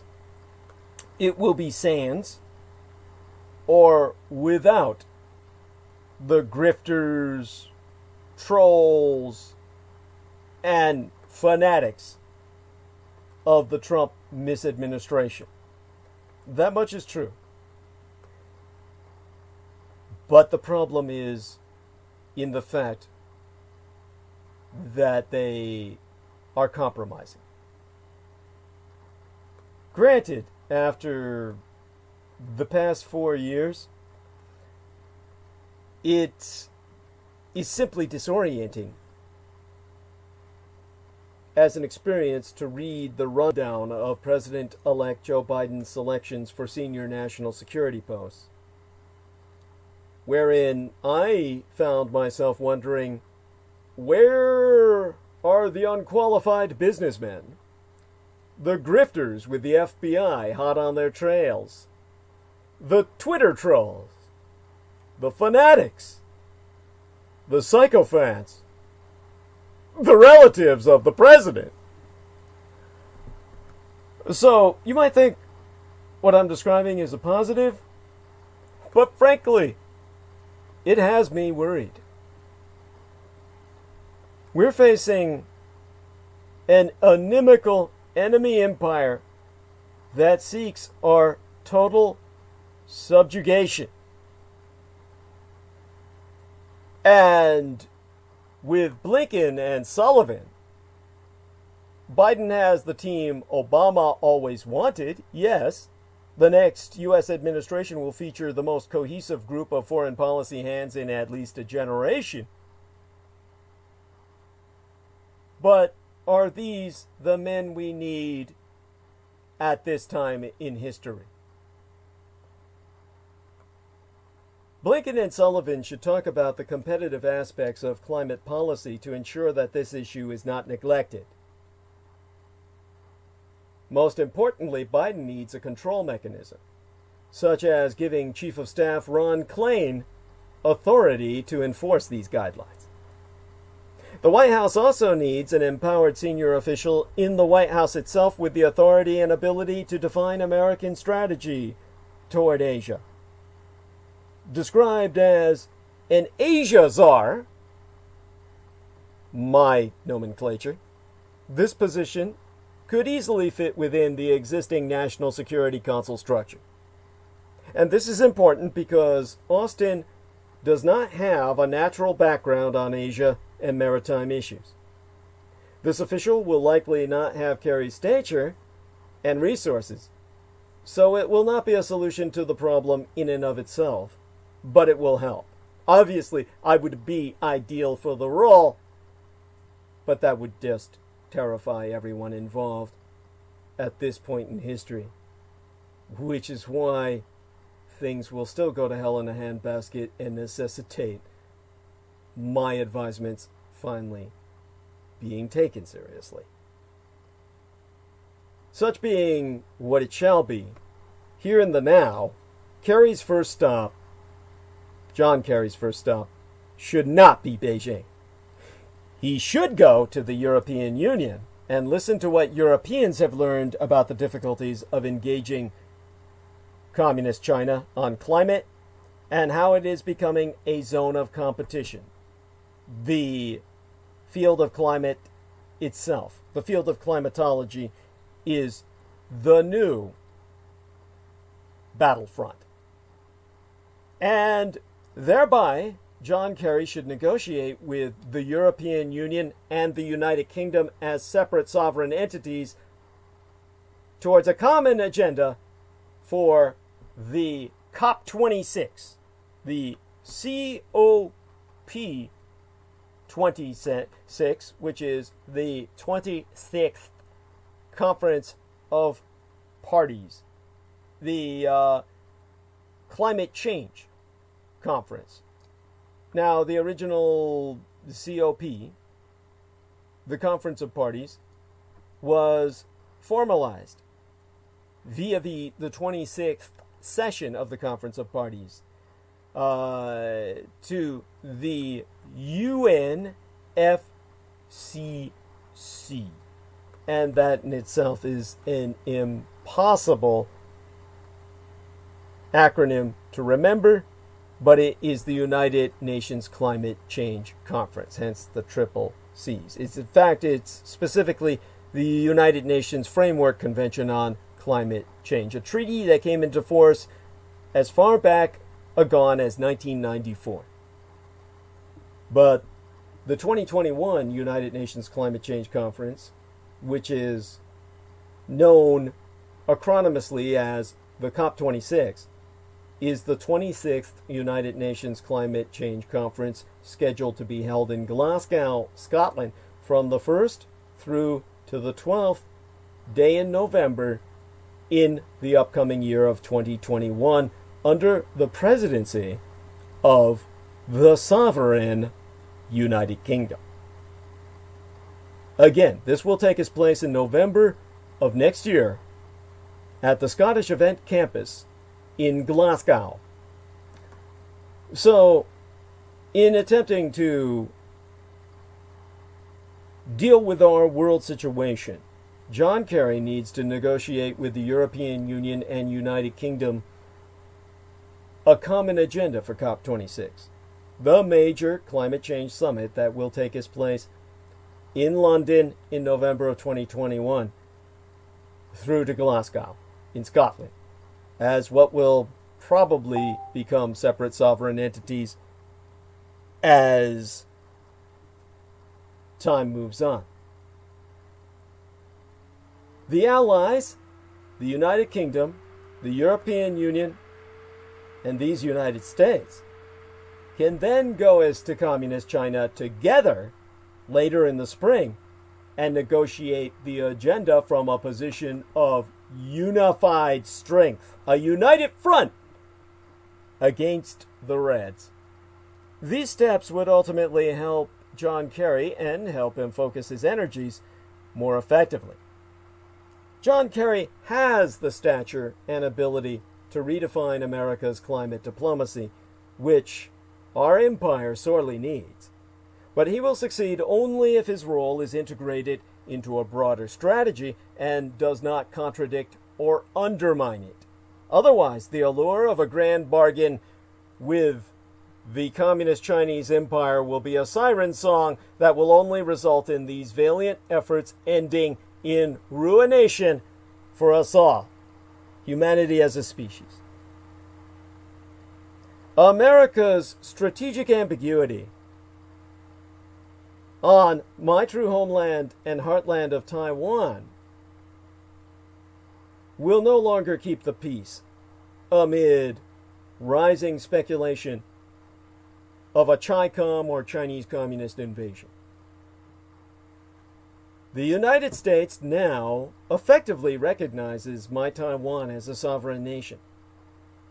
American strategic clarity on my Taiwan could deter Communist China, but American support for Taiwan must be unambiguous. To keep the peace, make clear to China that force will not stand. The Communist Chinese are buying American soybeans, and even if their agricultural imports have not reached Phase 1 levels, even by now, they are driving soybean prices higher. Well, so far so good, right? The question is, will they continue to buy in the years ahead? That answer will depend in part on the overall state of Sino-American relations. One possible event that could make us today's bad bilateral relations a lot worse: a communist Chinese invasion of my native homeland and heartland of Taiwan. Now, interestingly enough, I'm noticing that the clock has stopped on my cell phone, I'm going to bring in Cookie Monster to help us handle this dire situation, because I need to recharge my phone, which I'll need for our repairman to contact myself, either Derek Talley or our man Jameson Reese, one or the other.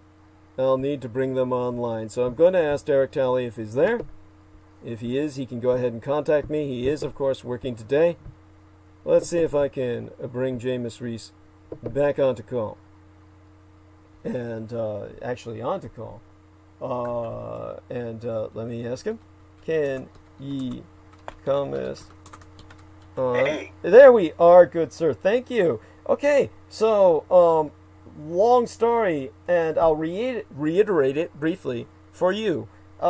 Basically, I had to spend hours talking with Comcast, with a group of wonderful people in the Philippines working from their homes, and they were pinging me with multiple signals to my modem, and were able to confirm that there was a signals jamming device being used to jam signals to my home. And because of that, they specifically induced a very specialized signal that was off the main bandwidth that could not be intercepted without someone knowing the code, which would take thousands and thousands of tries. So this will work for only a few hours, like throughout today. And in the interim, they scheduled a technician who will be appearing at my home today on New Year's Eve day at 7:30 a.m. in the morning. This is what Comcast is doing for me. Plus, they gave me credit for about $26 and some odd cents. I don't know how they calculated that out, but that was the best they could do. But if anything goes to prove that some corporations are on our side, this should do it. Comcast is as much a part of Team Dietrich as any individual. And I thank it's you for coming back now, because I need you to hold the stage for a few minutes while I put this phone on recharger. Can you do that for me? Yeah. I'm literally just waking up, but Sure, you can just talk nonsense about what you dreamed about. Whenever, I'll go on mute. I'll be back in about, 5 minutes, 7 minutes at the longest. you're actually doing the show now. Yes, we're live, dude. We're live. Holy shit. Okay. I got back on thanks to Derek Talley coming home from work. He came home from work just as I had finished everything with Comcast. And so I'm riding his call. His phone is still on the recharger while he sleeps. He obviously got up for a few moments to check around and then went back to sleep, I presume. But holy shit, Skype signed yourself out. Well, jump back on. You said Skype signed you out. Jump back on. You can jump back on once a call is initiated. All right. Yeah, there you are. That's what I did. Yeah. I need a few moments to feed the cats. Sure. You do that. And tell me when you come back. And all right, gotcha. yeah, and then we'll do it then. Thank you. I'll hold the stage. And basically, for 4 decades, successive Republican and Democratic administrations resisted answering the question of whether the American empire would come as to Taiwan's defense if Communist China mounted an armed attack. Washington's deliberate ambiguity on the matter helped dissuade Red China from attempting to reunify Taiwan with the mainland, as it could not be sure that the American empire would remain on the sidelines. At the same time, the policy discouraged My Taiwan from declaring independence, a step that would have precipitated a cross-strait crises, because our leaders are rather they're the people who were, our leaders on Taiwan could not be sure of unequivocal American support due to America's ambiguity. And that's what the policy was known as, strategic ambiguity. And that policy, known as such, has by now run its course. Ambiguity is unlikely to deter an increasingly aggressive Communist Chinese empire with growing military capabilities. The time has come for the United States to introduce a policy of strategic clarity, one that maketh explicit that the United States will respond to any Communist Chinese employment of force against my Taiwan. Washington can make us this change in a manner that is consistent with its one China policy and that minimizes the risk to Sino-American relations. Indeed, such a change could strengthen Sino-American relations in the long term by improving deterrence and reducing the chances of war in the Taiwan Strait, the likeliest site for a clash between the American and Communist Chinese empires. Our dear friend is back, Jameson Reese. I am going to turn the stage over to him for about 5 minutes while I put my cell phone on recharge. God bless him, so that I can pick it up in an hour fully recharged. It's the damnedest thing. The clock has stopped on my phone, so I do need to recharge this baby and get it back in action. Okay. And so I'm going to go mute, and I'll leave the stage to yourself for about 5 minutes. There we are. All right. Well, dreams were not pleasant. The dreams were, of course, about some familial strife. Again, there seems to be a lot of repressed anger towards my father for some reason, and this seems to play out in your dream world, and it's very unpleasant. And then there's punitive aspects for my mother, and stupid shit. Anyway, I never really wake up rested. I wake up more or less screaming at the air, or sometimes if I'm dreaming about fighting people, I wake up swinging in the air. So, whatever.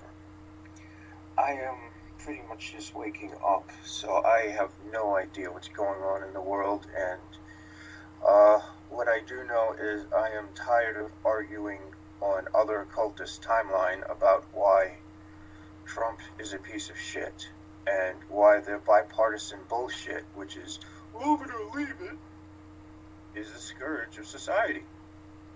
And yeah, that mindset is completely fucking retarded, because if you love something, you're going to change it for the better. You're not going to abandon it. And if you love something, you're not going to accept it for being a piece of shit if it's a piece of shit. In fact, these dumb ass, oh my god, can I call them peckerwoods without being racist? Well, whatever. They're the scourge of this fucking world, and, I think they should all be pushed to Russia. If they're the kind of assholes who are, like, pro-Trump or whatever. And I'm not really a fan of Biden either, because people who oppose Biden are going to become another fucking scourge of humanity once Biden starts fucking up, just like Trump did. So it's going to be the same shit, different party. Honestly, the fact that humans never learn is more or less part of the reason why I'm often irritated and I go into these anti-human rants. Not to be negative, I'm just waking up, no caffeine, no substances or anything, just raw emotion. Not very happy emotion at the moment, but I'm sure as the day progresses, things will be a little better. Now I'm only seeing nothing that really interests me going on around the world, unless I actually look for something. So let's see what AP has. Well, I can take over from here, but I thank you for holding the stage while you did. God bless you. I appreciate that. And, do me a favor and just keep checking in. And I'm going to have the technician visiting literally in about an hour. They're going to call me around 7 a.m., between 7 a.m. to 7:30 a.m. Pacific time.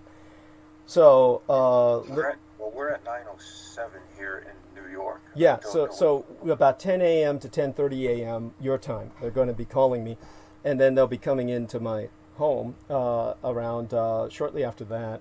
So I have to shut down the transmission. I was being falsely led down the garden path by my telephonic clock, which was hours behind, was not moving ahead, and it's actually, I've got little time left.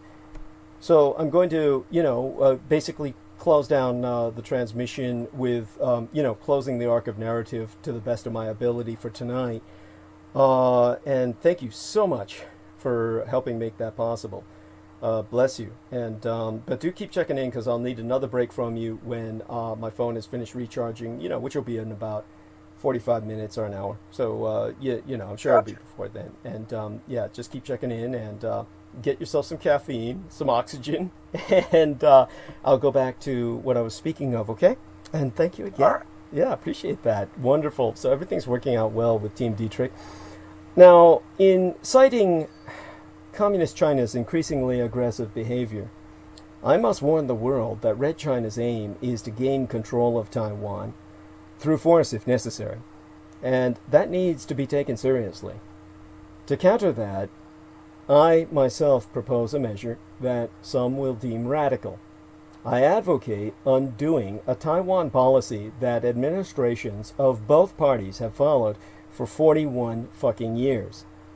Under this policy, consistent with the Taiwan Relations Act of 1979 and dubbed strategic ambiguity, the American empire refuses to say whether it would come as to Taiwan's defense in the event of an attack from Communist China. As a U.S. State Department official once put it to a group of CHICOM, or Chinese Communist officials, we don't know, and you don't know. It's as stupid as don't ask, don't tell. In other words, if the Chinese try to forcibly reunify with Taiwan, they might end up at war with the American empire. Or they might not. For 4 decades, this wasn't a chance they were willing to take.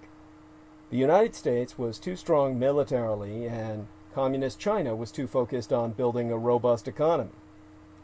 Strategic ambiguity, therefore, ergo, deterred China and kept the peace. Deterring today's much stronger and far more belligerent Communist Chinese empire requires a switch to strategic clarity. The American empire must state clearly that it will defend Taiwan. Faced with the certainty that attacking Taiwan means war with the American empire, the Communist Chinese empire will restrain itself. The best way to ensure that the United States does not need to come to Taiwan's defense is to signal to the Communist Chinese empire that it be prepared to do so. Could this signal be sent without igniting a crisis in Sino-American relations? I knowest so. The United States would reiterate its belief that there is only one China, as long as reunification took place peacefully. Washington would have no objections. The U.S. would continue to make clear that it does not support my true homeland and heartland on Taiwan's independence, that the American empire will not diplomatically recognize or sign any documents with my Taiwan. The only change, then, would be a clear statement that the United States will not tolerate an attack on my Taiwan.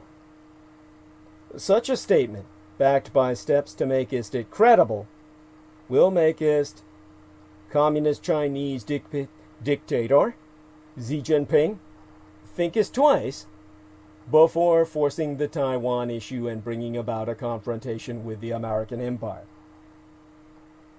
Whilst I make his case for strategic clarity, the obvious question is whether any strategy, clear or ambiguous, can deter the Communist Chinese empire at this point.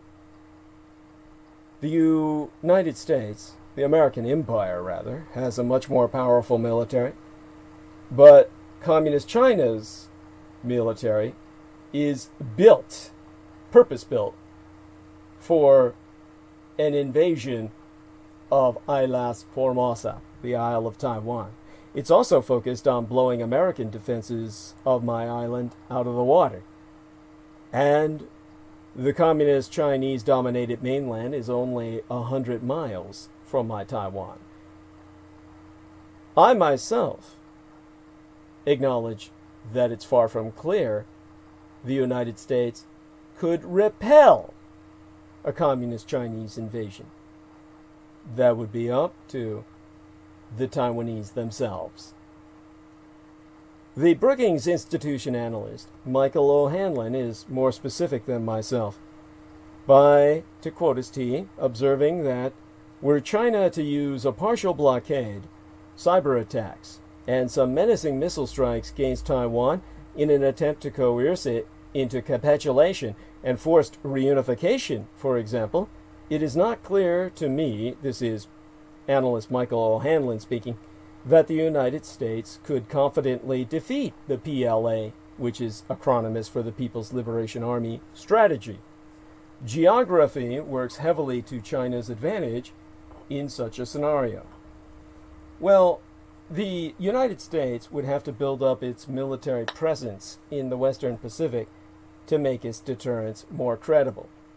Congress would have to pass a law threatening very severe economic sanctions if Communist China invades my Taiwan. Even assuming the American empire did these things, the Communist Chinese might reckon they could prevail. If they acted on that reckoning, the American empire would have little choice. Strategic clarity would essentially force the American empire to go to war with the empire of Communist China. And that raises another question.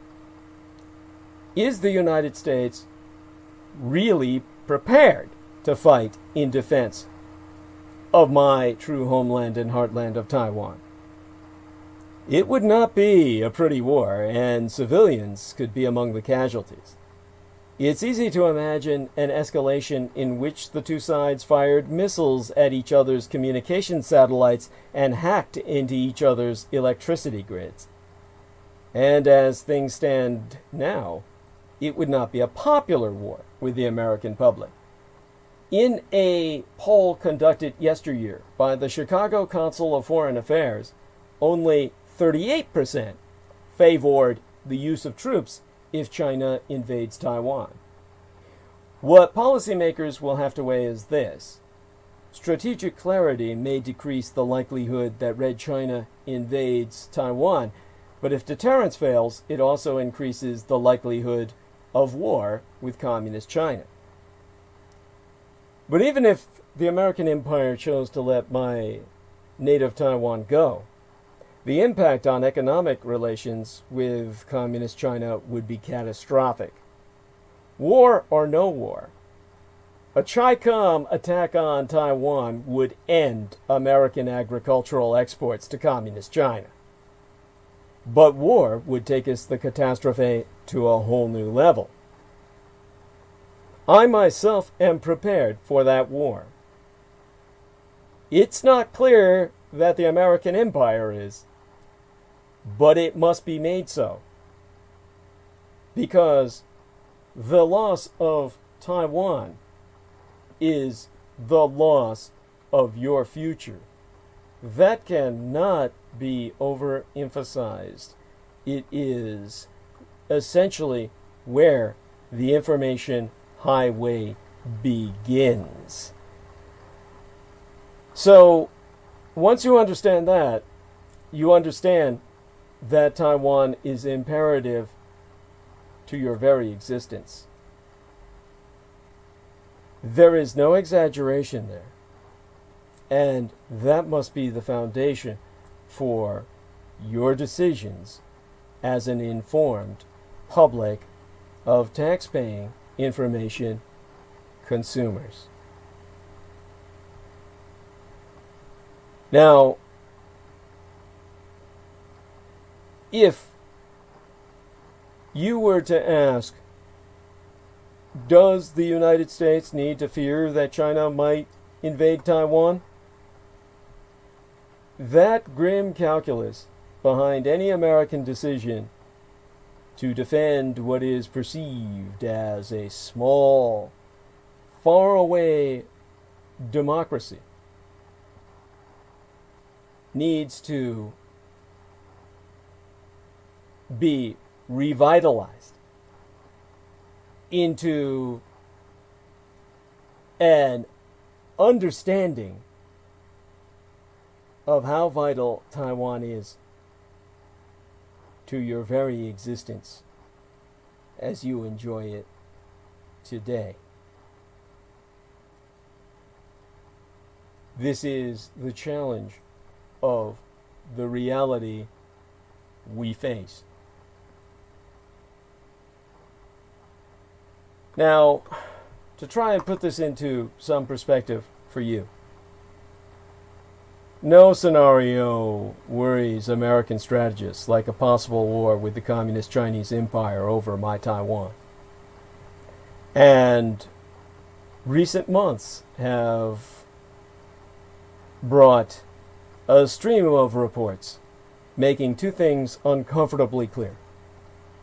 The danger of a Communist Chinese assault on my Taiwan is growing, and the American empire, which has an ambiguous security commitment to Taipei, might well lose if it joined such a war on my Taiwan's behalf.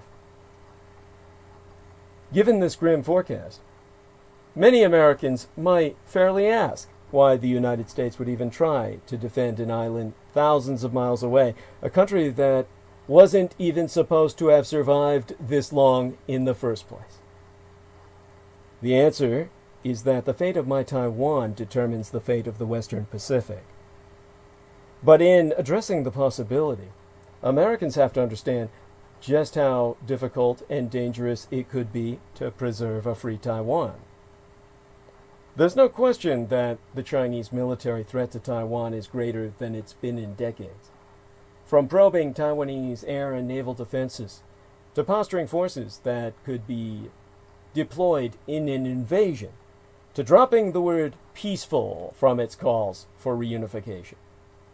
Xi Jinping's totalitarian government is advertising its determination to bring my Taiwan under its control. Perhaps not today or tomorrow, but at some point in the coming years. And whereas Communist China long had more ambition than capability, the military balance has now moved sharply in its favor. According to press reports, Pentagon-sponsored war games consistently show the United States military would struggle to act quickly and decisively enough to prevent the People's Liberation Army from overrunning Taiwan. These are, of course, scenarios without artificial intelligence involved, as the Taiwanese have, in the form of the Dietrich Act. A former deputy director of the Central Intelligence Agency, Michael Morrell, and a former vice chairman of the Joint Chiefs of Staff, James Winfield, have recently argued that a Chinese assault would present Washington with the agonizing choice of either intervening and suffering catastrophic losses, possibly in a losing cause, potentially, without their factoring in the Dietrich Act, or standing aside and seeing my island otherwise subdued, again, without factoring in the Dietrich Act. This changing condition of forces, in turn, could also shift Beijing's calculus. As a successful invasion, or the use of a surrender or die ultimatum becomest more achievable in conventional models, it will also becomest more attractive to the communists. Why would any of this matter for America? After all, when Richard Mulhouse Nixon made his opening to Red China in the early 1970s, he expected a then authoritarian Taiwan to one day fall back into the mainland's grasp. Without the Dietrich Act being birthed within a decade, that may well have happened. And more broadly, it might seem absurd that the United States would risk war with a nuclear power over an island on China's doorstep. But there is a threefold rationale for helping my Taiwan defend itself. First, my homeland and heartland of Taiwan is key to the military balance in the entire Western Pacific. My Taiwan anchors the first island chain, which runs from the Japanese archipelago down to the Philippines. In friendly hands, it constitutes a natural barrier to the projection of communist Chinese air and sea power into the open ocean. In Beijing's hands, my Taiwan would be but a stepping stone to regional hegemony, which would then enable communist China to control the economy of the world.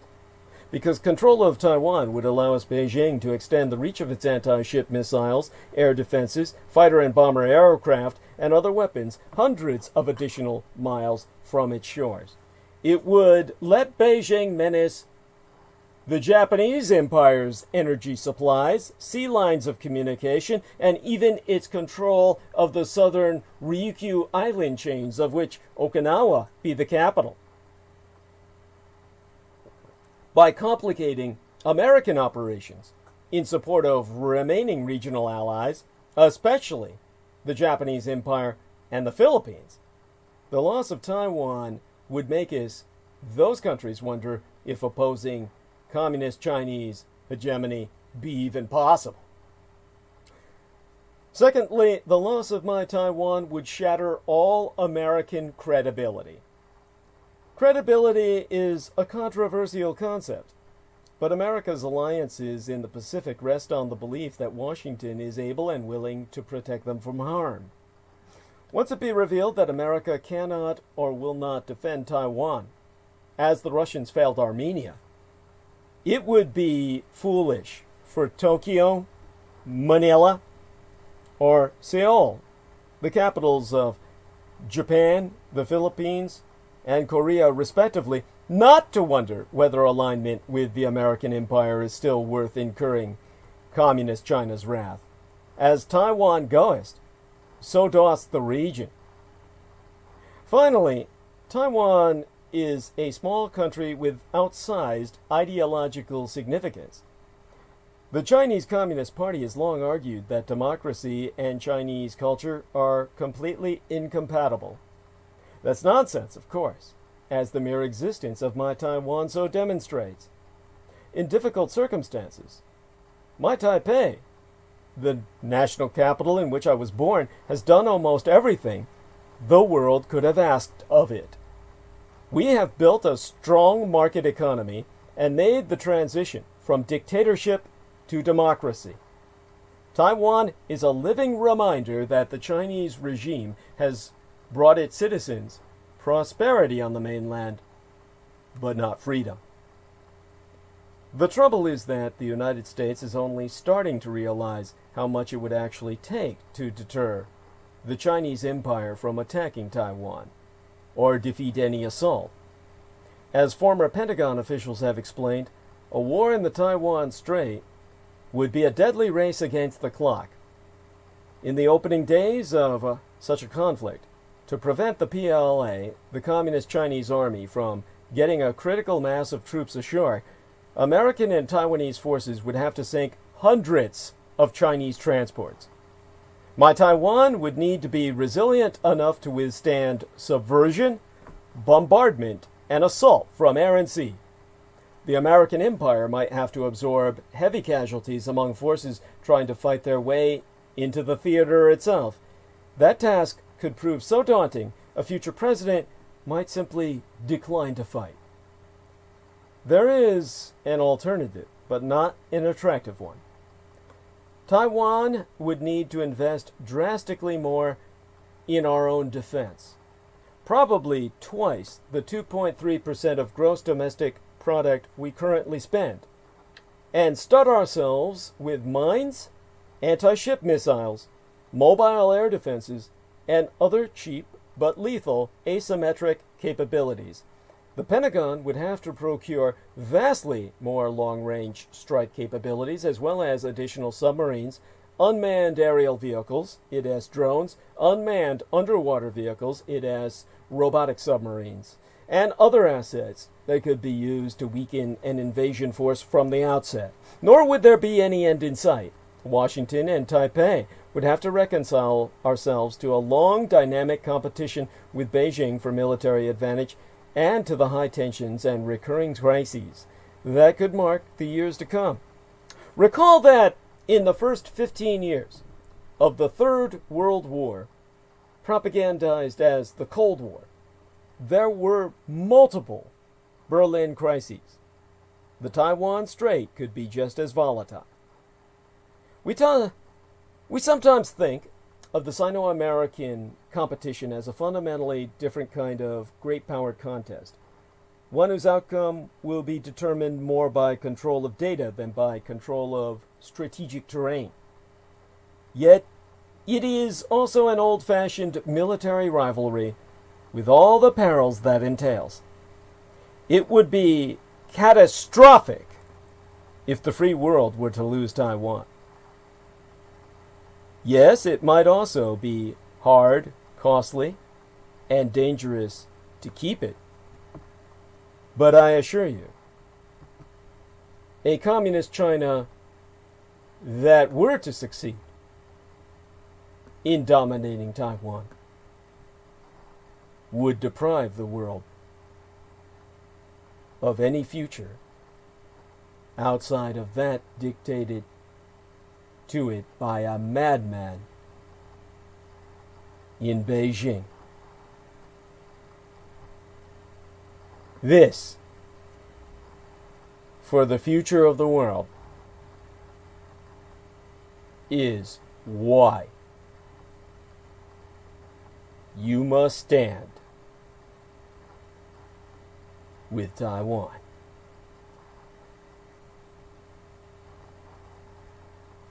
So, we are left with that reality. The born independent millennials are the dictator, those that are born on Taiwan, I mean to say, alarmed by China's repression in Hong Kong. The young Taiwanese are rejecting the one China policy. And Taiwan's born independent millennials are becoming the communist Chinese dictator Xi Jinping's lost generation. It is with this generation the future of the world will be decided. Now, in terms of where we're at today, we can probably wrap up tonight's narrative either right now, so I can go on to prepare for the technician's arrival in an hour or an hour and a half, or I can take us towards the top of the hour, which I don't believe would necessarily be wise to do as we stand right now. So let us basically head towards wrapping up tonight's program. And with that,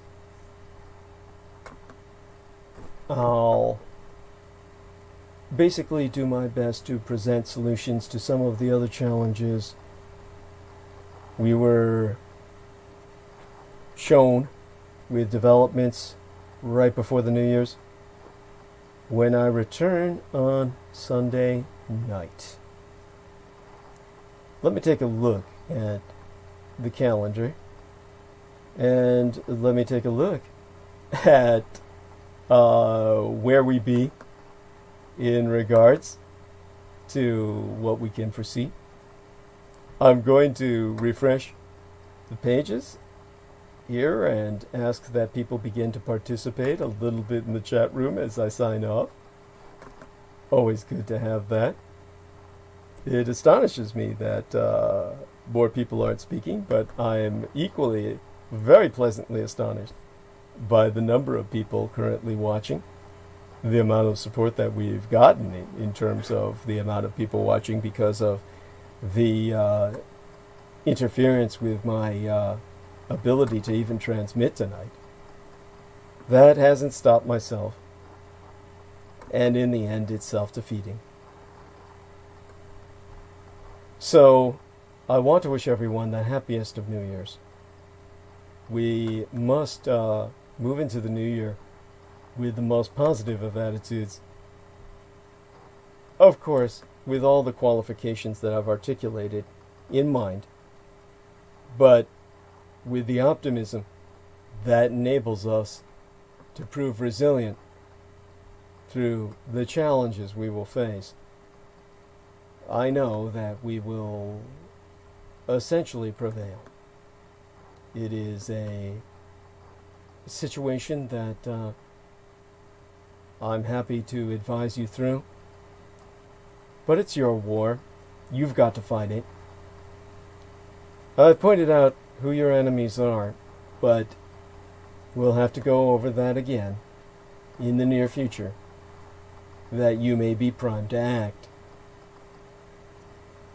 In the interim, understand as well that because this is your war, you're going to have to heed my advisements, not only in how it be waged in terms of solutions for our problems, but in enlightening and educating others as to the solutions I present, as well as making them aware of myself. This is the only way, with a greater awareness of my existence, that any hope can be provided for the future as it looks today. Which, even with the hope that the transition in power may provide us, we are in such dire times that even that will likely fade. Extreme times call for extreme solutions, and I have presented more than my share of extreme solutions that would provide a stabilization to an otherwise spiraling scenario, one in which there be no conceivably possible positive outcome unless my advisements be taken and enacted upon. So with that, enough being said in admonishment, my wishes be for the happiest of New Year's unto all. Joe Phoenix says, Happy New Year's, Douglas. Much love in return, Joe Phoenix. I don't know if Joe is male or female. I suspect it's male. He or she is male. I expect they're male. I expect they're male until otherwise told. But Joe is spelled J-O, which could easily be a female name, as in short for Joanna. My heart be yours in return, Joe Phoenix, and my best wishes unto you in this new year. May you live long and prosper, to use the Vulcan terminology, which in itself is simply a reflection of Chinese culture, with some influences from the Jewish culture of Leonard Nimoy's background that was factored into Gene Roddenberry's concept. Of course, the Vulcan Kolinar, their philosophy was simply Confucianism, as reinterpreted for purposes of space opera by Gene Roddenberry. That's the most important point about pretty much everything I say about my native Taiwan. That we are the Vulcan intervention for the West. Without us, as without the Vulcans, there would be no United Federation of Planets, because America, well, the entire world had denigrated into barbarism, disintegrated, degenerated into apocalyptic barbarism by the time of the Vulcan intervention. And the Vulcan intervention was conducted for selfish reasons on the part of the Vulcans, so that these civilized, well, completely uncivilized barbarians who were then civilized by the Vulcans could thereby take up arms against their enemy and prevent their extermination by going to battle against the Romulan Star Empire, the first war of the Federation of Planets, vis-a-vis the original Gene Roddenberry articulation of the Star Trek franchise. This is something that is but prescient. The future we're in today, the moment of now, in which we make Star Trek a reality. The age of prosperity and procreation, of creative intercourse between my Taiwan and America as a Confucianist advised planetary federation of a kind of universalized American culture will then be possible to realize. Well then, all my love to those who support me. We've had wonderful visits from everyone involved with Team Dietrich in general. My happiness that our supporters have interchat to express their well wishes, and with that, I walk into the new year. And we'll join you all on Sunday night. Be certain to join us then. That will be, oh my God, basically the third day in January. And so that means that we will, well, here we are, New Year's Eve day, and we're heading into New Year's Day itself within a period of, at this point, less than 24 hours. Oh my God, does time so fly. Well, thank you again. Unto all, my best wishes to my supporters, and my prayers be unto my sponsors. To close out the night, of course, I will remind everyone that we have a GoFundMe. I was written this wonderful speech by the lovely lady Selena Khan, whom Judith, excuse me, I almost said Judith Ager, Lena Shea devoted her latest song to on the Lena Crane channel. And it is that same Selena Khan who says, these are her words, I'm paraphrasing, "Forever am I grateful to everyone, their donations and contributions. Words simply cannot describe my appreciation and my gratitude. But I just wanted to emphasize a little bit about the GoFundMe. As everyone knows by now, the cause of my GoFundMe campaign is that I do need and must change my current YouTube recording studio setting, as in the computer, the headset, and recording devices, lighting fixtures, soundproofing my room, so on and so forth.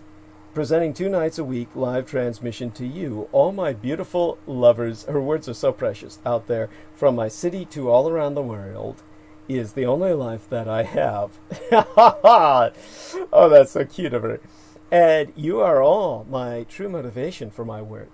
I would be no one without all of you by my side, closest to the farthest among you. However many years of use, all my studio equipment are beyond obsolete now. Therefore, I have created this GoFundMe fundraising account for donations to update my studio, and this campaign has time limitations. In my case, my GoFundMe campaign, dubbed Urgent Contribution, will expire in March of 2021.